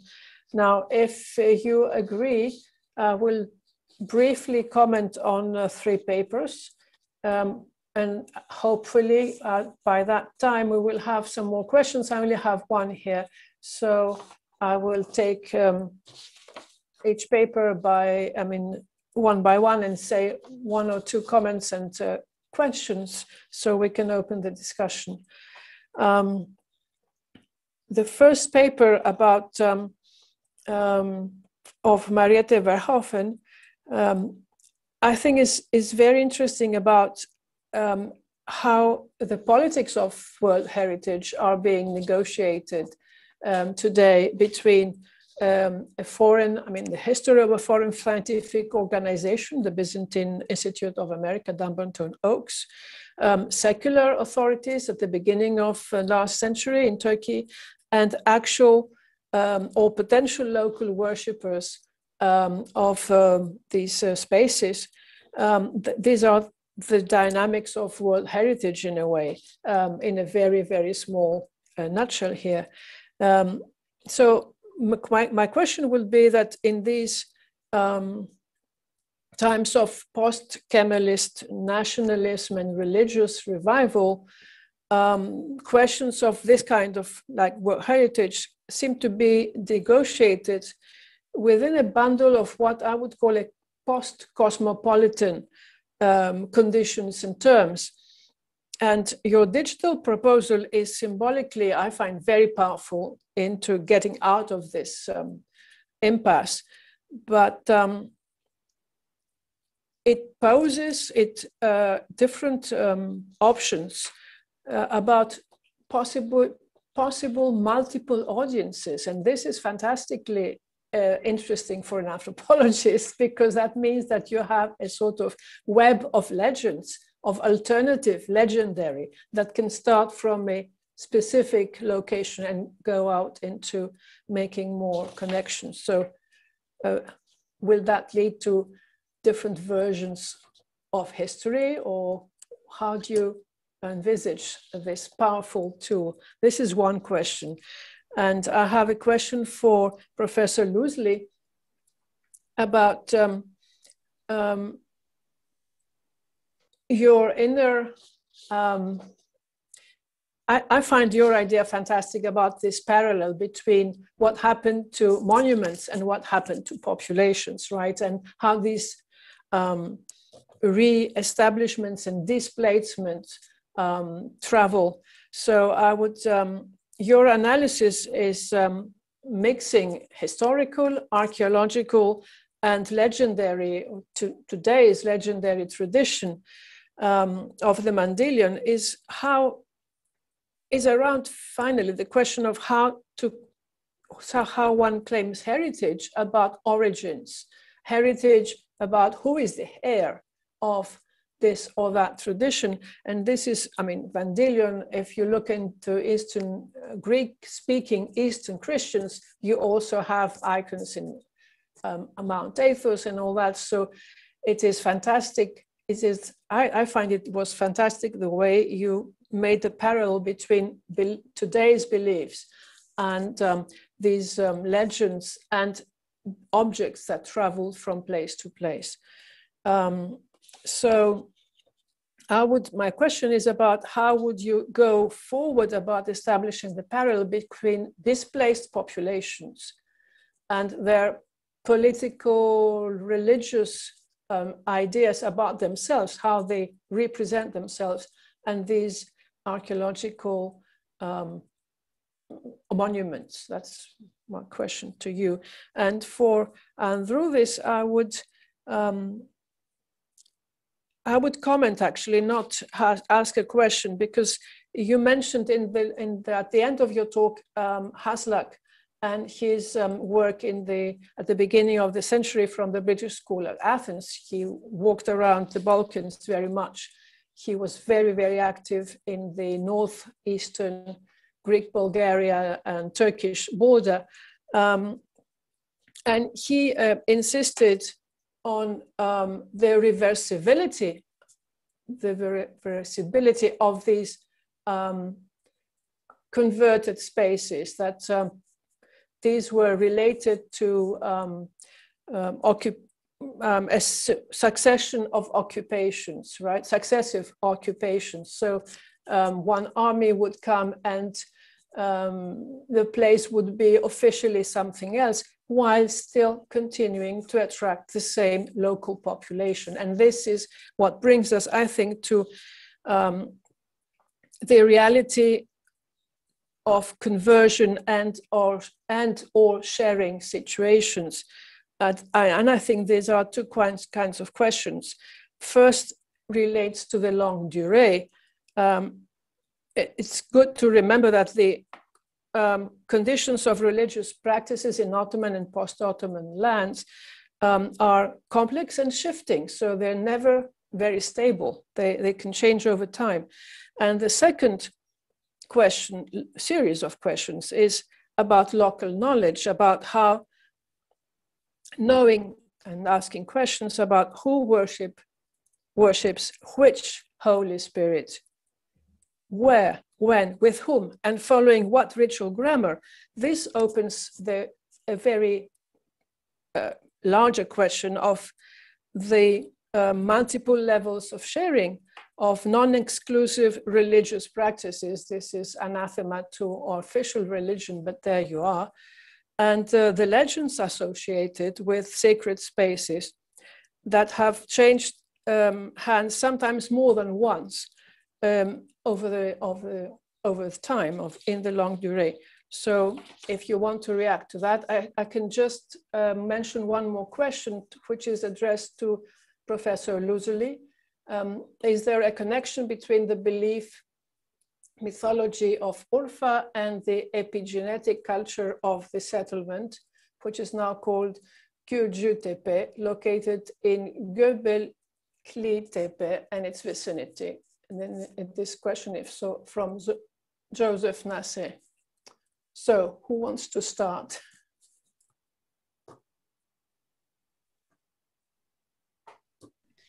I'm happy to start. Okay. The question about Göbekli Tepe, if I understood, is that right? Yeah. I'm actually married to a prehistorian, so I visited Göbekli Tepe because he wanted to see it. I know I have friends in Syria, a Jesuit priest who's a good friend, who would argue that there are certain places that seem to have a kind of, I don't know, an intrinsic sacred aura that attracts different religions to them. And you tend to have, as time goes on, you get different layers. It's clear that something around Urfa attracted people in prehistory, because we have Göbekli Tepe. We also have places like Sumatra, where we have ancient Aramaic inscriptions and high places. This region has was the center for a variety of different cults, and over time these were then overlaid by the Abrahamic faiths, in particular Christianity and Islam.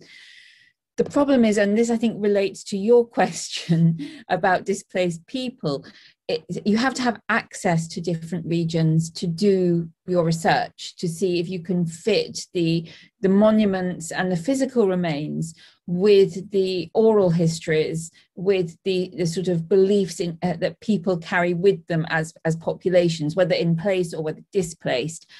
And as I'm sure many people on this platform know better than me, it is quite a difficult region to work in. It's had a lot of problems. It's had problems with internal unrest in the past. Since the outbreak of the Syrian civil war, it's been a difficult region to access because of border problems. So over time, for large swathes of the sort of 20th century and now into the 21st century, there have only been very definite small windows when field work has been really practical. And it hasn't also been terribly easy for many teams to get permission to do archaeological work.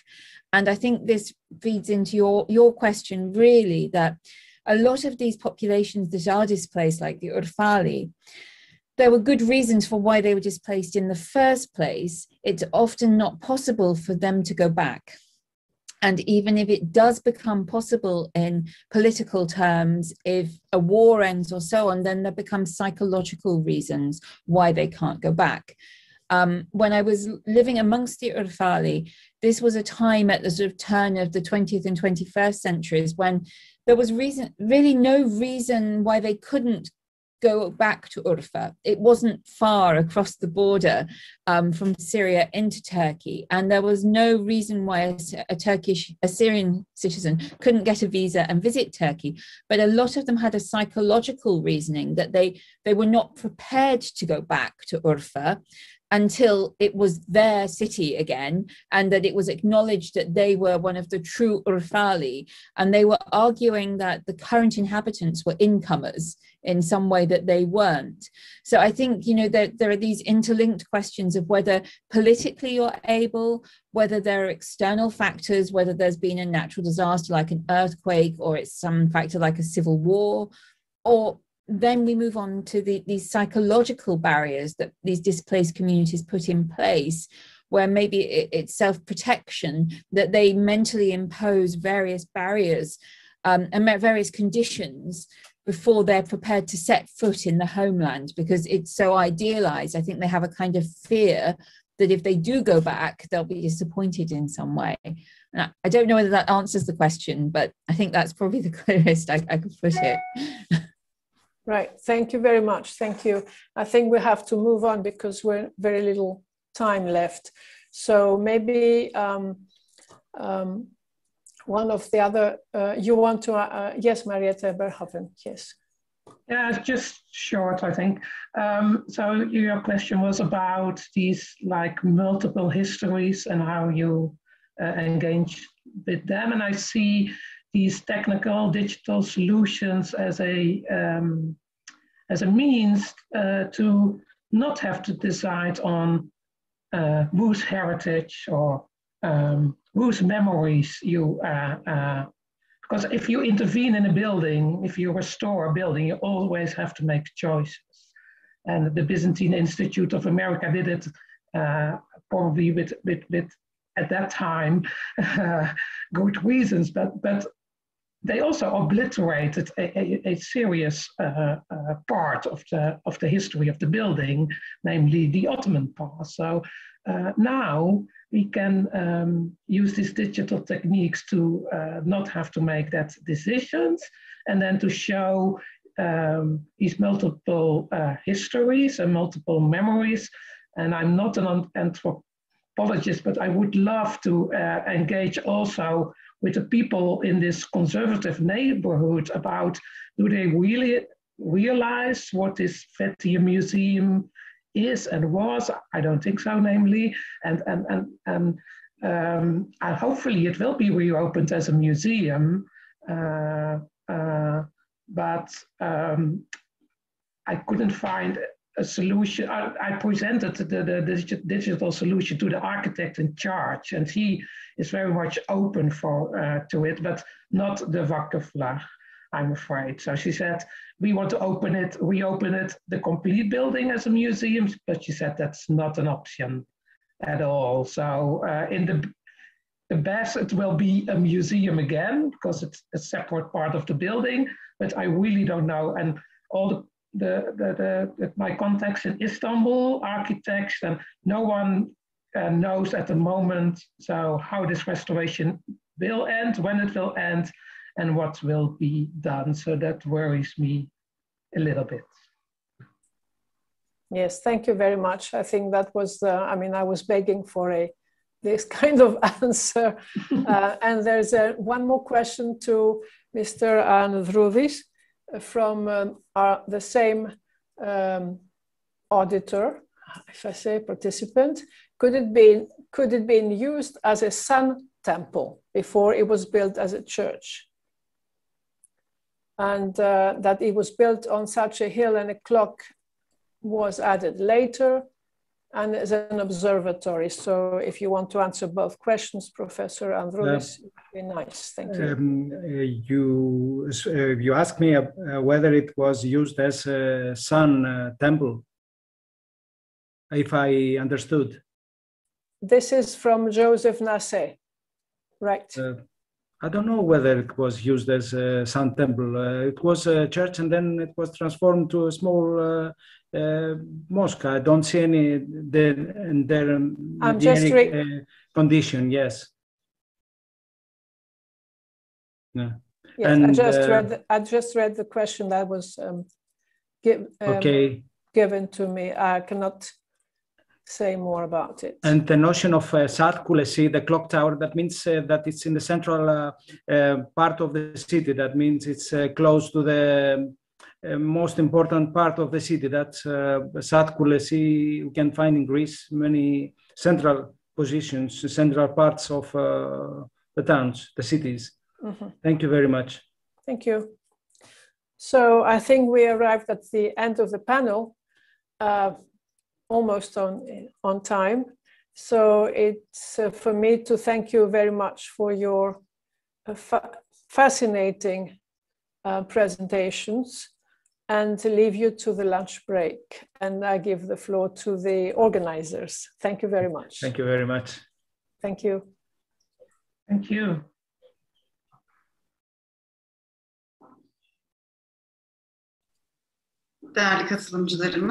Distinguished participants, we have come to the end of this session. We would like to thank our discussant and our speakers for their contribution. We have the noon recess. I would like to remind you first of ADİP Forum for your contributions and comments with respect to the topics of our conference. You can register to ADİP Forum and write there in order to be informed about the activities of ADİP Forum. You can write adipforum@gmail.com. Now we're going for noon recess, and we expect to see you at 14:45 hours.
live.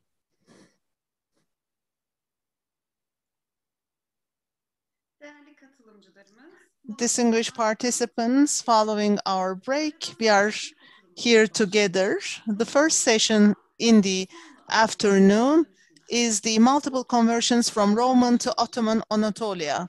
For this session, Professor Dionigi Albera will be our discussant. The floor is his.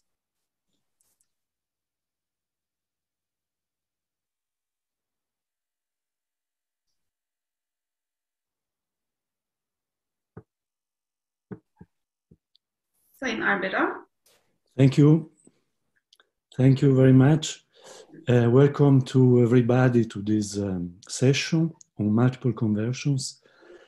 First of all, I would like to express my sincere appreciation and my gratitude to the colleagues who organized this very rich conference, as well as to the team who is in charge of the practical aspects.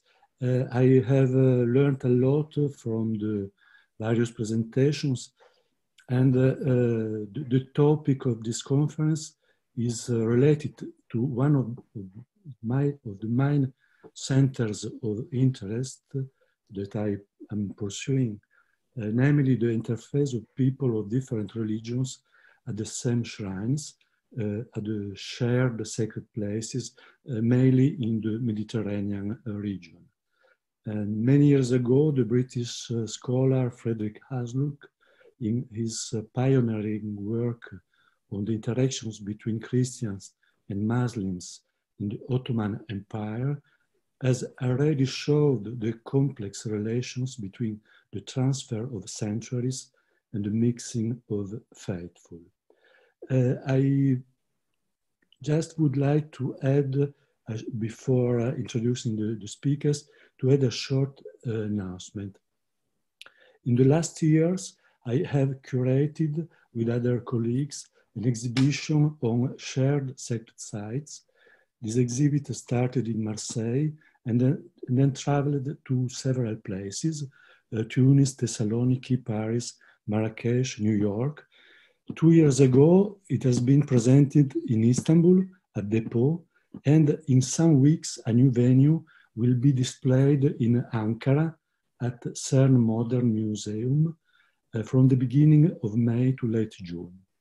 This exhibit documents the practices of people who share the sacred sites, and it is also concerned with the issue of the conversions of sacred places, so it may perhaps interest someone in the audience. Let me now briefly introduce the first speaker of this panel. As you know, there has been a last-minute shift in the program, so I have the chance to introduce Vanessa de Obaldía and to thank her for the huge work he has done to organize this wonderful conference. Vanessa has an international formation. She has a BA from the University of Cambridge and a MA from Marmara University and a graduate diploma in law from BP University in London. She was awarded a PhD in history by my university in Aix-Marseille 3 years ago. And she's now holding a postdoctoral position at the University of Mainz in the framework of an ERC starting grant project. She has published a number of articles in peer-reviewed journals and is currently co-editing a collective volume on Latin Catholicism in Ottoman Istanbul, which will be published by the Isis Press in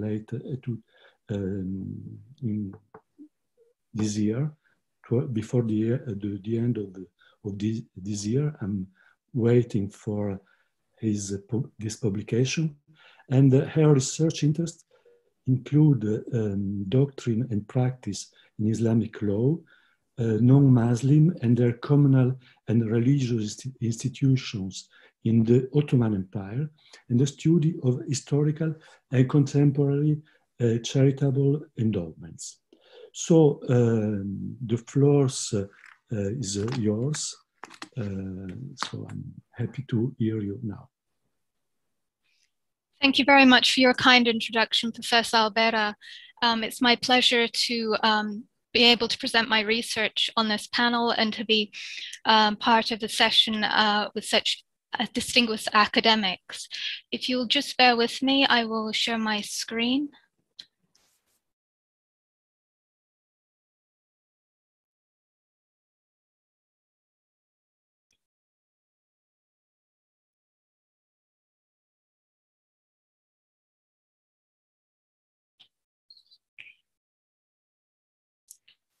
Since the dissolution of the Latin Empire in 1261, Latin Catholic churches in Constantinople experienced the occasional conversion and transformation into Orthodox sanctuaries. With the Ottoman conquest 2 centuries later, they were subjected to gradual but systematic expropriation and conversion for either religious or secular purposes. For example, a couple of decades after the Ottoman conquest of Istanbul in 1453, the 14th century Dominican Church of St. Paul was converted into a mosque in 1478, later known as Arab Jami. Its conversion was Islamically justified by the practice of converting the most prominent church in the area into a Muslim place of worship. This justification was complemented by the Ottoman era refuted tradition that it was formerly the site of a mosque built during the Arab siege. A couple of centuries later, emerges another very well documented case of the conversion of what was left of the conventual Franciscan complex of St. Francis, following the Galata conflagration in May 1696. The construction of Galata New Mosque in 1698 was commissioned by the chief consort of Sultan Mehmed IV, Ametullah Rabi'ul Nur Sultan. Similar to the Dominican case, the expropriation and conversion of St. Francis was justified Islamically and influenced by local and international factors, including an increase in Orthodox Sunni sentiment and diplomatic tensions between the Ottoman state and Catholic powers. By the end of the Ottoman era, the transformation of Latin Catholic places of worship took a variety of secular forms, in addition to the traditional mosques and quarter mosques. These included depots, a cultural center, and even a Turkish bath, thereby satisfying religious, demographic, political, and economic needs. During the era of the Turkish Republic, conversion was often facilitated by the abandonment of such spaces of worship due to the reduction and disappearance of congregations of worshippers and or the withdrawal of missionaries back to their countries of origin. As an example, in 1895, the church founded in 1895 of the Oblates of the Assumption Missionary Sisters located in Haydar Pasha was transformed into a concert hall and exhibition venue in 2012, while preserving the building's history.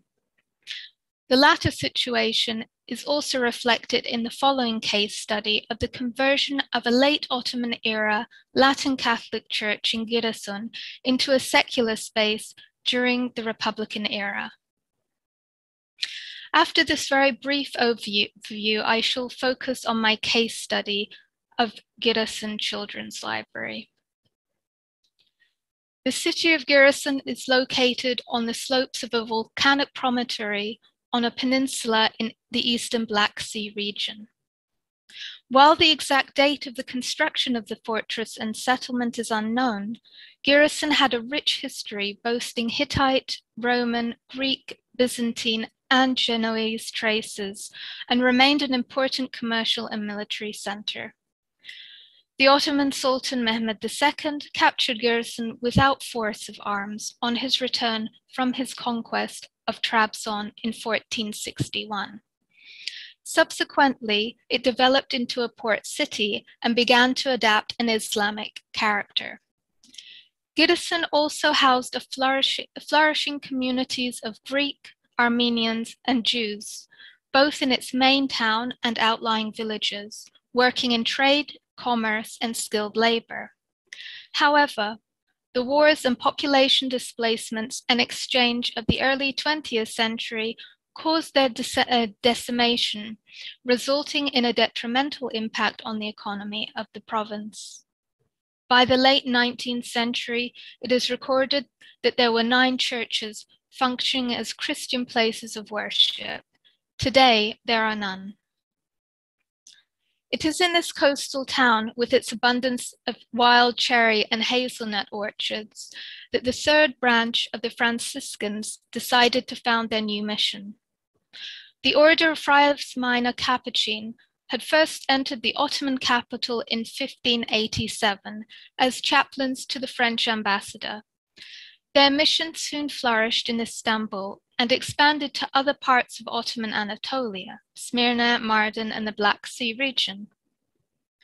The Capuchins, who had settled in the city of Trabzon in 1845, decided to expand their mission to the west along the coast of Giresun.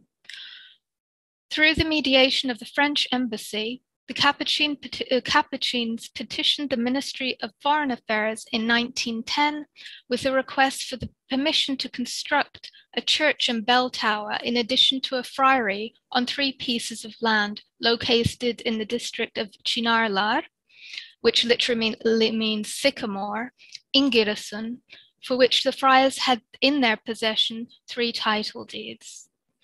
The response to the petition was not immediate, and its obtainment was not simple.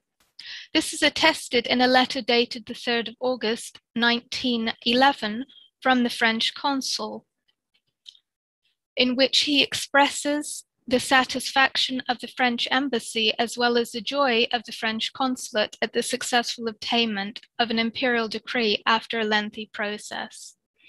This delay can be attributed to the Ministry of Foreign Affairs' concern about the proximity of the new Latin Catholic Church to the Greek Orthodox Gogora Church, cemetery and houses, as well as the absence of Latin Catholic Ottoman subjects in the city.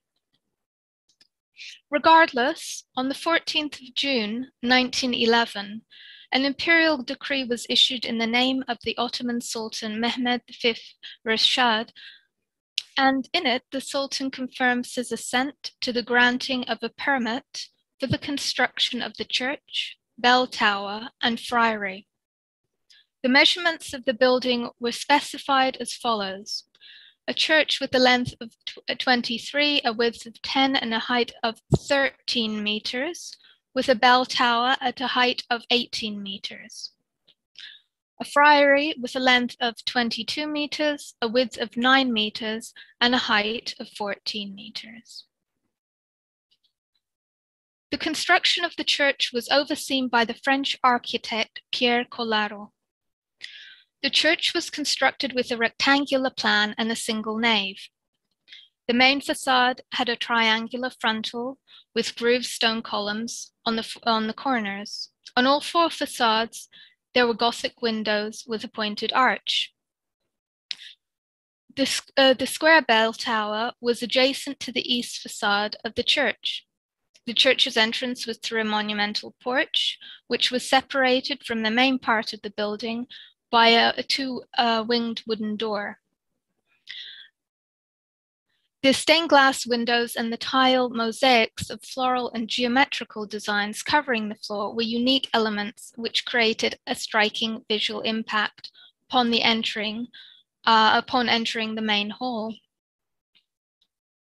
So, the proliferation of church construction in Anatolia during the Tanzimat period and late 19th century was succeeded in sharp contrast by the population exchange, forced migration, and decimation of the first quarter of the 20th century, leaving such structures empty of life.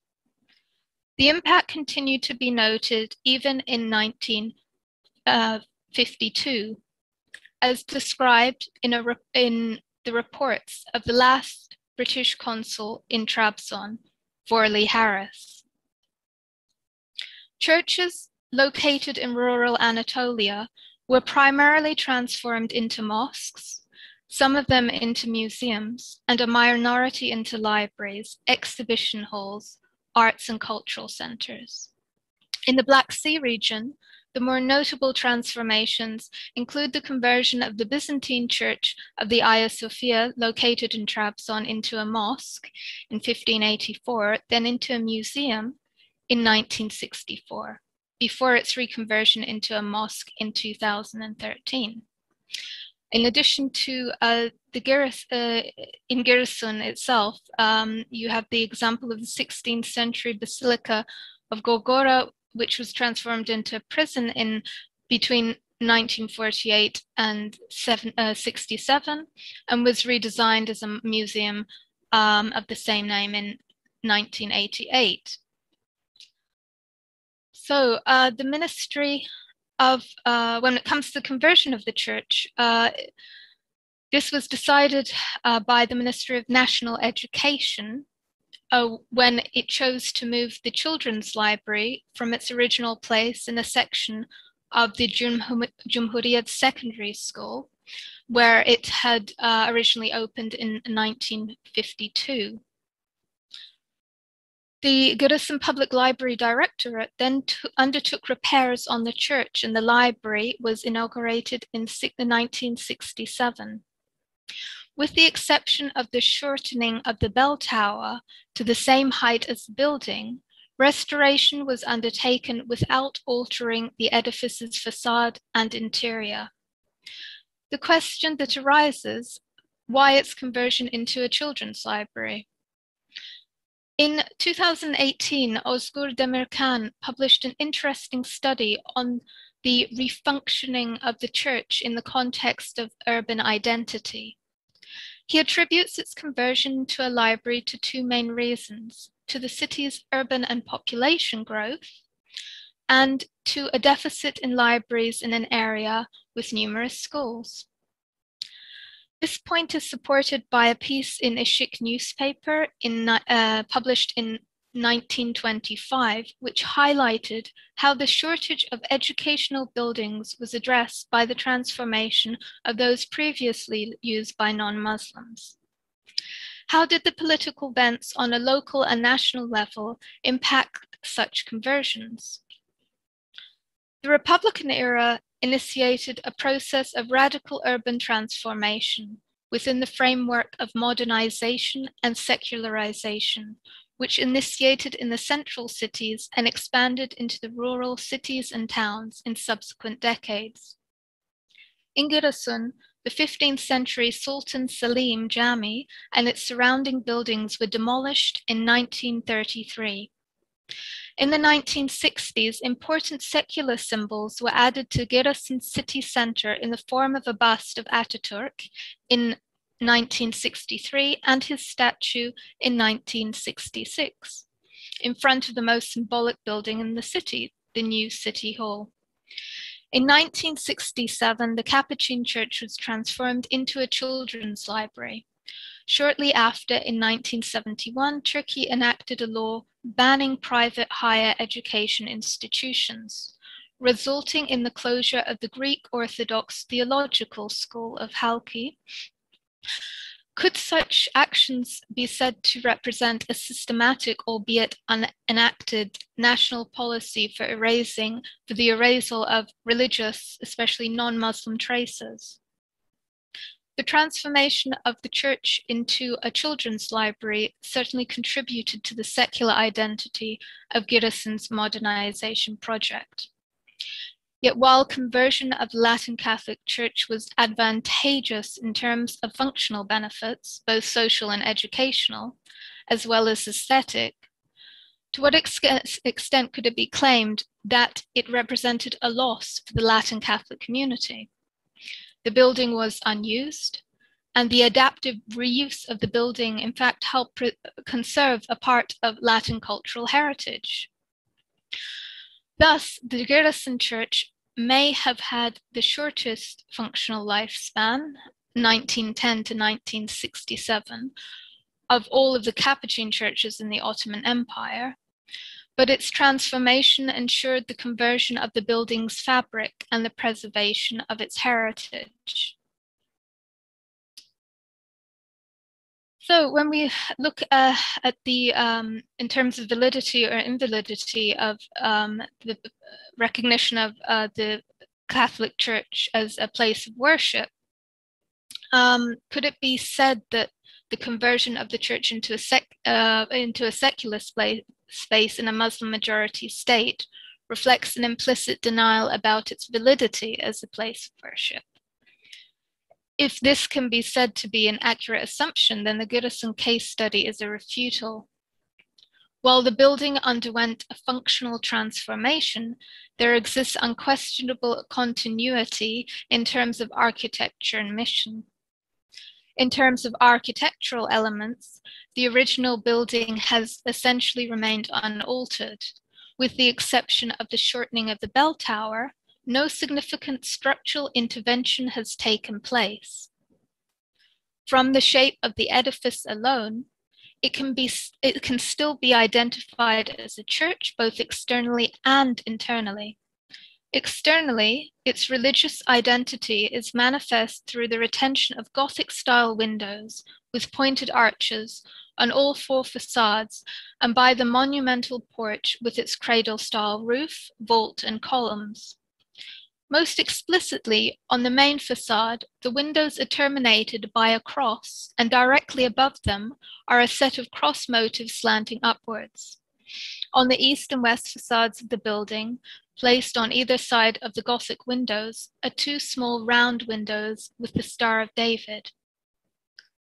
Other more discrete Christian symbolisms, including a cross in the shape of a dove plunging downwards above the main entrance, as well as floral and vegetable motifs on the panels of the two-winged wooden main doors, such as an ear of wheat.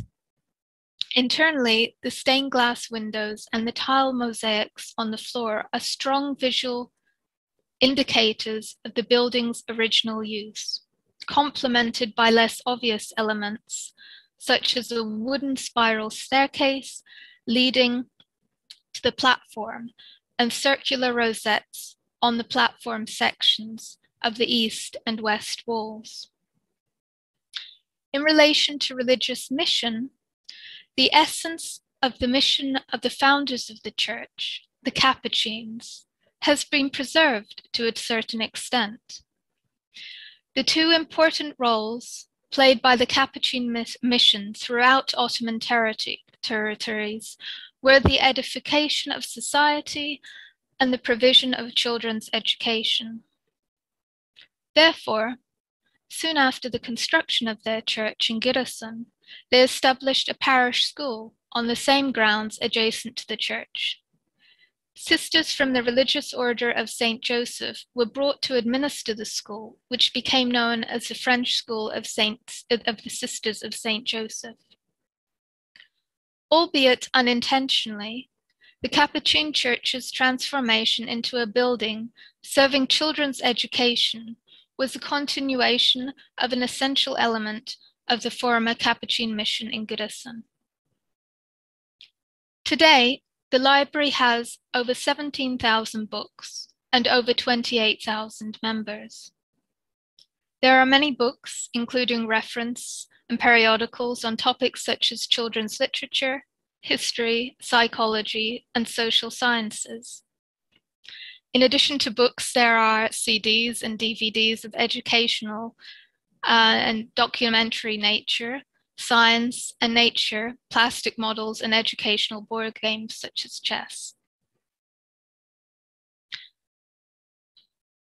So what was the purpose of the retention of the former church's overtly Christian features after its conversion into a mosque?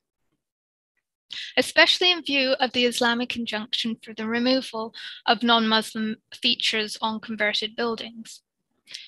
The short answer, touristic objectives.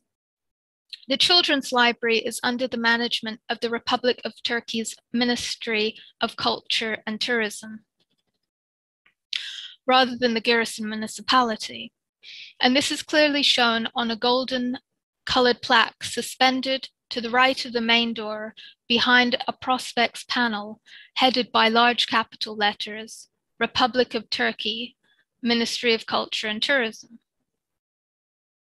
Similarly, the library appears on the website of the Giresun Provincial Culture and Tourism Directorate under the title of Places to Visit in Giresun. The library is therefore considered among the city's touristic buildings, and it is even included in city tours.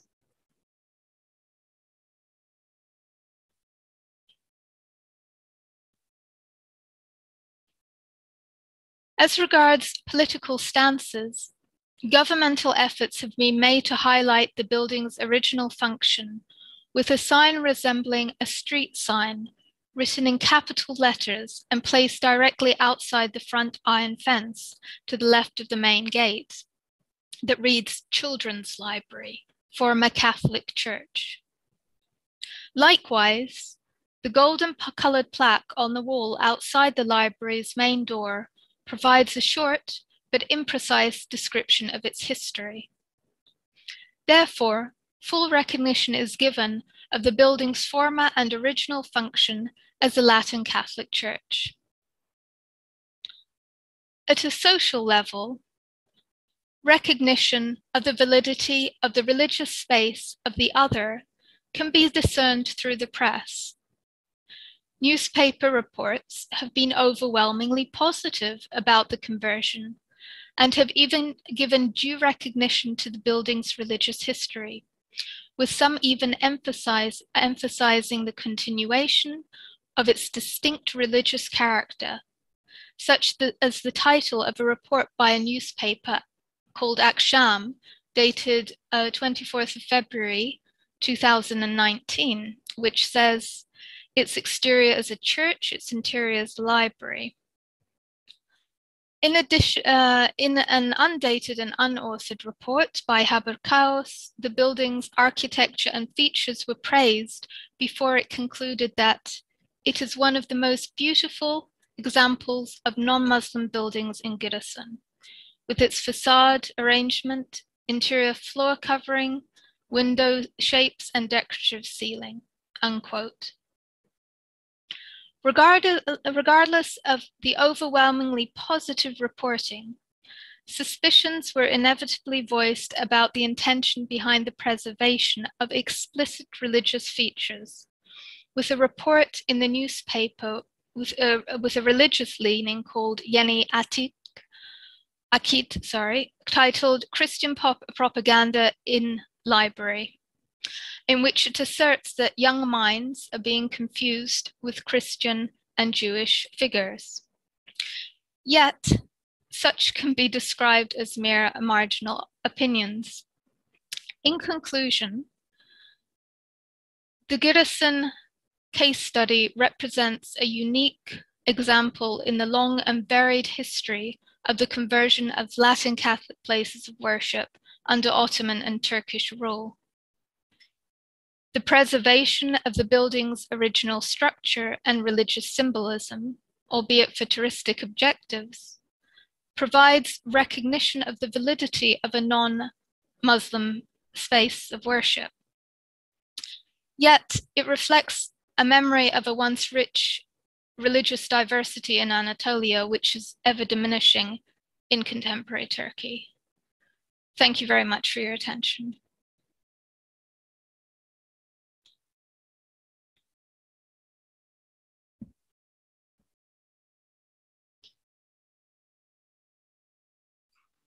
Sayın Arberam, mikrofonunuz kapalı, açabilir misiniz lütfen? Can you please unmute your mic?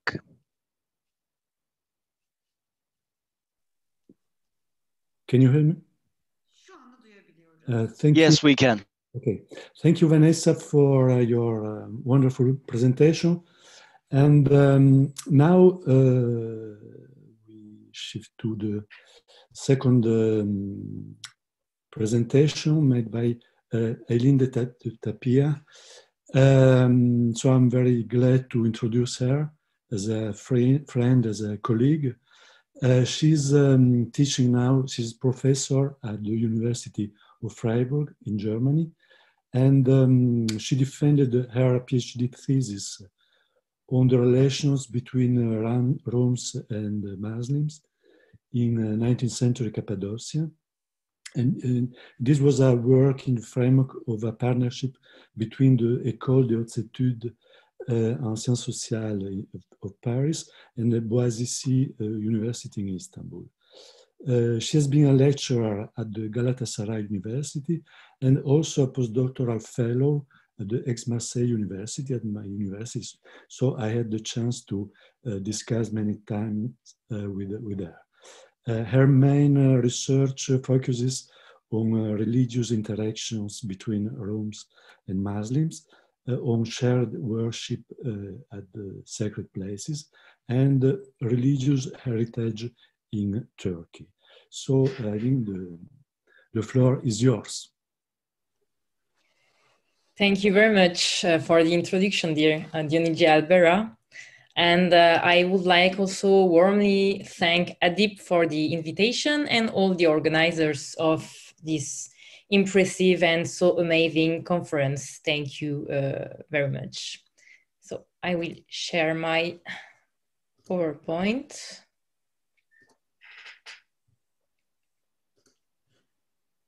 Oops, it's just the end.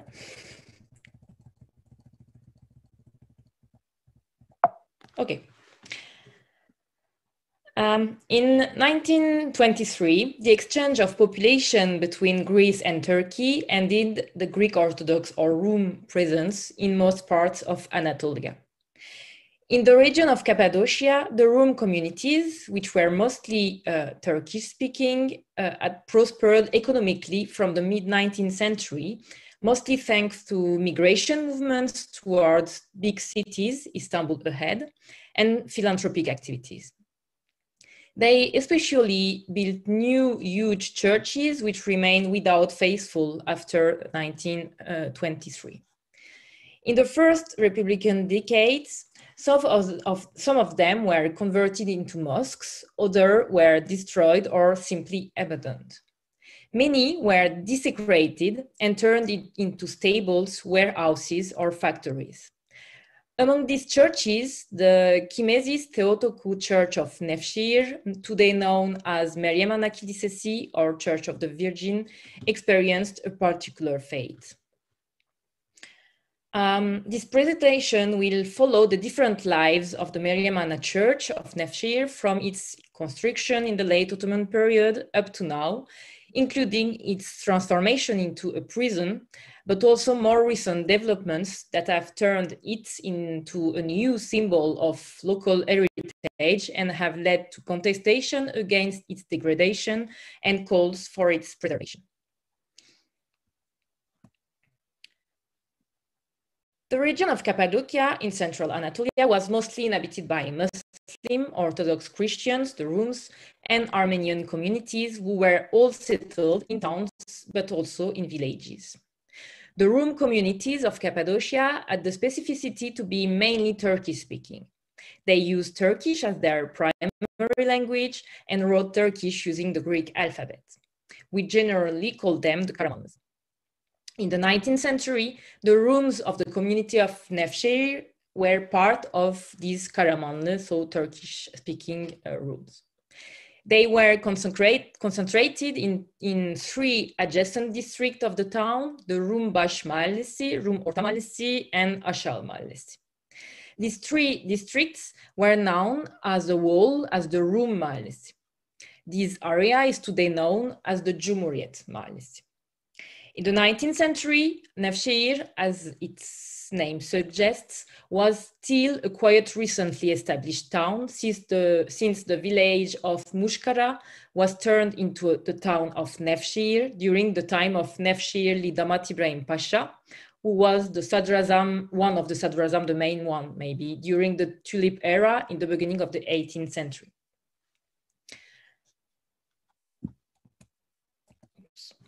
Following its founding, the town benefited from an important migration of Rooms coming from surrounding villages to the new town.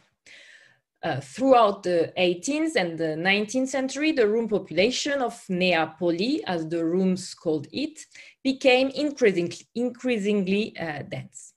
In the 19th century, the Room community of Nevşehir, as many other communities of Cappadocia, became more prosperous thanks to its migrants living and working in bigger cities of the empire as well as abroad. The migrants collected money thanks to associations of compatriots or hemsheris, and they paid for the construction of public buildings, mostly hammams, schools, libraries, and churches in their community of origin. This is in this context that two big churches were built in the Room Mahallesi. The first was actually already existing. It was the Agios Georgios Church, built in 1797 and enlarged in the 1860s and again in the 1880s. Today, this church is known as the Çanlı Kilise, but only the bell tower remains. The second one is the Kimesis Theotoku Church, built in 1848-49. It is a quite large church and is today known by inhabitants of Nevşehir as the Meryem Ana Kilisesi, but also as the Cezaevi Kilise or Eski Cezaevi, namely the former prison. As all the churches of the Room communities of Cappadocia, it was abandoned in 1923, since the Room community of Nevşehir, as all the Rooms of Anatolia, were forced to leave their homeland because of the exchange of population in 1923. Between 1923 and the late 1940s, the church experienced a fate similar to many other churches of the 19th century in Cappadocia, since it was abandoned without faithful. But its life radically changed a few decades later when it was transformed into a prison in the late 1940s. From these days, the church began to be named by locals the Cezaevi Kilise. To become a real prison, everything inside the building was reorganized. Numerous walls and a second floor were constructed to create dormitories, isolation cells, but also prayer rooms, lunchroom, kitchen, bathroom, and toilets. Wall paintings were covered, and outside the walls of the courtyard were consolidated and elevated. As a prison, the building hosted numerous political prisoners, some of them being very famous intellectuals, poets, and filmmakers. Oops, sorry.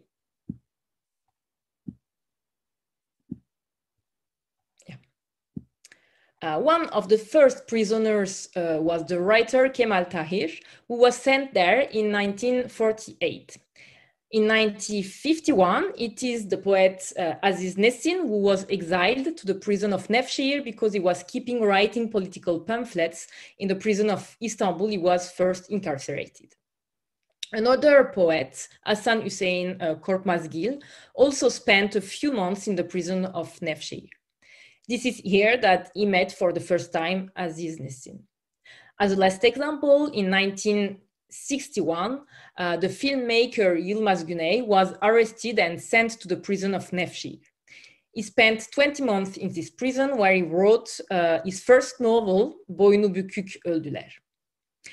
About this month spent in the prison, Yılmaz Güney told that it changed the course of his life and that the prison of Nevşehir had been his school. The novel, Boynu Bükük Öldüler, was published about 10 years later. In the preface, Güney remembered how he wrote his novel on a small table he kept on his bed located in the corner of the dormitory of political prisoners. Finally, after the coup of 1980, new political prisoners were sent to Nevşehir. According to one of them, Mükremin Tokmak, who is today at the head of an association for the protection of cultural heritage in Cappadocia, leftist prisoners asked for the uncovering of the wall paintings in their dormitory, but the latter did not stay uncovered for long. When dormitories of prisoners were changed and leftists replaced by right-wing nationalist prisoners, the paintings were recovered.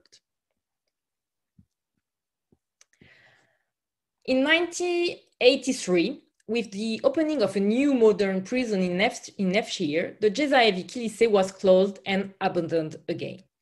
However, already before its closing, the building had already begun a secondary job as a film set. In 1973, 10 years earlier, the Cezaevi Kilise became the movie set for the movie Mahpus, a Yeşilçam movie, narrating the story of an imprisoned woman played by Türkan Şoray under the direction of Nejat Saydam.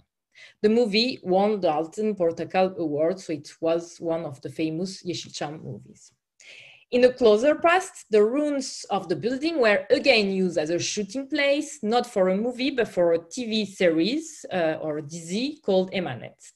The set was prepared inside the church without any authorization, and the staff of the series broadcasted on Fox Turkey decided to cut one of the metal girders which maintains the main columns under the dome of the church. The scandal was discovered by the local activist Mükremin Tokmak, the president of the Kapadokya Tarih, Kültür, Araştırma ve Koruma Derneği. Tokmak alerted the media and lodged a complaint against the dizi producers. The staff of the TV show claimed that the building was already in ruins before they entered it, and that they decided to cut the girder to make the shooting easier and have a better image of the background. After this scandal, a prefabricated lodge has been settled in front of the church with a guardian. Other examples of Rum or Armenian churches converted into prison exist in Turkey, as in, for instance, in Gaziantep, in Sivas, Urfa, or Giresun. Some of them have even also been using also as a shooting set, but most today are converted into a mosque or a museum. As for the Nevşehir Cezaevi Kilise, after 1983, it remained abandoned again and was progressively damaged by numerous acts of vandalism by treasure hunters, mostly, since let me remind that, as it was already mentioned yesterday, in Anatolia, former Christian buildings are often considered as potential places for treasures. In the very last decade, several projects of restoration were proposed and sometimes decided, but any of them were applied until now. In 1996, the church was entrusted to the municipality of Nevşehir, and a restoration project was proposed in 2003, but never submitted to the regional directorate for heritage protection. The question of the heritageization of the Meryem Ana Church is therefore an old question, but it has become more pressing in the 21st century with the emergence of a new awareness of the public opinion for the minorities of Anatolia and their history, but also because of the beginning of the Kentsel Dönüşüm or urban transformation project. New changes have occurred in the very last years, and the Meryem Ana Church begins to become a symbol for local cultural and religious heritage. With the urban politics of Kentsel Dönüşüm that began in Nevşehir in 2009, the former Christian districts of the town became the place of new projects of construction under the hands of TOKİ. In June 2013, the Muhtar and the residents of these districts once again drew attention to the gradual degradation of the church and the need for its restoration to revitalize the district's economy. Several petitions were launched by local associations for heritage protection, attracting the attention on the bad condition of the church. The Chamber of Architects also lodged a complaint against the Toki project, which was planned in the historical district of the town. However, nothing was done, and the church remained alone in the middle of nothing. You can see it in the corner of the photo. So almost all the old houses of the districts have been demolished, and only the church remain now. First, new constructions began in the low parts of the district and in the area under the Calais of Nefshir. However, on the side of the castle of the Calais, the discovery of a huge underground city in 2014 put an end to this cancelled notion in this area. The so-called discovery of this underground city that was immediately announced as being the biggest one in Cappadocia and even in the world opened the way to a new project with a touristic focus this time. This underground city has been named Kayaşehir. It is currently managed by the Kayseri Relevé ve Anıtlar Müdürlüğü. And incidentally, this area is not under the supervision of the Cappadocia Area Directorate, the Alan Başkanlığı, which has recently been created to replace the National Park of Cappadocia, the Milli Park. The project around the Kayaşehir aims actually the creation of a museum in the underground city, as we already know, a museum in Kaymaklı or Derinkuyu. And peripheral touristic activities are also planified. The castle of Nefshir, for instance, has begun to be restored recently. And reconstruction of formerly destroyed historical building is also forecasted. The restoration of the church is also including in this broader project. In that context, the restoration of the church, which was in the hand of the municipality of Nefshir, has been recently transferred to the Ministry of Culture and Tourism. The whole budget for the restoration comes consequently from the ministry. The wish to connect Kayaşehir and the Meryem Ana Church through a common project of cultural heritage and tourism is obvious, even though, for now, there is not yet a clear and definitive master plan. According to information I get from staff of the municipality of Nefshir, the definitive project should be published in the course of this year. However, for now, the general idea is to connect the Meryem Ana Church to Kayaşehir through a road that would make a curve around the church. If this plan is confirmed, it would mean that most visitors coming to Kayaşehir will see the Meryem Ana Church from outside, probably from their car, and will not be incited to visit the church. On the building itself, the project aims the restoration of the outside facades. Inside, the current plans are to destroy the walls and other remains of the prison to come back to the original building. The restoration has officially begun a few months ago, and a billboard at the entrance of the site mentions a building company based in Kahramanmaraş. Wishes of Locals and Cultural Heritage Association were to see the creation of a museum on the history of the town of Nefshir inside the church, the idea being to include all the different lives of the building and the town, including the history of the Christian communities, but also the carceral past of the church. The ministry representatives claims that they have indeed a project of museum inside the church, but nothing is sure for now. Moreover, we do not know what will be the focus of the museum if it is really created someday. We thus need to see if the building will not experience the same fate as most of the 19th century churches of Cappadocia, which have been restored in the last decades. Their walls are restored, the inside cleaned up, and the building is generally then locked down to prevent visitors from entering in. If a museum is created inside, it would imply that the church will remain open. Indeed, numerous examples of recently restored churches are available in Cappadocia. They show that after the restoration, which is generally followed by an inauguration in the presence of the Patriarch of Constantinople and a small group of faithful, the building is locked down and no other religious or cultural activities are proposed inside, except sometimes yearly mass organized by the Patriarchate. The future of the Jezaevic Lycée is consequently still unknown. However, this church, with a quite short life in comparison with many other sacred places in Anatolia, experienced already different lives, being successively and sometimes at the same time a sacred place, a prison, a ruin, and a shooting fete. And it may probably succeed in surviving to this new trial. We will probably see in the next years what will be its next life. Thank you.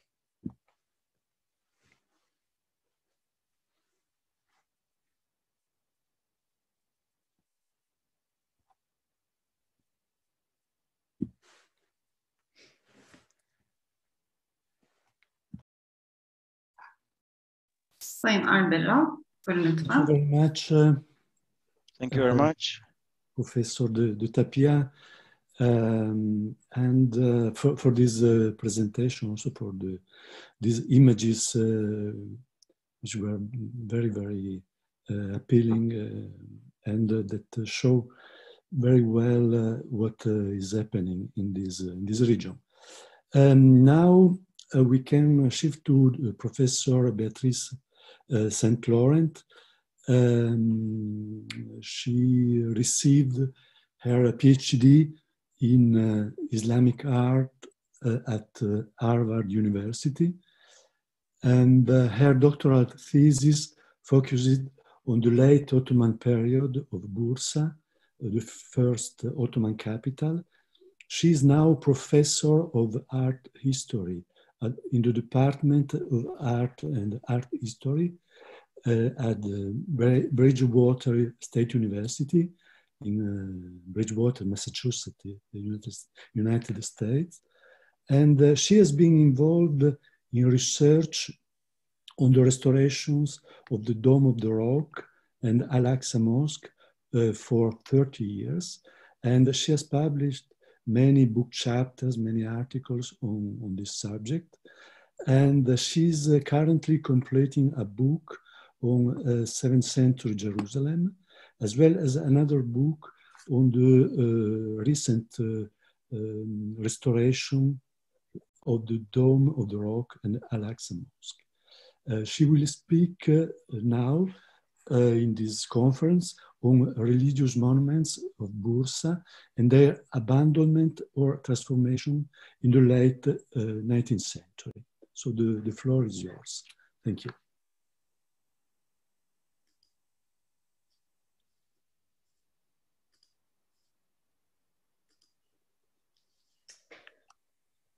Good afternoon. Oops.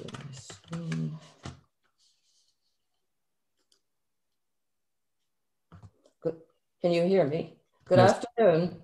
I'd like to thank the organizers of the conference for including me in this. As you've heard, I haven't been working in Bursa for a long time, but it was the subject of my thesis.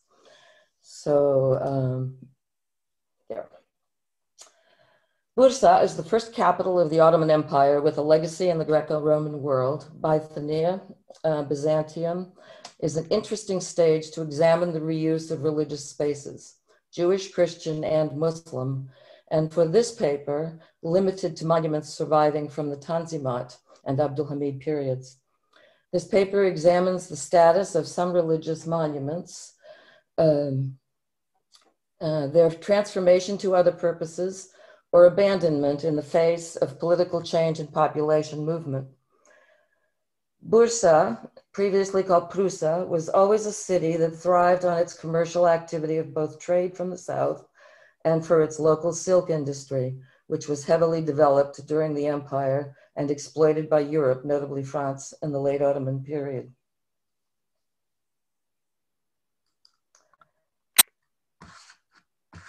This paper examines religious structures in the city, Christian, Jewish, and Muslim, surviving, transformed, and or destroyed.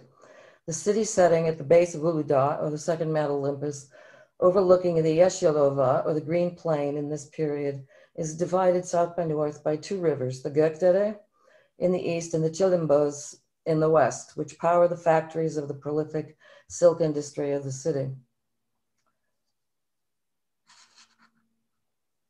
Historically, the arrival of the Ottomans in Bursa in 1326 heralded great modifications to the city. The Hisar, or citadel, along the residence of Christians under Byzantine sovereignty, including 7 neighborhoods and 7 churches, became the center of Ottoman Muslim authority, and the Christians were moved to areas outside of the Hisar, if not outside of Bursa.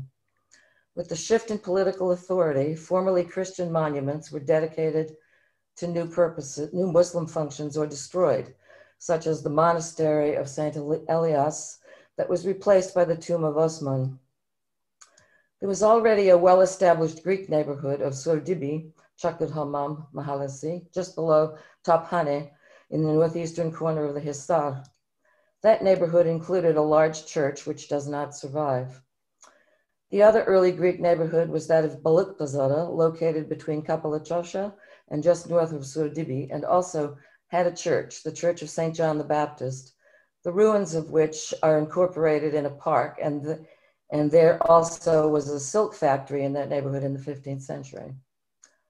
We will examine the survival of Christian churches in the 2 major Christian neighborhoods of the area, well known as Muradiye, Demirkapı Mahallesi, and Kayabaşı Mahallesi in the west, and in the other Christian district of the city, that of Setbaşı Mahallesi in the eastern part of the city.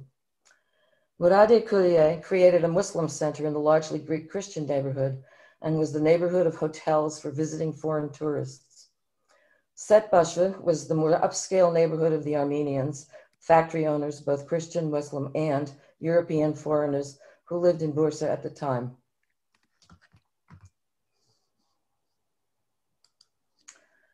Muradiye, or the Greek neighborhood, experienced 2 major periods of religious architectural development. Early on in the 14th century, with the movement of Greeks from what is today modern Greece and Thrace, and later in the 19th century with the development of silk and tourism industries. Much of what was built early on was supported in the 19th century by an increasingly strong European influence and control over the economy of the silk industry.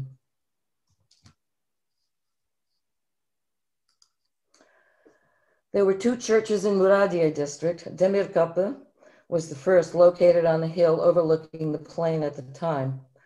That neighborhood was created and populated by Christian Greeks who I propose moved during the time of Murat I in the 14th century to Bursa from the Greek Thracian village of Demirkapıcı on the Vardar River. It formed the core of the mahalle, or neighborhood. In the 19th century up through the 1920s, it was also near the major area of hotels for foreign tourists and those involved in the silk industry.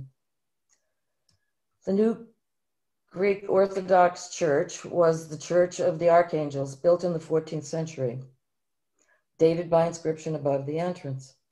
It formed the core of the new Christian neighborhood on the southern slope, west of the Hisar. It was built with the traditional Byzantine and Muslim architectural, as the Muslim and architectural monuments in the region of stone and brick. It was a tiled roofed basilica with a round apse.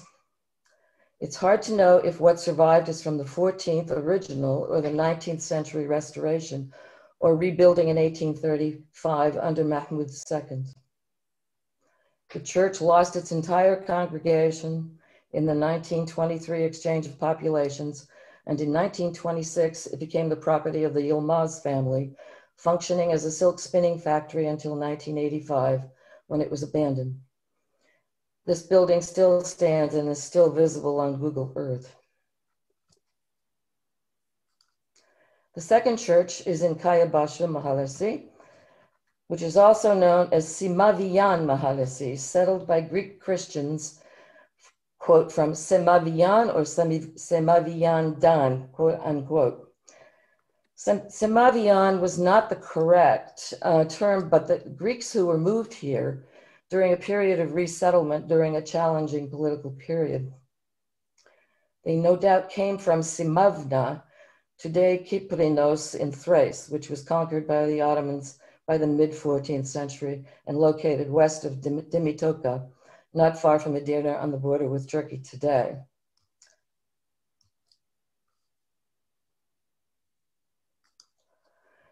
The Church of the Holy Apostles dates from 1437 during the period of Murad II in the 15th century, whose royal culier is just west of the church.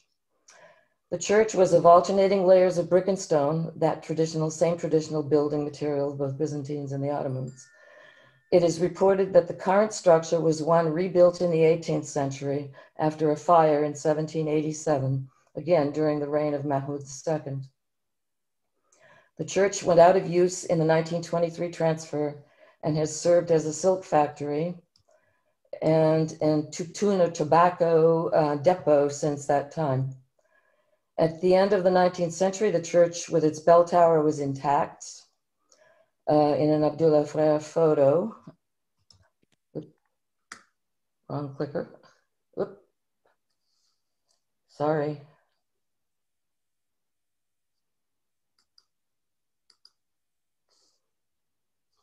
I think I'm missing a slide. It was reported in the 1980s, the building was intact when I was visiting Bursa and doing my documentation. And in 2015, it was reported that the roof had collapsed, that the walls were still standing and remains in the gardens of the military headquarters. That still seems to be the case today, as seen in Google Earth.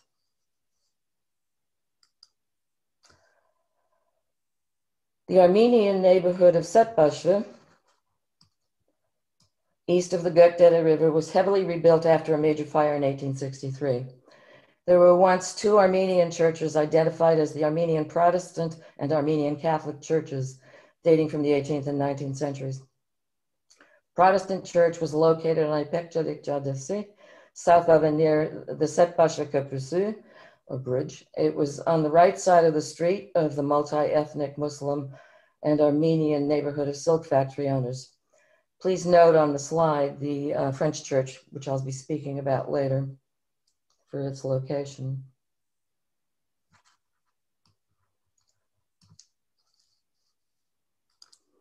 Protestant church was actually the church of the American Board of Foreign Missions and part of a larger complex, including a school. There was a chapel and school in a house that burned down on July 2nd, 1854. It was rebuilt to fire code in brick, was partially destroyed in the February 1855 earthquake, and completely destroyed in the April aftershock. It was not rebuilt and was replaced later with a secular school. The Catholic Church was located just north of the main east to west street, not far from Yeşilcami. Bursa was said to be the location of the Armenian Patriarchate before it moved to Istanbul in the 15th century, so there was an important and long-standing Armenian community in the city.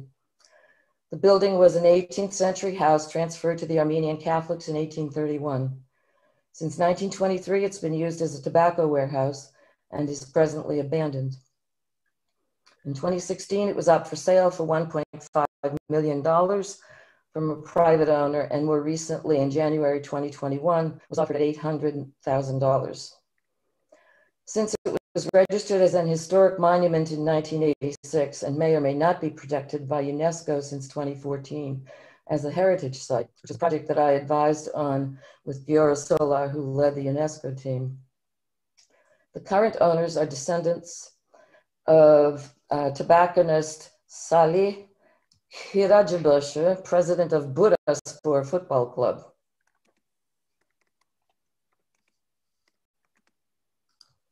Another church remains in Bursa to be discussed. The French church on Rakım Caddesi, located on the hill on the west side of the Gökdere River in the then still quite underdeveloped part of the city.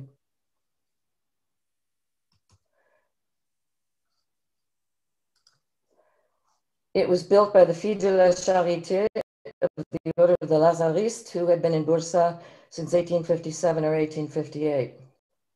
Church was completed on August 11th in 1880, funded by Monsieur de Vaux of the Bank Ottoman in Istanbul. It served the Levantine community resident in the city. The church was of stucco-fired brick with a wood roof covered by Marseille terracotta tiles rather than the locally produced ones. The style is decidedly European neo-Gothic with pointed arched windows. The church has a large apse with a small bell tower dominating the entrance. On the interior, a large oval dome covers the nave, and the dome pendentives contain paintings of the evangelists. While the church remained minimally active until 1948, it closed and was briefly used as a warehouse. In the early 1980s, while I was in Bursa, the church was closed, abandoned, and in poor condition. The church has since reopened between 2002 and 2004 and been restored and the interior dome repainted. It is now the French Church Cultural Center of Bursa, serving 4 different congregations: Latin Catholic, German Catholic, Eastern Orthodox, and Protestant. There was an order in 2016 to close the church, but that order has been rescinded. The church is the only church that survives in the city maintaining a religious function.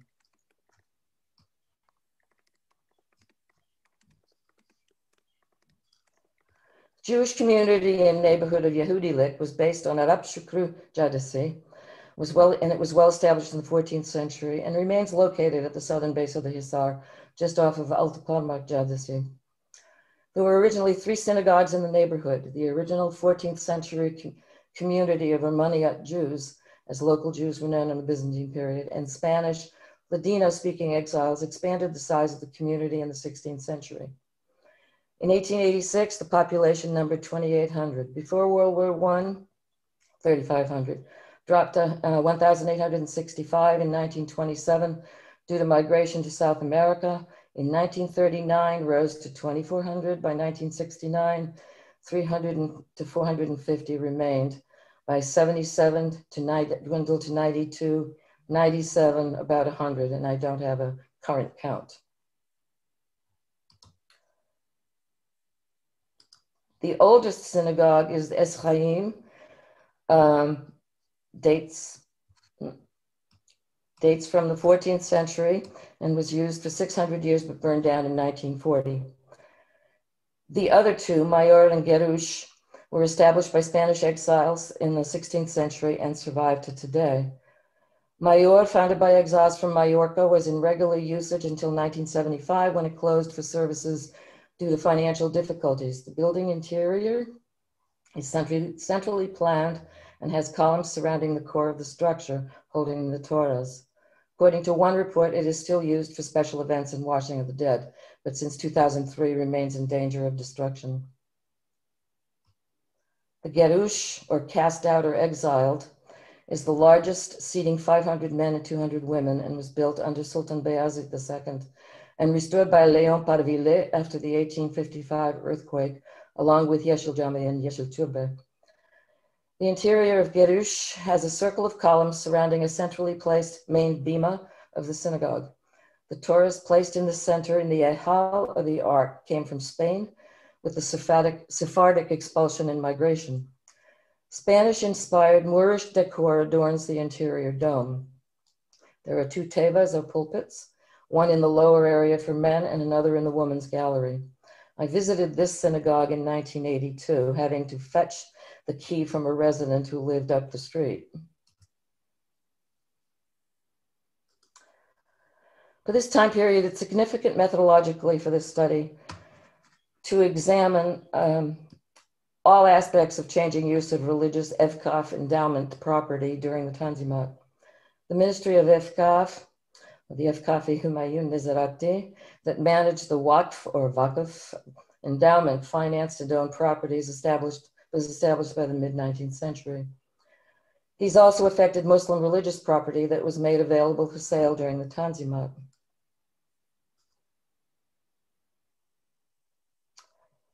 A good example to begin with this discussion is the Hükümet Konağı, or administrative center, planned and built by the governor of the province, Ahmet Tevfik Pasha, and that is this structure over here that survives only in an image.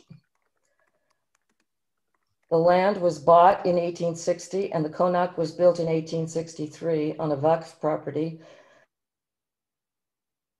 Levi Teke, in the eastern central part of the city where the brand new wide road designated as Yeni Yolu on one plan and later Gemlik Caddesi, which ended in the center of the city right in front of the building. The building was destroyed and replaced by a new Republican government center, I believe in 1925.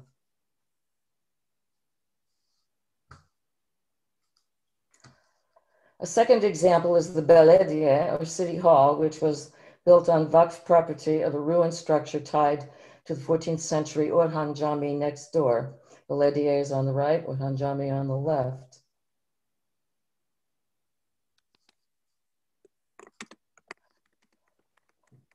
So thus began a period of the sale and conversion of religious Muslim property given over to secular monuments.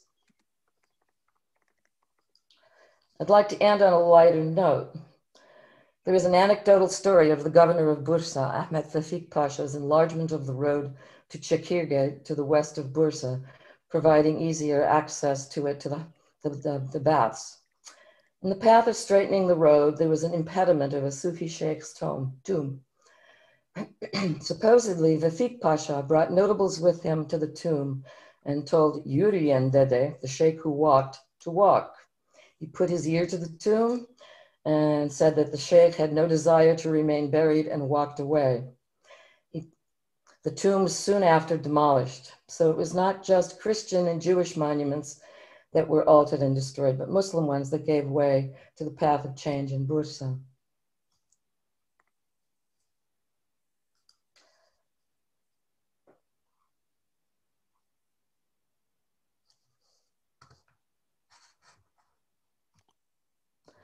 My position, I'm putting this on the screen because I wasn't sure if I was going to have time. I added it after Jamal's talk yesterday. My position on the origins of the Greek population in the Western neighborhoods is that they were moved from recently conquered regions with the policy of population resettlement and in the early empire in a period of tribal dominance. The goal was effectively to balance political reactions to conquest. An already blended society, both multi-ethnic and multi-religious, became even more so in the early empire. In the time periods involved for this paper, I propose that most of this population came from northeastern Greece with the goal of creating a more settled society. For more on this topic, see Kafadar 1995. Also supporting this is the construction of the Mosque of Murat I, Hürvendigar Cami, in Çekirge, in the path of creating new Ottoman neighborhoods. And the Greeks left for Greece in the exchange of populations, all in the path of nationalism. I've been away from Bursa for quite some time and working on the Ottoman transformation of the Dome of the Rock between the 16th and 20th centuries now for 30 years. I'm currently writing that book, as was said in the introduction, on the 7th century Arab settlement of Greater Biladisham, which governed from the beginnings of Islam according to tribal identity and principles, with egalitarian relationships with the non-Muslim communities under their control. There was an early on movement of the Byzantine, Christian, Jewish, and Samaritan and Persian Zoroastrian populations. So the early Ottomans only continued a practice that was rooted in tribal culture and tribal identity from the beginnings of Islam. Thank you very much.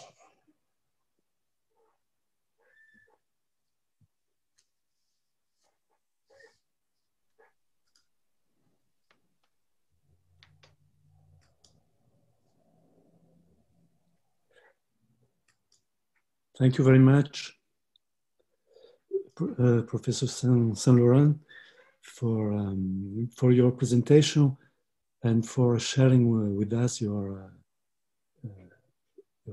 very rich, tremendous knowledge about the religious history of Bursa. So I think that now we have more or less 20 minutes left for the discussion. And so I would like to start with some remarks. It seems to me that these interventions contribute in a very interesting way to the general topic of this conference by concentrating on modern and contemporary period. we have seen again the complexity of the dynamics of conversions.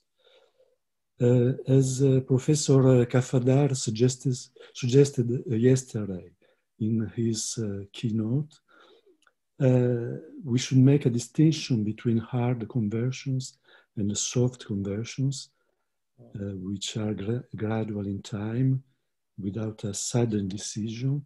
And sometimes also hard conversions are less sudden than it may appear. And the example of Hagia Sophia is very telling about it. But also the case studies that we have seen in this panel go a bit in this direction. It seems to me that we can perhaps say that in some respects, these sacred places are which change their affiliation, which are converted, are like a palimpsest that keep something of their former writing, which was inscribed on them, and this in spite of the transformations. So we are confronted with several paradoxes. We have seen as the secular transformation of a church into a museum or a library may display some elements of continuity in the practices and in the architecture of the former use of the building. And Vanessa has shown this very well for the shift from a church into a library. And also, sometimes the restoration, the coming back to the former religious status may in fact interrupt any kind of frequentation, transforming the building in an empty place, in a place without people, without faithful, as Eileen has suggested with regard to some examples in Cappadocia. So I will start with some remarks on some questions on the presentations. I will start with Vanessa. I really enjoyed your paper because you show very well the complexity of the conversion of the building, in which, in spite of the religious transformation, there exists continuity in terms of architecture and also of a mission. So your images show this very well, how the cross motifs remained, and also the mission of the founders of the church, the Capuchin, remains as a palimpsest a bit. So they this building continue to be devoted to children's education, for instance, or the edification of a society. And perhaps you perhaps may add something about also some tourist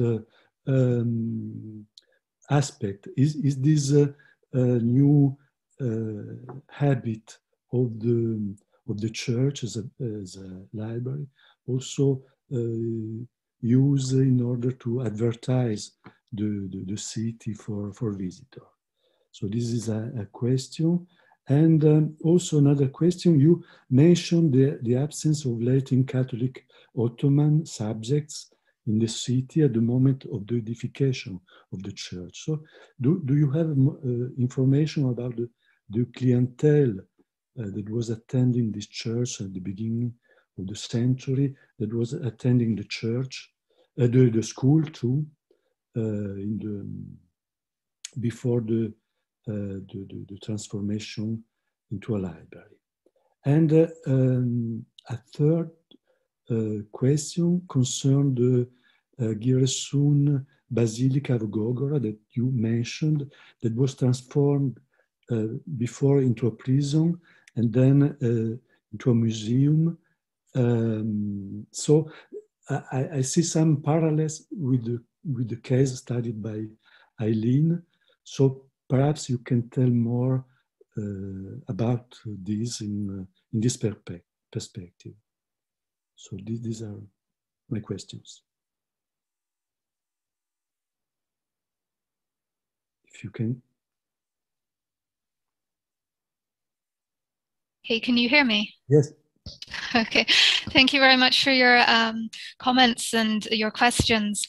Absolutely, in relation to your first question about the touristic aspects of the former Catholic Church current children's library, tourism plays a very fundamental role in the decision to preserve the religious features within the Catholic Church. And I think absolutely it's become an edifice of novelty within the city that is present on the touristic websites and is also part of tour guides. It's been incorporated into these guides for tourists.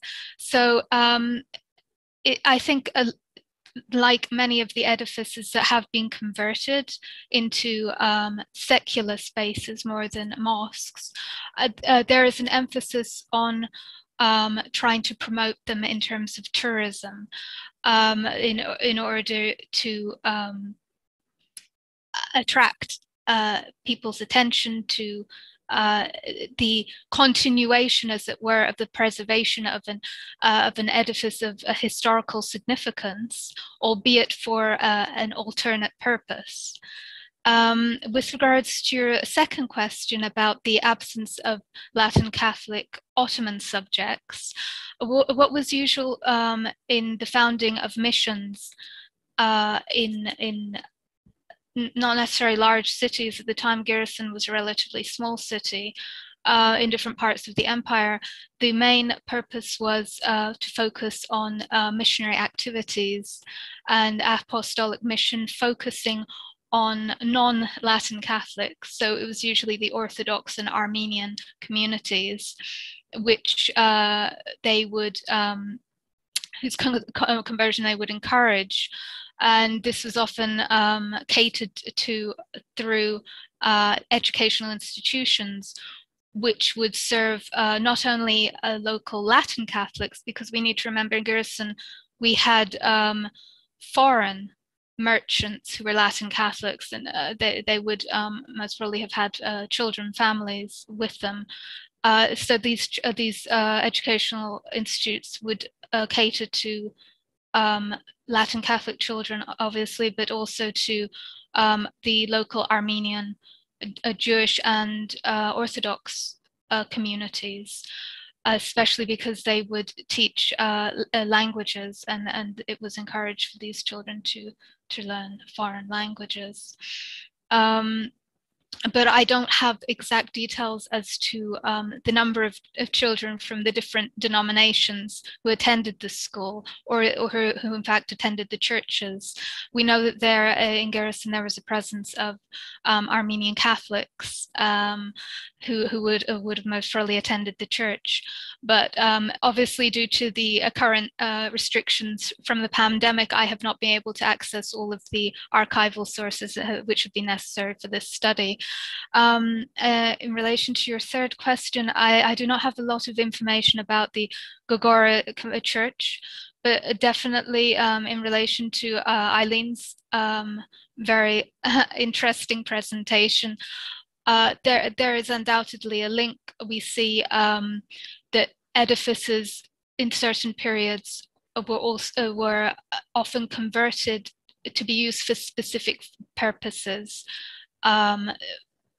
whether demographic or in order to fill a need within a particular period. And we often saw that during the transition from the Ottoman period to the early Turkish Republic, where you'd have buildings converted into storage houses, churches, I mean, storage houses, or into even Turkish baths.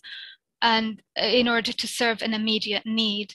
So in terms of its conversion into a jail, well, this was a building considered suitable to serve a specific social need at that period in time. And we can see that it lasted, a couple of decades. So yes, this was a feature that was repeated throughout the Turkish Republic. I hope I've answered your questions adequately.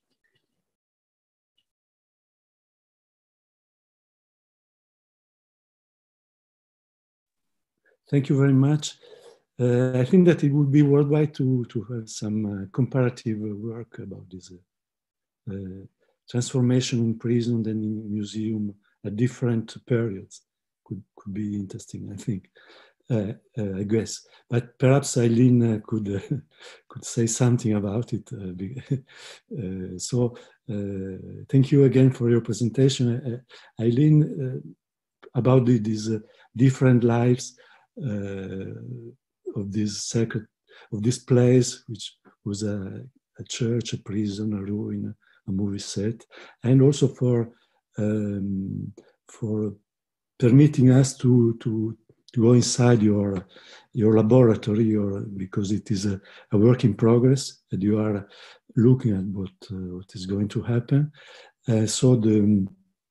You are looking also to the near future with the issue of the heritagization, the touristic projects, which are very crucial. So can you perhaps add something about the actors, the social actors which are involved in these projects? You also there's the state, the city, but also this cultural heritage association.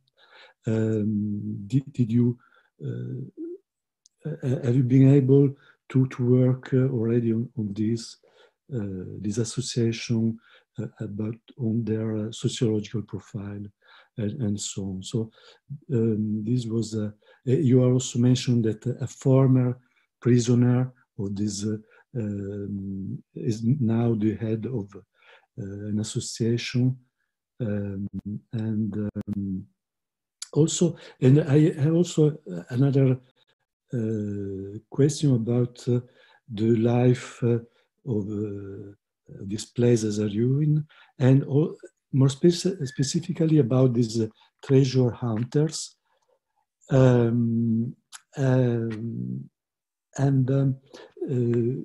who consider that the former Christian buildings are potential places of where it's possible to find treasures.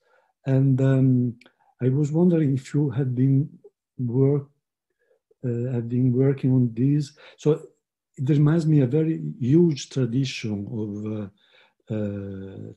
treasure hunters in the history, both in European or Middle Eastern, Ottoman, Byzantine, with a lot of intermingling of also involving magic. I was wondering if there is something of this about in these treasure hunters, or it is simply a matter of excavating in order to have a profit again. So if there are also if there is a lore, some secret knowledge. Thank you. Thank you very much for your remarks and questions.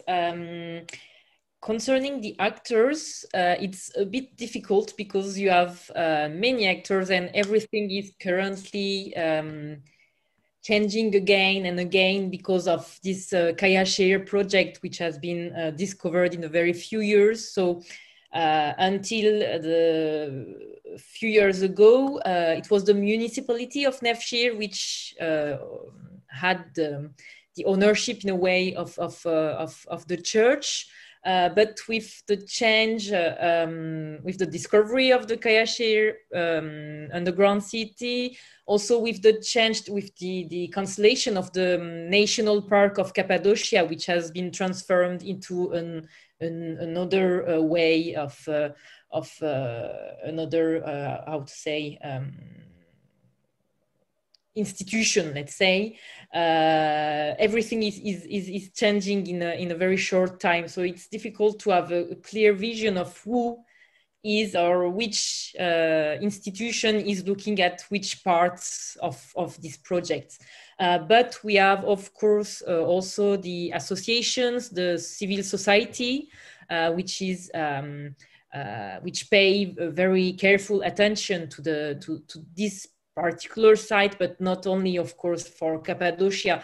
The difficulty of this specific region is that you have so many churches, so many cultural heritage that they have no enough time to protect them and to attract the attention on every site which would need some restoration or protection. But yes, one of the actors of the maybe more active actors in the civil society is the one I mentioned, Mükremin Tokmak, who is one of my main contact in the area.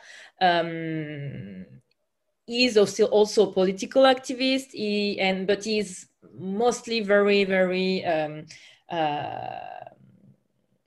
active in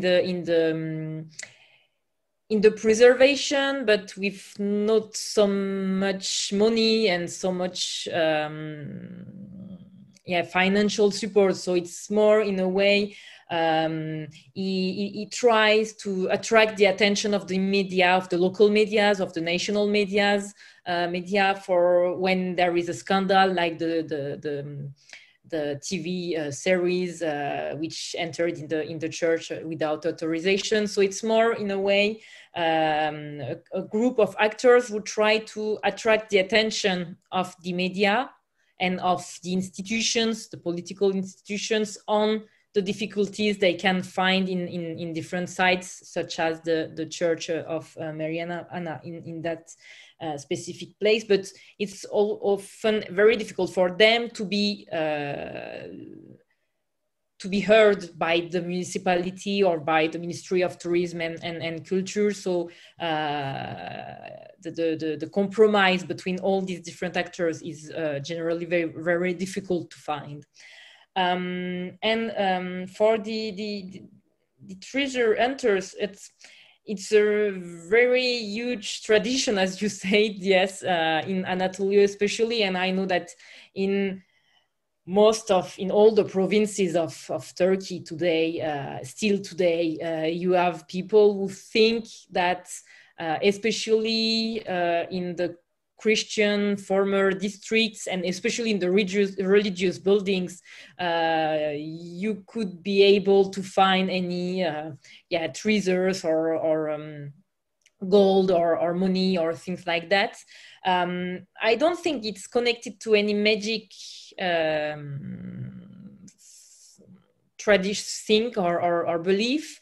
It's probably mostly linked to the fact that first, there is this legend about the Christian communities, which were, according to the local people, very rich and had many gold and so have potentially left these treasures on the site.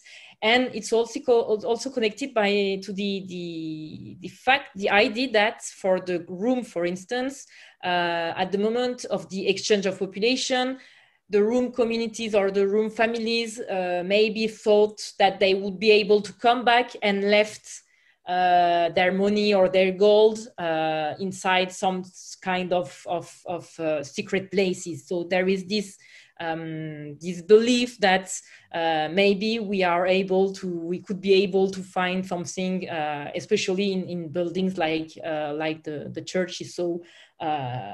It's clearly a tradition, a pitiful tradition, let's say, because it caused very big damages to these kind of buildings, of course. Okay, thank you. Can you have still the time for a small question for Professor Saint Laurent? Yes. So thank you very much. Yeah. Thank you very much for your very precise radiography of the religious monuments of Bursa. I had several remarks, a question, but I would only like to ask something about this new French Church Cultural Center.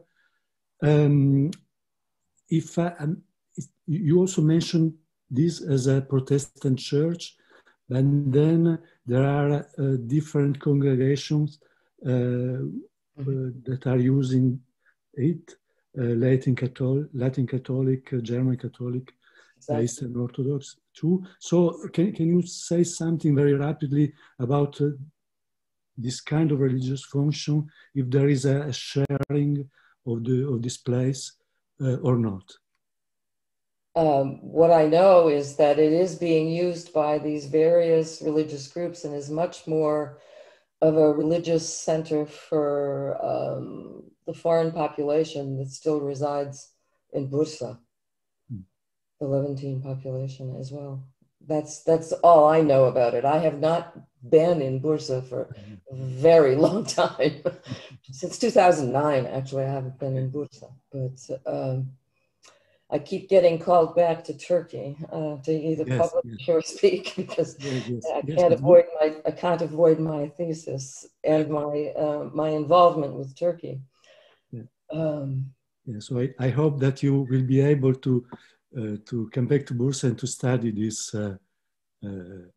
This I new hope so. kind of sharing of a sacred place.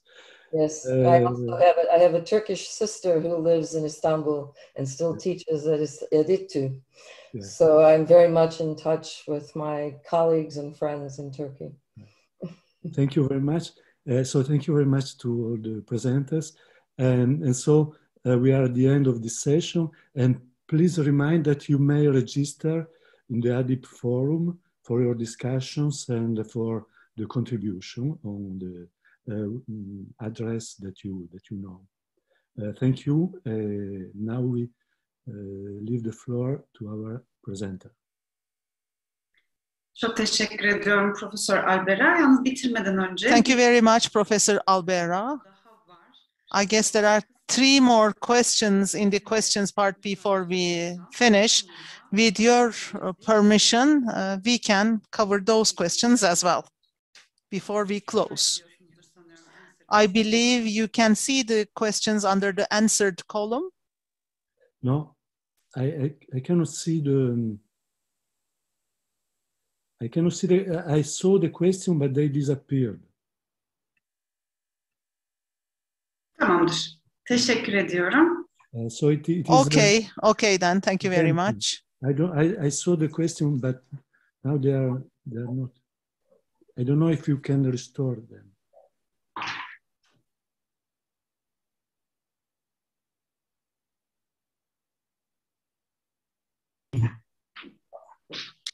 O zaman müsaadeniz olursa Mine Yıldırım'ın bir sorusu var. With your permission, I would like to read the question by Mine Yıldırım myself. Teşekkür ediyorum. Thank you. For Dr. Obaldía, for successful preservation of a cultural religious heritage site, to what extent would you consider it necessary that the original community or communities connected to them are part of decisions made about the building?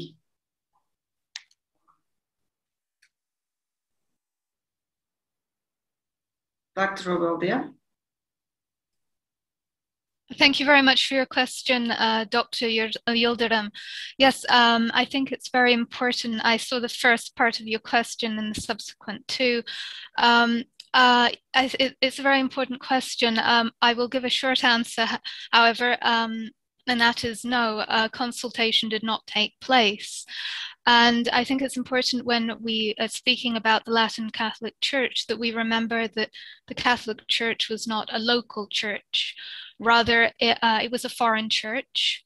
The missionaries were foreign and they were affiliated to foreign provinces. Now, the majority of churches were founded and run by religious orders as opposed to secular or diocesan priests. So the religious orders were affiliated to provinces abroad, and decisions, fundamental decisions such as foundation of churches, the removal of communities back to their provinces of origin, or the selling of churches were taken at the level of the province, as opposed to, obviously in consultation with the religious orders, but the main decision remained with the province. So it was a top-down decision. And any decisions to sell a church or use it for alternate space would not have been taken in consultation with the Latin Catholic or other Catholics who were attending the church.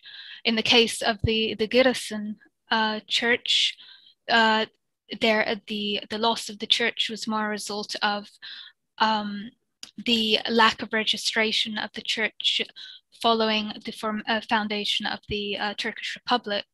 And this resulted in the loss of a lot of Catholic properties, not just churches, cemeteries, and other types of properties, to either the Directorate of Religious Affairs or the Treasury, or the municipalities, because there was a lack of registration.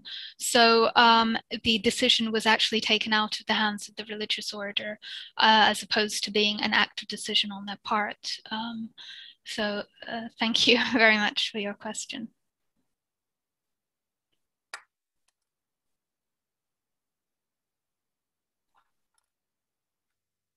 Yanıtınız için teşekkür ederiz. Thank you very much for your answers, Dr. Obaldía. I would like to thank you, Mr. Albera, for your moderation of this session and for your contributions. I would like to thank all the participants for their efforts.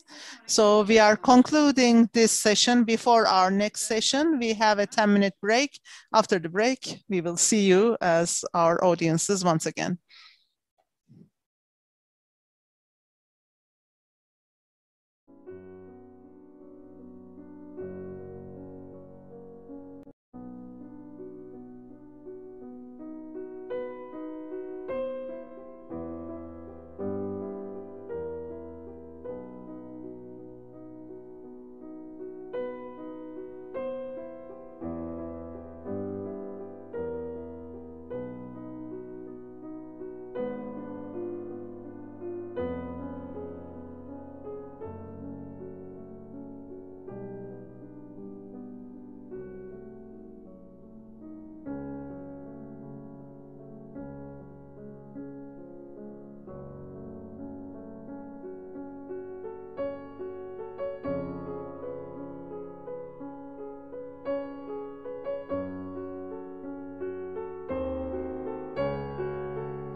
Kıymetli katılımcılarımız, kısa bir Distinguished arınma. participants, after a short break, we are together again. Before we start our session, I will try to provide you certain reminders. For your contributions and remarks, you can visit our adipanadolu.org website and write them there. In order to be informed about our publications and broadcasts, please leave your name to our postbox, mailbox. The topic of this session is the application of national legislation and international treaties for Hagia Sophia.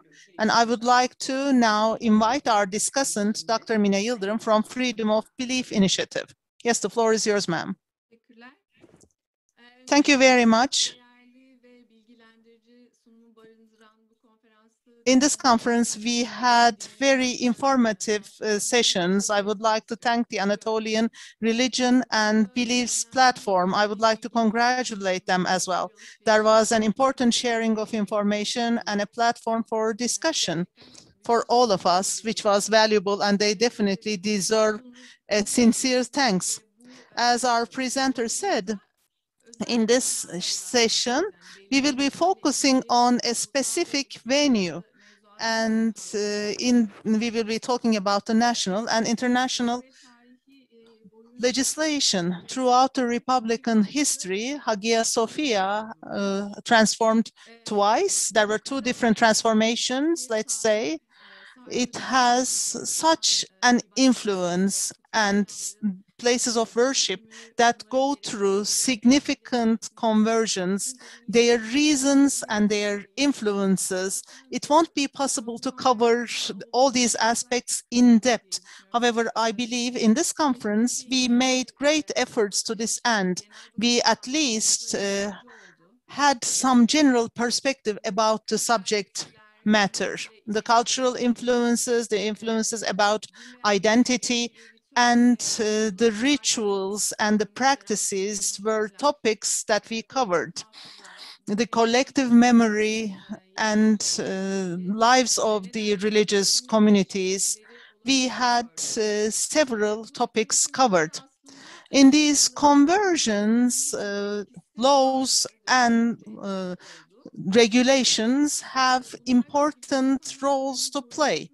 And in the preservation of human rights, law can sometimes have a limited role to play. Even if it has an influence, this can be limited and a late influence. Today, we have two valuable experts with us, and we will be talking about the national and international legislation concerning Hagia Sophia, and we will be hearing the presentations of our experts today.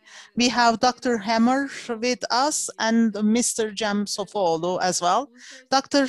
Hammer will be talking about the international legislation, while Mr. Sofoğlu will be talking about the national legislative background, and he will be sharing information with us. Now I would like to switch to English, and I would like to introduce Dr. Hammer. Because I benefited from the work of both of these experts during my doctoral studies. Particularly Dr. Hammer's work on freedom of conscience. So this is a great opportunity. And without delay, I would like to introduce Dr. Hammer. Leonard Hammer is the Director of Outreach and Development for the Human Rights Practice graduate programs at the University of Arizona and the Stein Family Visiting Professor at the Judaic Studies Center, also at the University of Arizona. He has published books and articles on issues pertaining to international law, international human rights, cultural rights, and sacred space. He has also worked as an international expert for the Open Society Foundation and has received research grants from the United States Institute of Peace, Carnegie Council on Peace and International Affairs, the Israel Academy of Sciences, and the Taiwan Fellowship. Dr. Hammer, the floor is yours. Thank you. Thank you so much. I'll be speaking in English in case that helps. And I'm going to press share screen. I hope it'll work. And you said you wanted the larger, okay. I hope that's okay. I just had a little PowerPoint presentation that I'll present as I move forward. And it's such a pleasure. Thank you so much to be here. I'm actually in California, so I did not have a chance to even get into the earlier sessions because it was really quite early. So it's a nice way to start the week and start the day at an early hour, which is very invigorating. And I'm happy to jump into the deep end. It's really nice. And Dr. Yildirim, it's a pleasure to meet you as well. I have to say, I've been following some of your work as well. So it's a nice relationship. Like you said, I'd like to focus on the international obligations with regard to the ROT, with regard to the Republic of Turkey, and really just think about what the implication was or is of what happened with the Hagia Sophia. Basically, we had as we know, and I'll just say this really quickly because I think the second presenter will focus more on what happened internally, but it's important just to have a little bit of background that the Turkish court decision revoked the Hagia Sophia status as a museum, and then President Erdogan issued a decree that the site can be open for Muslim prayer. So, and of course, and that's obviously a major change to an incredibly significant site of cultural heritage. The declaration also included that the Hagia Sophia, of course, was still open as a venue for visitors. It's a working museum that's open to outsiders. And I thought significant was the presidential spokesman's Ibrahim Kalin. He said, World Heritage status of the Hagia Sophia will not be diminished in any way. And the truth is that that's quite significant, and we'll see why with regard to the implication vis-a-vis international treaties. What I'm going to now do with you all is think about some questions and then focus on two particular treaties that Turkey has ratified and that has an obligation under, and think about the implication of those obligations, of those international obligations, and how that might relate to the Hagia Sophia. Well, clearly what happened with the Hagia Sophia was what we could call changing a site, altering a site. And I know it's recapturing. I'm not saying that it was not what it was in previous years or centuries. But basically, as it was in the present time, is changing it from a museum to a working mosque, or re-changing it back to a working mosque. And it's important also to note, and this is from the cultural heritage perception, is that there were also there are mosaics in there that depict the Holy Family and portraits of imperial Christian emperors, and presumably that can be a problem for a mosque, for a working mosque, certainly, where prayer is taking place. And finally, of course, parts of the building will be closed off to non-Muslims. So it's important to be aware of the fact that there was a change that happened here, whether it's significant or not significant, whether it alters the Hagia Sophia as a protected cultural space we could think about, but it is important to recognize what's going on. Some questions that I had, and I'm not going to relate to all these questions, they're rather quite broad, but I thought they were important to think about. One is, if a state perceives cultural heritage in a certain way and goes through certain changes, as for example what happened in Turkey, what can it then invoke its own perception of cultural heritage? If the Hagia Sophia was perceived as a certain site and now it wants to be altered into a more Islamic space, is a state allowed to do that? Can it be entitled to do that? Should it be entitled to do that? Which I think is a valid question. And of course, state autonomy and notions of thinking about defining cultural heritage, and particularly if that definition ignores pre-existing cultural heritage perception. Changing nature of cultural heritage as well in a particular state such as Turkey, where it has been moving from a Kemalist kind of secular context to one of Erdogan's AKP, religious-oriented society. And of course, finally, and this is a general question which all states are beset by, is how might one account for minority views of cultural heritage, which I think is an ongoing issue that we all have to grapple with on a constant basis, and it's an important question to keep in the back of our mind. What I'd like to deal with today are two treaties. One is the World Heritage Convention, which is the kind of the sine qua non typical example of what we use in today's world with regard to protecting cultural heritage property around the world, and actually, in parentheses, turning it into an international issue as well in terms of cultural heritage property protection. And of course, and secondly, sorry, the International Covenant on Social, Economic, and Cultural Rights, which I'd like to just touch on briefly, just to demonstrate how potentially Turkey can be pushed a little bit further with regard to protection of the Hagia Sophia. Let's just take a look at the World Heritage Convention, WHC. So of course, looking at the definition, cultural heritage includes monuments which are an outstanding universal value from the point of view of history, art, and science. And the operational guidelines of the World Heritage Convention state that it includes objects that maintain an exceptional cultural significance in a manner that transcends national boundaries. I'm mentioning this just because these are the criterion that Turkey used actually in defining Hagia Sophia as a protected cultural space, internationally protected cultural space. And of course, importantly in this particular instance is Article 6 of the World Heritage Convention.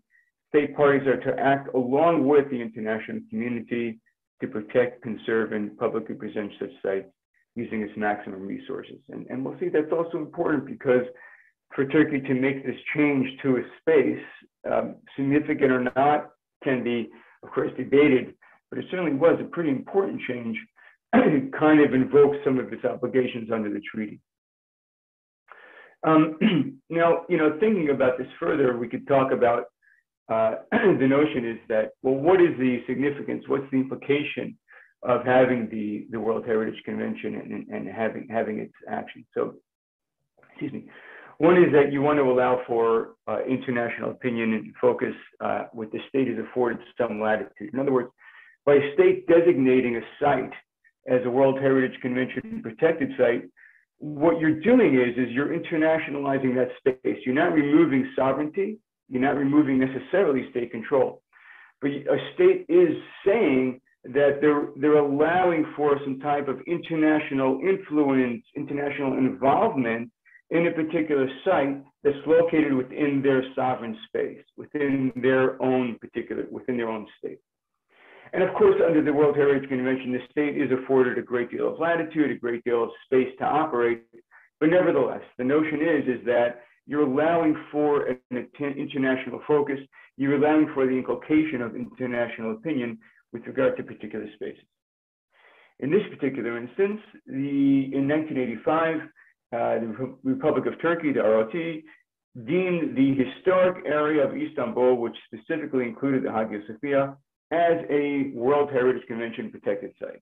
And it did so for a bunch of reasons, which we'll talk about in the next slide, but it's important to recognize the criteria that when it listed the site by Turkey included, and I quote, Hagia Sophia became a model for an entire family of churches and later mosques, and is described by Turkey in 2013 in his 2013 report to the WHC as the Justinian churches of the Hagia Sophia. So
daha spesifik bu tekke ve zaviyelerin kapatılmasıyla ilgili bir sunum hazırladım. Ama ya bunu sunacağım zaten, bunu anlatacağım. Fakat my presentation is all about, but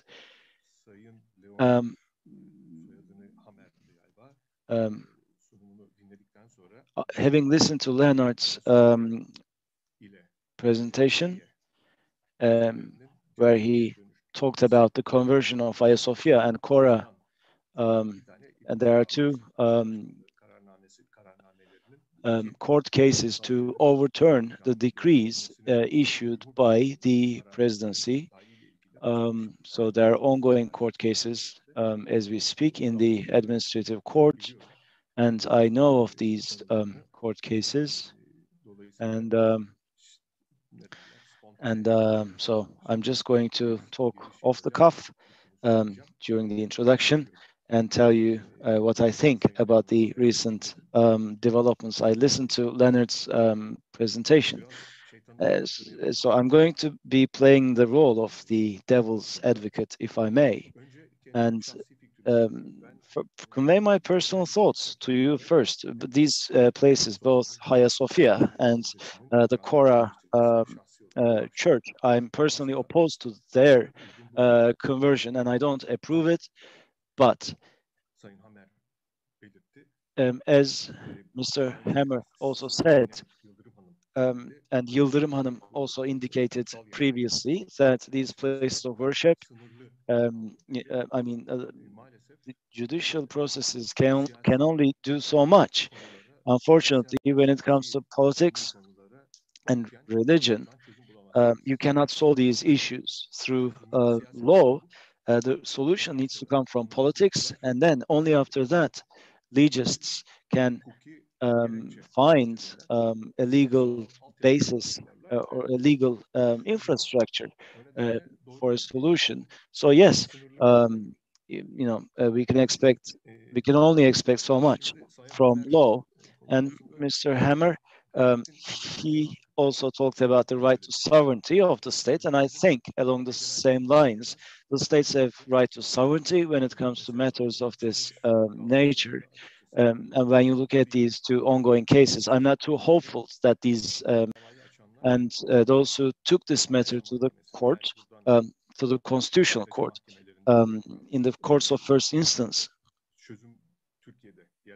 in Turkey, in local courts, in courts of first instance, I don't think we will be able to find a solution.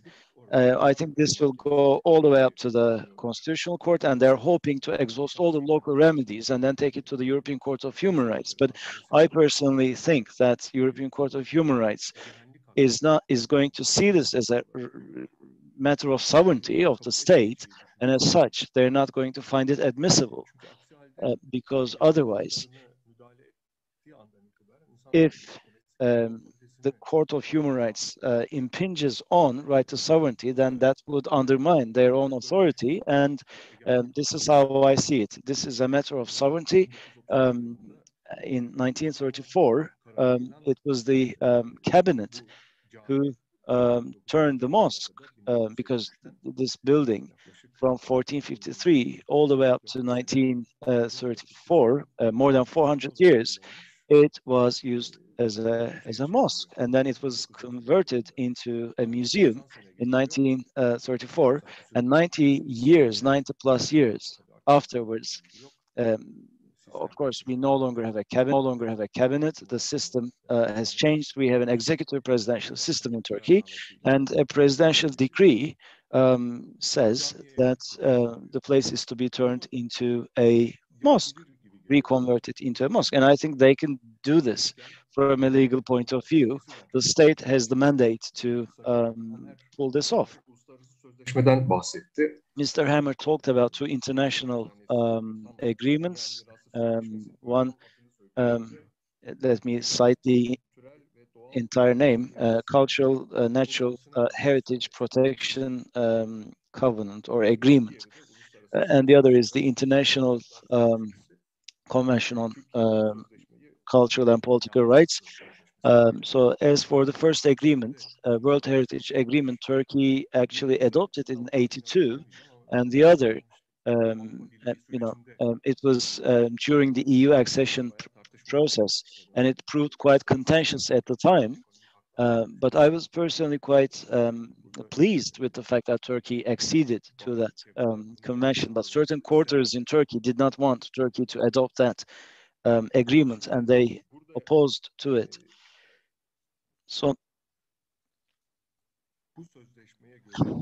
as per this agreement, what does Turkey guarantee? Protection of these places, right?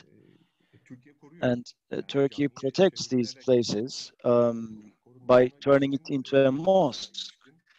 It doesn't mean that Turkey is not protecting this this particular building. I think it would be very difficult to put forth that argument. And as for the International Cultural Rights, Political Rights Convention, Article 15, preservation of places of worship, 29th article, restoration programs are to be laid down by the state, and they're doing that.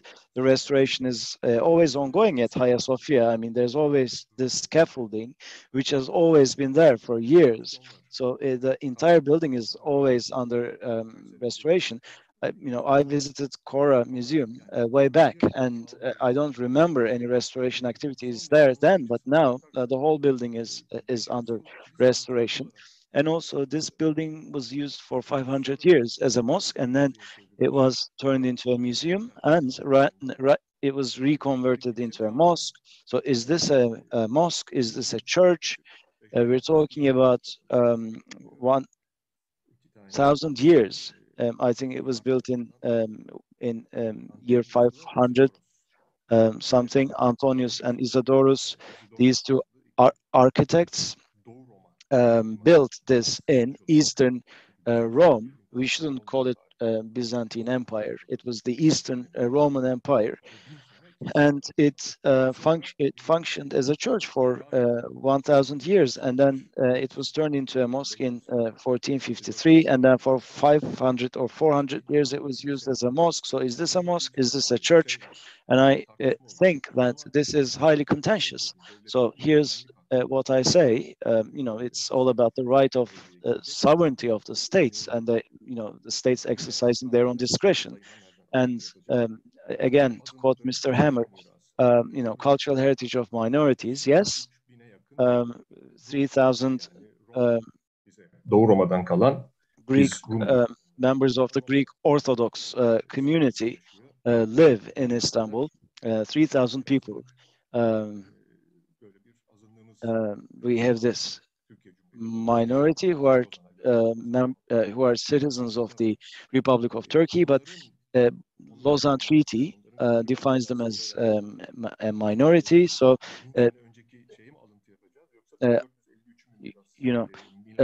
is this their cultural legacy, or is this a cultural legacy of the Muslim community? So it's a very complicated matter, and I don't think legists or jurors will be able to find a solution to this. So it's down to the politicians, and also potential discrimination. Mr. Hammer said in his talk, yes, that's correct. I mean, we're talking about 3,000 Greeks living in Turkey, but they have their own churches that remain open, Greek Orthodox churches that remain open in Turkey. So this building was used as a mosque for 400 years, and then it was turned into a museum and then reconverted to a mosque. Is this a sign of discrimination? It is highly debatable, and that's the conclusion that Mr. Hammer actually reached at the end of his talk. So this is an ongoing debate, obviously. Yes, and let me move on to my own talk, having said these. But like I said, the court cases are still going on, and we will wait and see what happens. I will get in touch with the organizers of this event, and fill you in on what has taken place. But I'm not all too pleased, and I'm not very optimistic that there will be a positive outcome. Let's see what the Constitutional Court says, what the European Court of Human Rights says, but I shared my personal view with you at the outset. I don't know if Mr. Hammer has any questions for me up until this point. Sir? Aslında 10 dakika kadar daha But actually you have 10 more minutes. And right afterwards we have a Q&A session. So if you'd like to continue, please feel free to do so. Yes, but I mean, I focused on tekkes and zaviyes. Well, yes, in the background of such transformations, there lies a mindset, and I think that your presentation is going to shed light on that mindset. So if you'd like to share that with us, so then okay, then let me share my presentation with you. Yes, because I think you're yes. Let me then talk about that mindset. Maybe it doesn't pertain fully to Hagia Sophia. I mean, your presentation focuses more on tekkes and zaviyes, but it gives us quite interesting inklings about the mindset behind these conversions. Yes, in 1934, Hagia Sophia no longer, and the mindset is behind the conversion of Hagia Sophia from a mosque to a museum. It's a Jacobinian top-down approach, and I will give you more details about this mindset during my presentation. So please do that. And I will be very brief. And closure of places of worship, sacred places in Turkey, or transformation thereof dates back to the Republic proclaimed in 1923, a new society and a new type of citizen was being created, and this project was initiated with the Imperial Edict of Reorganization of 1839, continues with the reform-like actions of the Committee of Union and Progress following the declaration of the constitutional era in 1908, and peaked with the proclamation of the Republic. Following the abolition of the Sultanate and the Caliphate,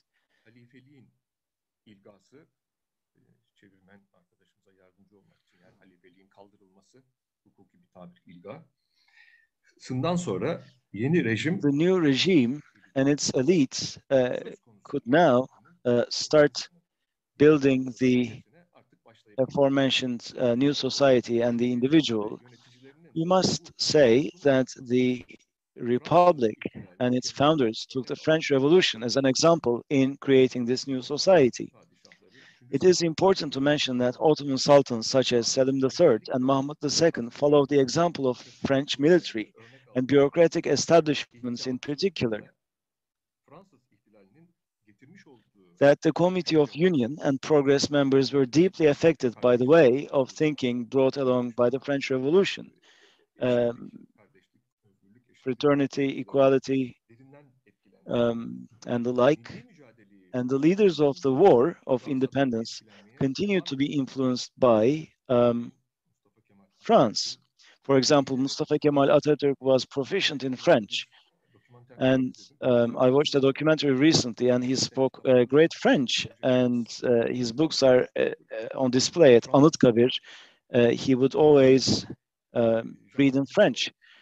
And he was influenced by Jean-Jacques Rousseau and Auguste Comte. And these books are, like I said, on display at Anıtkabir. And in addition, during the establishment of independence tribunals, pioneer establishments in the dissolution of lodges and zaviyas, the National Assembly in Ankara wanted to call these tribunals revolutionary tribunals in reference to the tribunals established during the French Revolution. So the founders of the Republic were deeply influenced by the French Revolution. So this new endeavor to create a new society and a new individual, or closing down of lodges and zaviyas, it's propelled by this mindset to create a new society. And a related concept for which the Republic took inspiration from the French Revolution is the concept of laicism.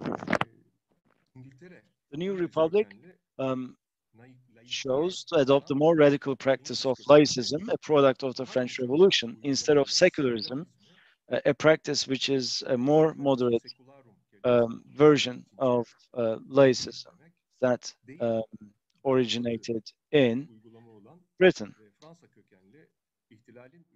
Olan laiklik kavramını tercih etti.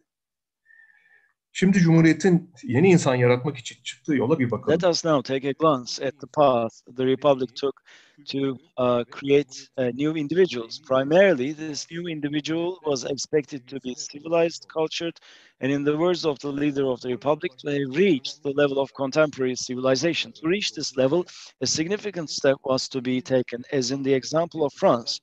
And individuals were to be secular, beyond the influences of religion and superstition, and the state should be governed by adopting this basic principle. This practice adopted the method of the Jacobins, which would format, organize, and shape society in a top-to-down manner. A number of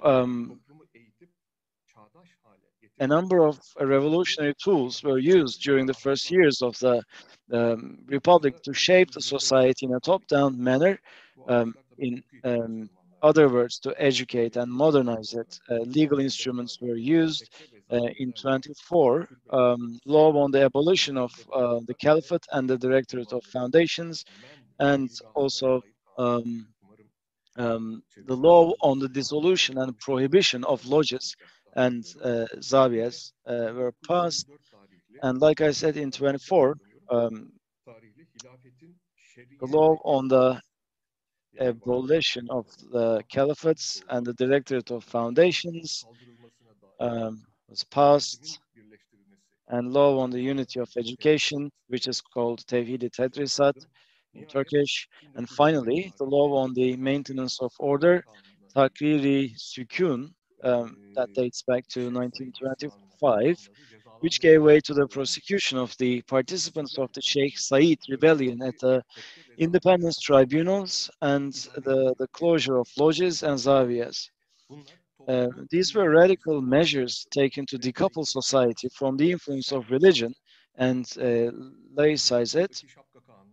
The Hat Law of 1925, I'm not going to go into that. I do not wish to digress.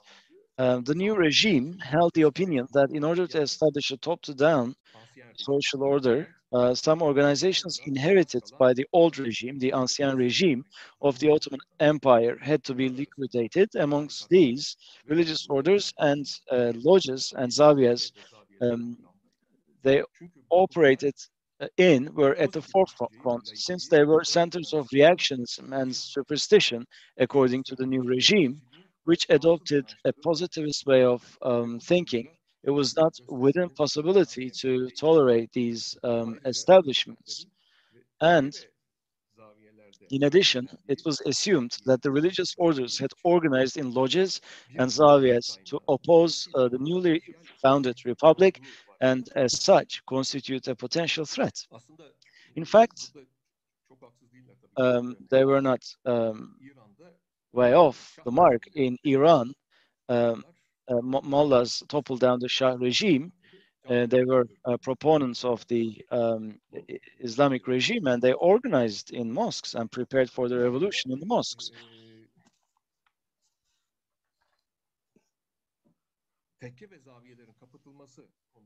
Talks at the National Assembly on the closure of lodges and zaviyas emphasized that these establishments harbored activities against the Republic, and that these activities had the potential to be significant centers of opposition. Another justification for the closure of lodges and zaviyas was the fact that these establishments were centers of superstition.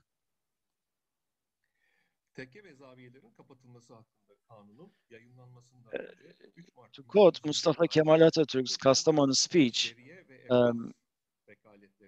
in well, actually, prior to the declaration of law on the dissolution of lodges and zaviyas, with the law on the abolition of the Directorate of Foundations ratified on March the 3rd, 1924, the state had all the mosques, masjids, lodges, and zaviyas under its control. Meanwhile, the Independence Tribunal established in Ankara made decisions during the trials recommending the closure of lodges and zaviyas, which were assumed to be centers of Islamic politics. Subsequently, following the Sheikh Said rebellion in 1925, the Independence Tribunal established in the region started to shut down lodges and zaviyas based on law on the maintenance of order and on the grounds that these lodges and zaviyas were connected to the rebellion. Mr. Sofolu, sorry to chime in, but your time is up. Could you please wrap up? All right. So these places were confiscated, and the economic power of these sects were taken away. So politically, they were defanged as well. And since then, no lodge and zawiya have been opened up, but certain shrines and certain people. So there's this de facto situation in Turkey, and that's how it is. And that's all from me. Thank you. Thank you very much to both our speakers. This has been very interesting. Now, we have 20 minutes for discussion. I have a few brief contributions. It's been a long day, so let's make sure that we stick to our time limits. Interesting to see the limitations of both of these treaties, and also some opportunities they provide, especially for oversight and engagement of also civil society. So the treaty bodies don't have the possibility to obviously enforce their recommendations. However, they trigger important mechanisms actually that where the states have to respond. Whether that is satisfactory or not is a different question, but they have to respond, and also civil society actors, religion or belief communities can also participate in this oversight process. Especially, I would like to draw attention to the World Heritage Committee, which says it relies on citizens actually to protect cultural heritage sites and invites observations and interventions from individuals and groups so they can raise their concerns. I know that, for example, Mr. Sofoğlu mentioned that Turkey will actually do a good job of preserving Hagia Sophia.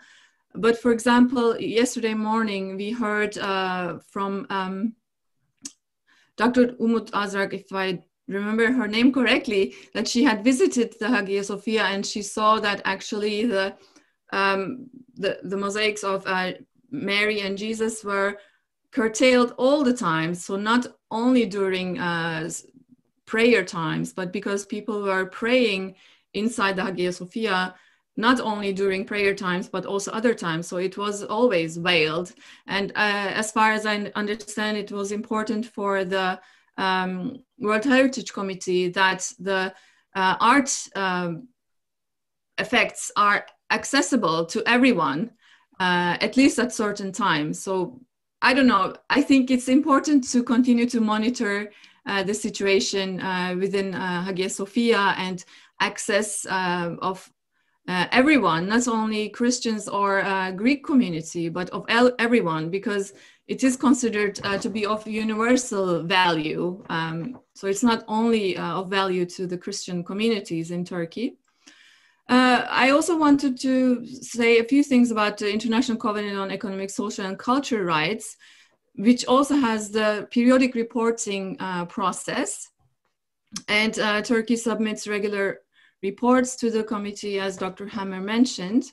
And I would like to encourage those who listen to us, also the participants, to actively engage with this process, because NGOs or groups of individuals can make submissions to the committee, and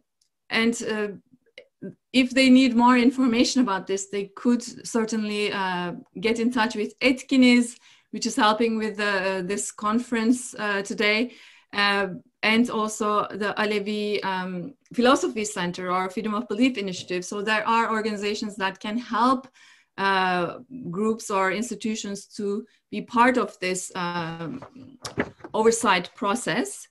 I have one question for Dr. Hammer, and that's related, in a way, a follow-up to what you have shared about General Comment 21 on Article 15, where it talks about respect and protection of cultural heritage in all of its forms in times of peace and war. And it says that cultural heritage must be preserved, developed, and reached and transmitted to future generations as a record of human experience and aspirations in order to encourage creativity in all its diversity and inspire a genuine dialogue between cultures. This might be a bit a naive question, but I am wondering how actually this can be viewed as the rights of future generations. So how could children or youth be engaged in this oversight? Or could they claim that this is a right for them to be able to enjoy this cultural heritage? I thought I was inspired a bit about the youth engagement with environmental sustainability, and I wonder if some parallels can be drawn here. Şimdi Türkçe'ye geçiyorum. Now I switch back to Turkish. And in Mr. Sofoğlu's presentation, we had comments about the Hagia Sophia decision, as well as the closure of the lodges and zaviyas, and to what extent such decisions were complex, could be complex. He showed us that the law has a limited role to play, and the role, such a role is usually under the influence of the politics or the dominant powers who can create this change. And it is the measures that they take are sort of being legitimized by law. By taking a decision, there is a foundation for legitimization in such decisions. So my question for you, Mr. Sofoğlu, is as follows. The decision of the Supreme Court concerning the Hagia Sophia, some of the things that were in focus was there. So the endowment at the time by Mehmet the Conqueror, and his wish was prioritized.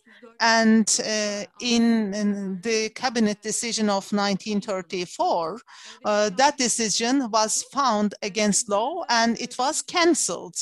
So Supreme Court previously made use of a decision taken by the European Court of Human Rights, and they say that the statute of limitations does not apply here. So I wonder if we talk about other endowments concerning the lodges and zaviyas, regarding those, at the moment, can they claim a similar right? Because during the Ottoman period, there were different places of worship, and connected to this, there were endowments.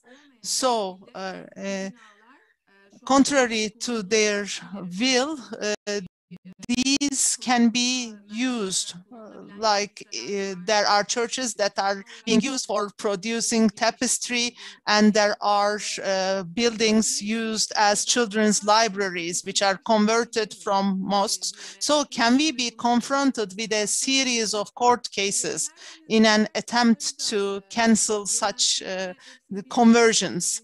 So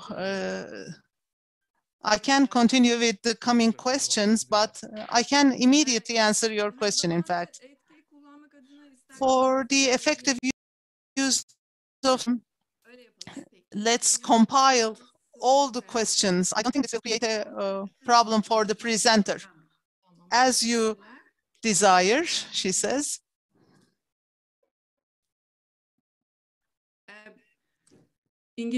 So I'm reading this from Zeynep Akture. Ben şeytanın an ICOMOS member and an expert of Turkey's National Commission for UNESCO, I would like to highlight that WHC operational guidelines request prior notice for major restorations or new constructions and not for function changes. And the function changes in Hagia Sophia is perhaps rightfully promoted as providing free access, as different from the ticketed entrance for all visitors, as is the case in all mosques. And then she kindly shared the whole full text of Article 172, but I will not read it, as I'm sure Dr. Leonard knows this article. And then she adds, but this does not, of course, alter the validity of Professor Hammer's main points. So that's a question for Professor Hammer. And then we have another question. Türkçe'ye tekrar dönüyorum. Sayın Sofuoğlu'na I switch back to Turkish. A question for Mr. Sofuoğlu, especially in the European Court of Human Rights Grand Chamber, İzzettin Doğan and others Turkey judgment. International law, based on international law, a faith group, a place of worship is where that group resides, and the political parties do not have a right there. Would you like to comment on this?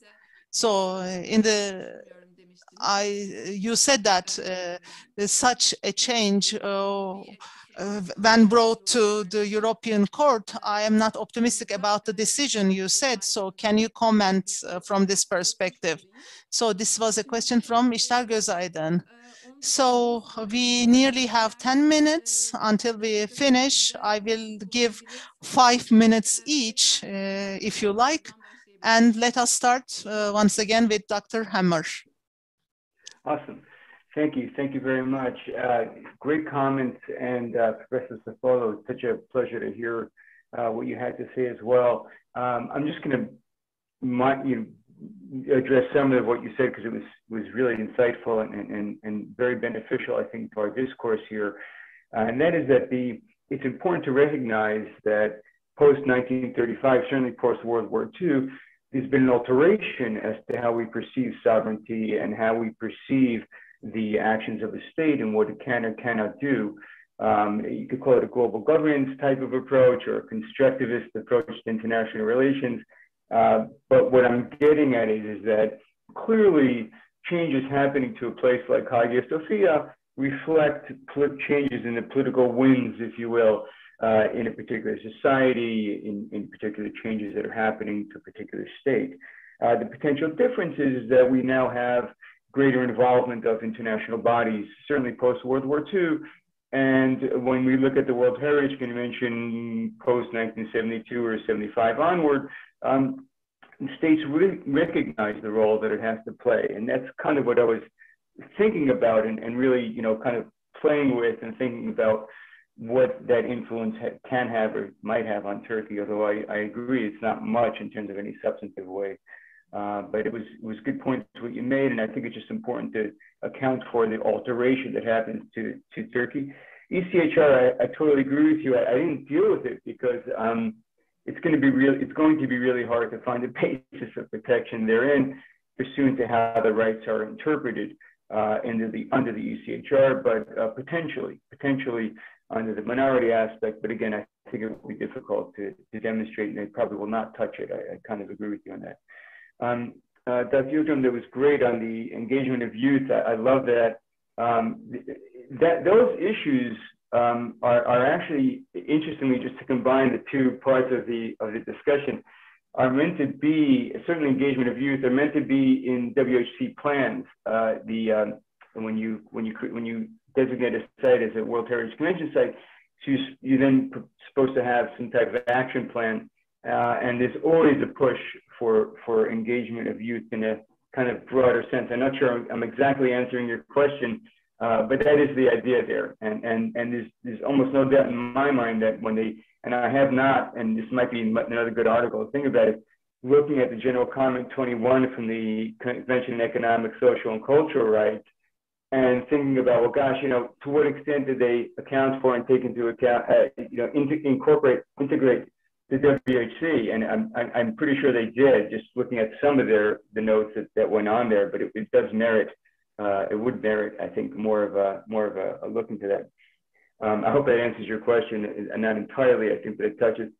And the UNESCO major restorations, 100%, and you can really parse this up, as lawyers, as we are wont to do, as we generally tend to do, into making these distinctions. I think the key, though, is, and this is really important here, and I do have to mention a colleague of mine, Professor Peter Petkoff from Regent's College in Brunel in the UK, has been writing to me during this as well, because thankfully he's watching, and he made some points about the changes that actually, the physical changes that have occurred in Hagia Sophia over the past couple of years, and post turning it into a mosque itself. And what I'm getting at is that, yes, major restorations, but if it's going to have an impact upon changes to the site, its capacity for preservation, then you're entering into the domain of potentially of WHC and World Heritage Convention alterations to a protected site. And I guess what I'm getting at is that once the state designates a site as protected site, it becomes a very sensitive matter with regard to what kind of changes can be done there. And even what might not be perceived as major still might be perceived as having an impact upon its capacity for preservation. And I think that's really what's going to have to be sussed out here. I'm not by any means an expert on, facts on the ground and what's really happening in carpets that are covering mosaics and things like that. But I'm just from what I'm seeing, from reading, first of all, Professor Petkoff sent me, but also other reports, is that there are shifts that are happening to its capacity to preserve the site itself. And I think that's the ultimate. That's really what's important here. Thank you so much. Over to Mr. Sofoğlu. Buyurun Sofo ve Cem Bey, sizde söz.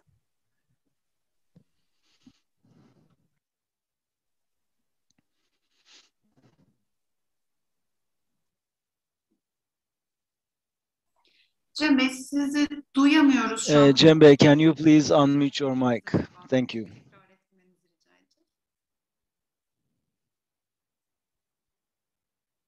Mikrofonunuzu açabilir misiniz? Geliyor mu sesim? Şu anda geliyor. Çok Yes, we can hear you. Thank you. Söz bende değil mi şimdi?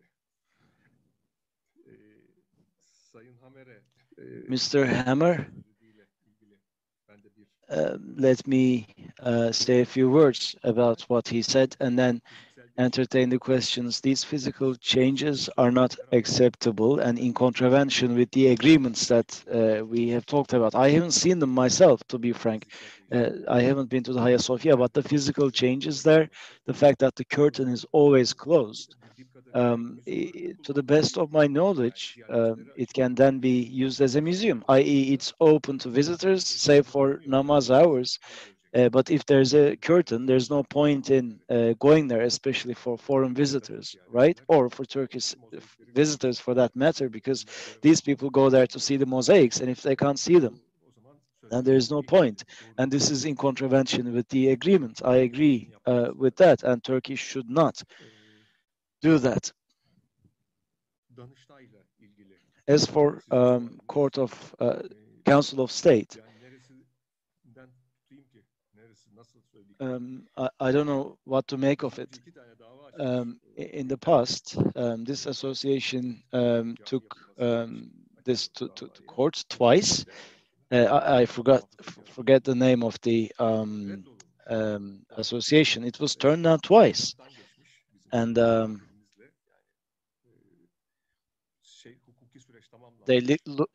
entire legal process came to an end, and it was final. It was an absolute ruling. So if you cannot take something to the court if there's an absolute ruling, a final ruling on a given matter, and then they took it to the court for a third time, and I expected Council of State to just reject it because there was an absolute ruling from the past, and the Council of State did not do that. And I'm thinking that this was a political decision, politically motivated decision. How about the implication of this ruling? Temel alınarak açılmadı. Bu karara gerek yoktu zaten. There was no need for this decision.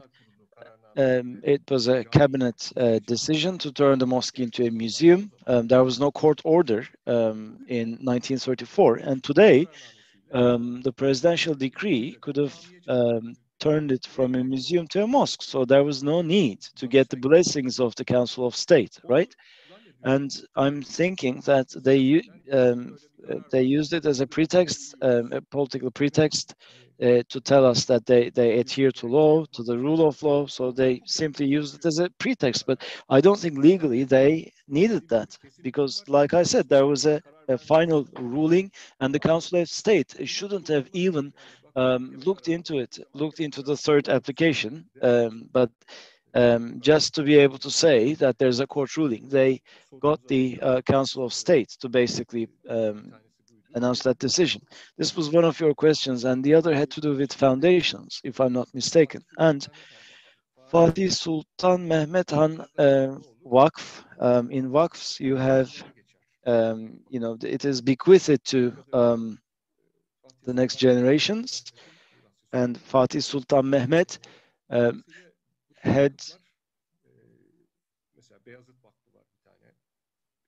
had no heirs. There's another foundation, a Vakf called Beyazıt Vakf. It was established by a vizier, or these foundations are established by viziers or sultans. If they don't have an heir, then the Vakıflar Genel Müdürlüğü, General Directorate of Foundations, what they do is they're in charge of the assets of that Vakf, because there's no heir, but they have certain assets. Who is going to be in charge? The DG of Foundations, right? So the decision is going to be made by the DG of Foundations, because there's no heir. And in this particular instance, in Hagia Sophia, this foundation is an outsider. It's not like the foundation had any role to play. And the Council of State should have said, what's it to you anyway? Because if you need to be a beneficiary to take it to the court, and that association was in no position a beneficiary, so they do not have that license to be a side, a party, and take it to the court. And previously, the Council of State turned it down because of this reason. They said simply that they were no beneficiary. Can other foundations do it? Yes, I mean the DG of foundations. I'm talking about Osmanlı, Ottoman foundations, because many of these, do not have heirs, anyone to inherit the assets. There are some, but there's a foundation who had 500 heirs. I'm not going to name names. They came to me and I rejected the file because they're still trying to find legal representation. And this holds true for Ottoman foundations. As for minority communities foundations, these foundations in actual fact, they lost their assets in the 90s, especially Greek foundations. They lost all their assets. Almost half of them is gone, and the law on foundations were amended 6 or 7 years ago by the AKP government. It was a step in the right direction, and they were then able to seek compensation or damages. Other foundations, such as Syriac, Armenian, and Jewish foundations, they can also do the same if they have any such claims. So they have that legal right, but in practice, to put it simply, I don't know how it is. And one last question. İştar, my dear friend İştar Gözaydın asked a question on cemeviz, the European Court of Human Rights ruling. People pray wherever they please, and that's a right ruling for cemeviz, and it should be put into practice without delay. And I fully, heartily support this decision. But regarding Hagia Sophia, I mean, can people go and worship at Hagia Sophia? I don't think the European Court of Human Rights is going to make such a decision. Bearing in mind the historical perspective, I don't think that's realistic to expect that from the European Court of Human Rights. I personally do not think that that is going to be the case. And I think I made a mistake, because Ishtar explained this with another question. Right now, they're turning a blind eye to cemeviz. So in line with cemeviz, I think that was. Can you please repeat? Ishtar asked a second question to elaborate on the first one, and said this is in line with cemeviz, not Hagia Sophia. I misunderstood it, apparently. Okay, so cemeviz, I think that it's a great ruling. People should be able to pray wherever they please, and the state has no right whatsoever to intervene in that. So I welcome the decision of the European Court of Human Rights. That's my personal opinion. Yes, I guess I'm the final speaker. Yes, that is correct. I think we have entertained all the questions. There are no further questions. Please correct me if I'm wrong, but Motika is going to be joining us shortly, right? Yes, and if he's here watching us, he speaks wonderful Turkish. I had the pleasure of meeting him in Istanbul at Orient Institute, and I give him my regards. And I'm guessing that he's going to speak in Turkish. Like I said, he speaks wonderful Turkish. And it's a small world, and here we are online, seeing each other, rubbing shoulders, albeit electronically. Thank you. And also, Leonard, thank you so much. It was a great conversation with you during this session. Thank you, everyone.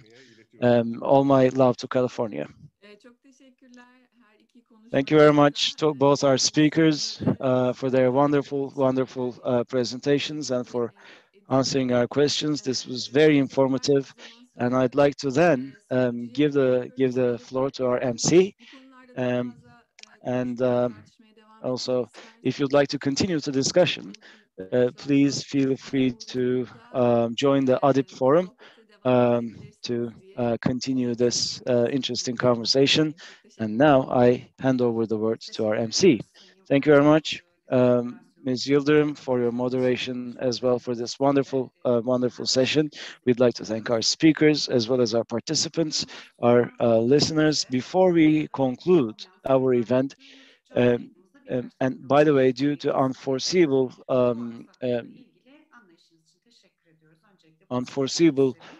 technical issues, there was an hindrance in our YouTube broadcast, so I apologize for that. Now let's move on to our closing remarks. Our speaker, Ral Motika, from Hamburg University, from Munich Bundestag University, Professor Robert Langer has the floor. Welcome, and you have the floor, sir, please. Yes, thank you very much, dear organizers, dear participants, and I must disappoint Professor Sofoğlu. It's me, Robert Langer, not Professor Motika, who is not able to join us. Benim Türkçemde var ama İngilizce konuşacağım şu anda. So, dear organizers and participants, it is my pleasure to deliver a word of greeting and my sincere thanks for organizing this rich and important conference. This short speech will not be a keynote lecture for which Professor Motika was assigned, but cannot participate because of health reasons. So also on behalf of the organizers, I wish him a quick improvement of his health. But as a long-time collaborator, former research assistant and student of his, I was asked by Doğan Bermek to relate to Professor Motika's work, which I will gladly do. You might not find it inconvenient after such a long conference, however, not to have to listen to another long lecture, so I will keep it with a brief amount of concluding words. It should be obvious that both Professor Motika as well as myself would have loved to cooperate in this event, also institutionally. However, his directorate of the Orient Institute Istanbul ended in September last year, whereas I have been on leave from the Institute since May last year for deputy professorship at Munich. As was mentioned, Professor Motika is back as the chair of Turkish Studies and Turkology in Hamburg University. Of course, I cannot really substitute Professor Motika with his energy, broad knowledge, and wit, but I can relate to him and his work by referring to my own research, which was influenced and always supported by him. During a long way of cooperation, we also conducted research together, which also relates to the conference topic, of course. During this conference, we heard of narratives of real or alleged conversions, of forceful or more mild forms of converting places of worship from one faith to another, from antiquity up to present times, and statistically even more relevant, of profanization of religious places. There was a strong focus on Byzantine contexts, most importantly, the most recent example of Hagia Sophia, which we heard just about. The Byzantine church that became a mosque in the 15th century, a museum in the 1930s, and a mosque again in 2020. But we have also heard of examples of Latin churches becoming mosques or even spaces of profane usage, libraries, but also of other churches being converted into cultural spaces, storehouses, workshops, stables, or even prisons. Most regrettable are cases when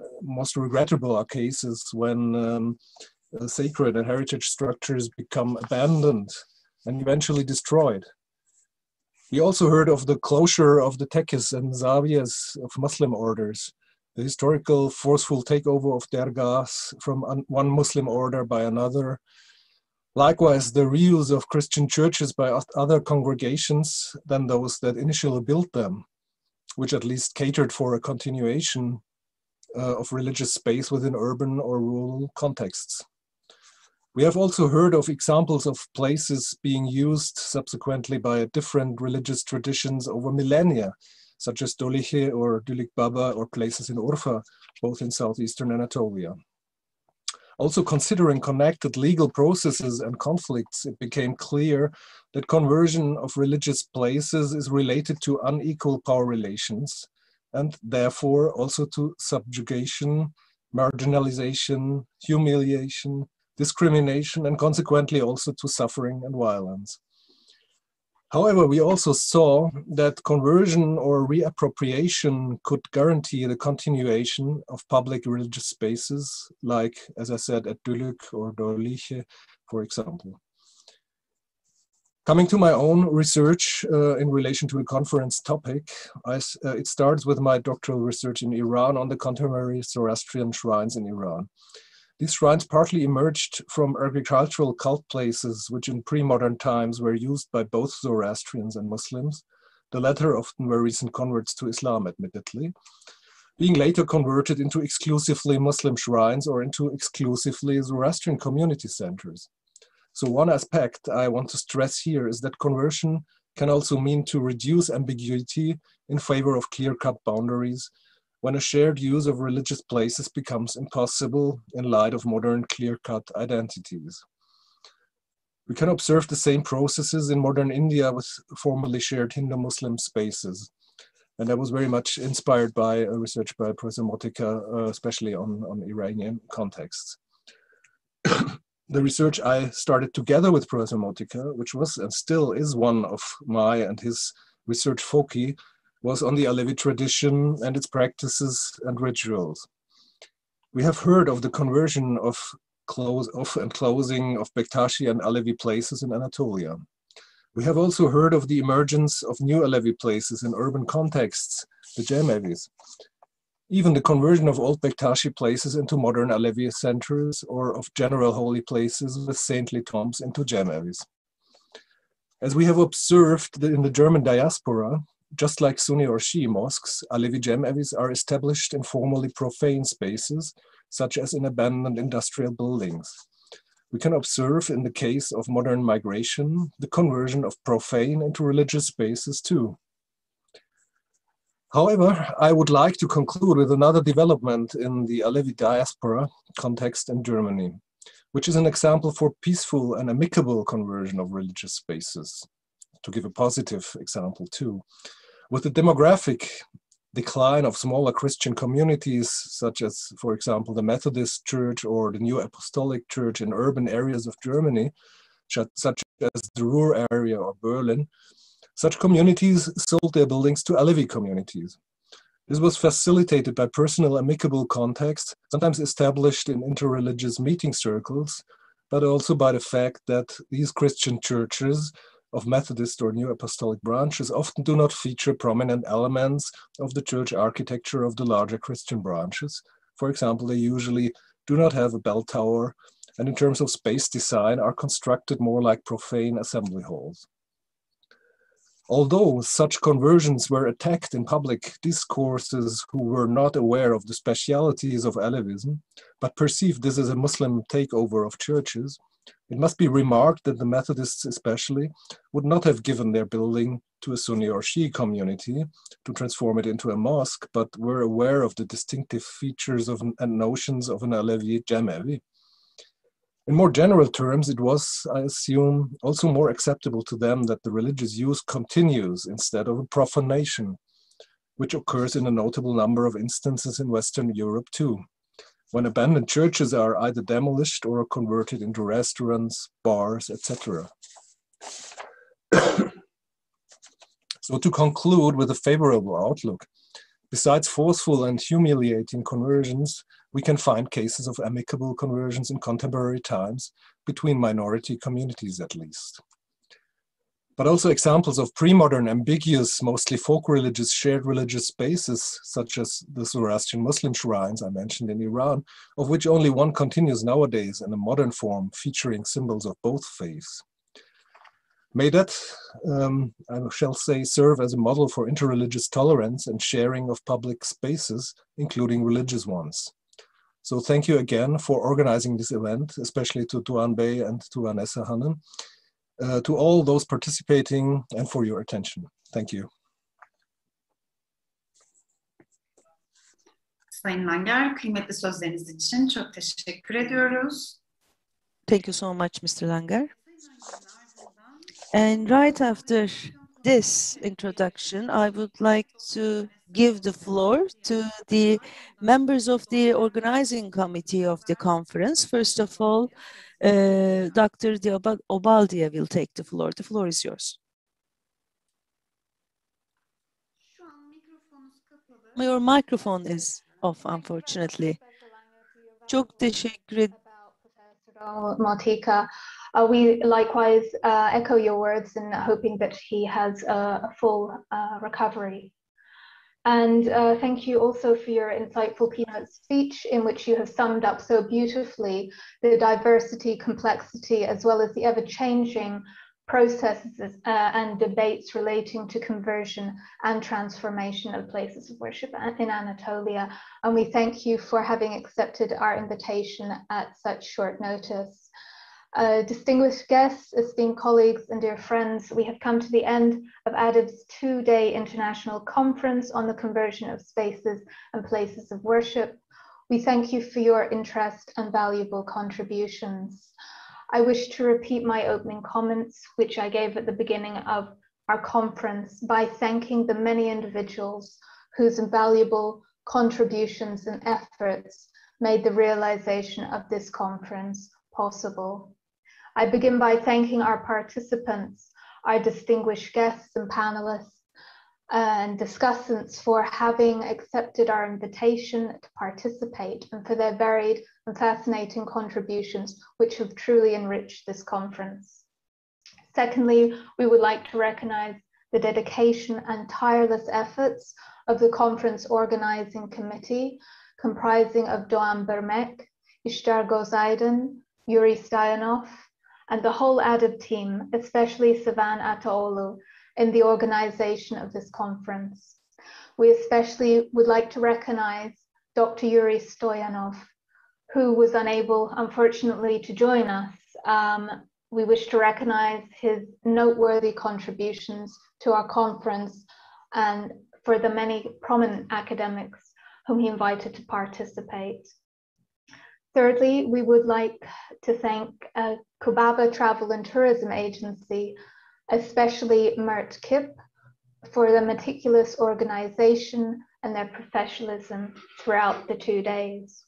We would also like to thank the members of IDEA Proje Simultaneous Translation Team, Sungur Savran, Şule Girme, Seray Okan, Deniz Çebe, and Işıl Demirkin, for their excellent simultaneous translations. I end by thanking our sponsors, the Netherlands MATRA Human Rights Fund and the Etkiniz European Union Programme for their support. Thank you for your attention, and I now leave the floor to Doğan Bermek.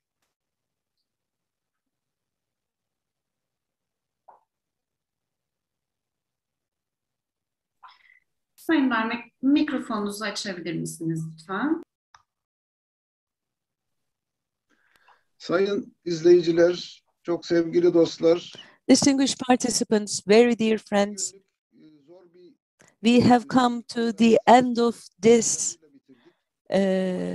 very loaded conference in a very successful manner, and we owe this success to the contributions of many different people, including Kubaba, IDEA, and Etkiniz, and without the support of this inexhaustive list, we would not be able to achieve anything. And I would like to lastly also thank our keynote speaker. He kindly agreed to take on the responsibility of delivering the keynote speech on behalf of Rol Motika. I would also like to extend my gratitude to Cemal Kafadar for his extremely important contributions. I believe that this conference will be opening the gate for many other important researches. In Turkish, we say that, I mean, if you start once, then probably many other things will follow. That is was the meaning of this Turkish saying. And I believe that with this conference, we were able to talk about many different topics, and I'm sure that there will be many other debates, discussions to follow, and I'm sure that we will be able to properly undertake that responsibility. This conference, I think, first and most of all, taught us that this topic of convergence or conversions are not discussed openly. And also we were not able to decide initially whether we would call it with the Turkish word dönüştürme or some other Turkish word. And but I think it was a good discussion, and our next target is to discuss about the Balkans, and if we can do that, then there can be perhaps a third conference on a different geography. Now, with the courage that we have gained in this conference, I feel that we will have the chance to realize those two next conferences. Of course, we are a small and modest organization. We don't have plenty of human resources or any other kinds of resources. And under these limitations, if we could be successful, then I think we can continue. And I would like to once more thank all our colleagues for our contributions, all our friends. I'm really waiting for the days that we will have chances of coming together again in the future. Thank you so much. Thank you so much, Dr. Obaldía and Mr. Bermek. Once again, I would like to thank the panelists, discussants, and the participants. And we have come to the end of our conference on the conversion of spaces and places of worship in Anatolia. And once again, I do hope that we will have other chances of coming together in such successful events. Thank you. Bye.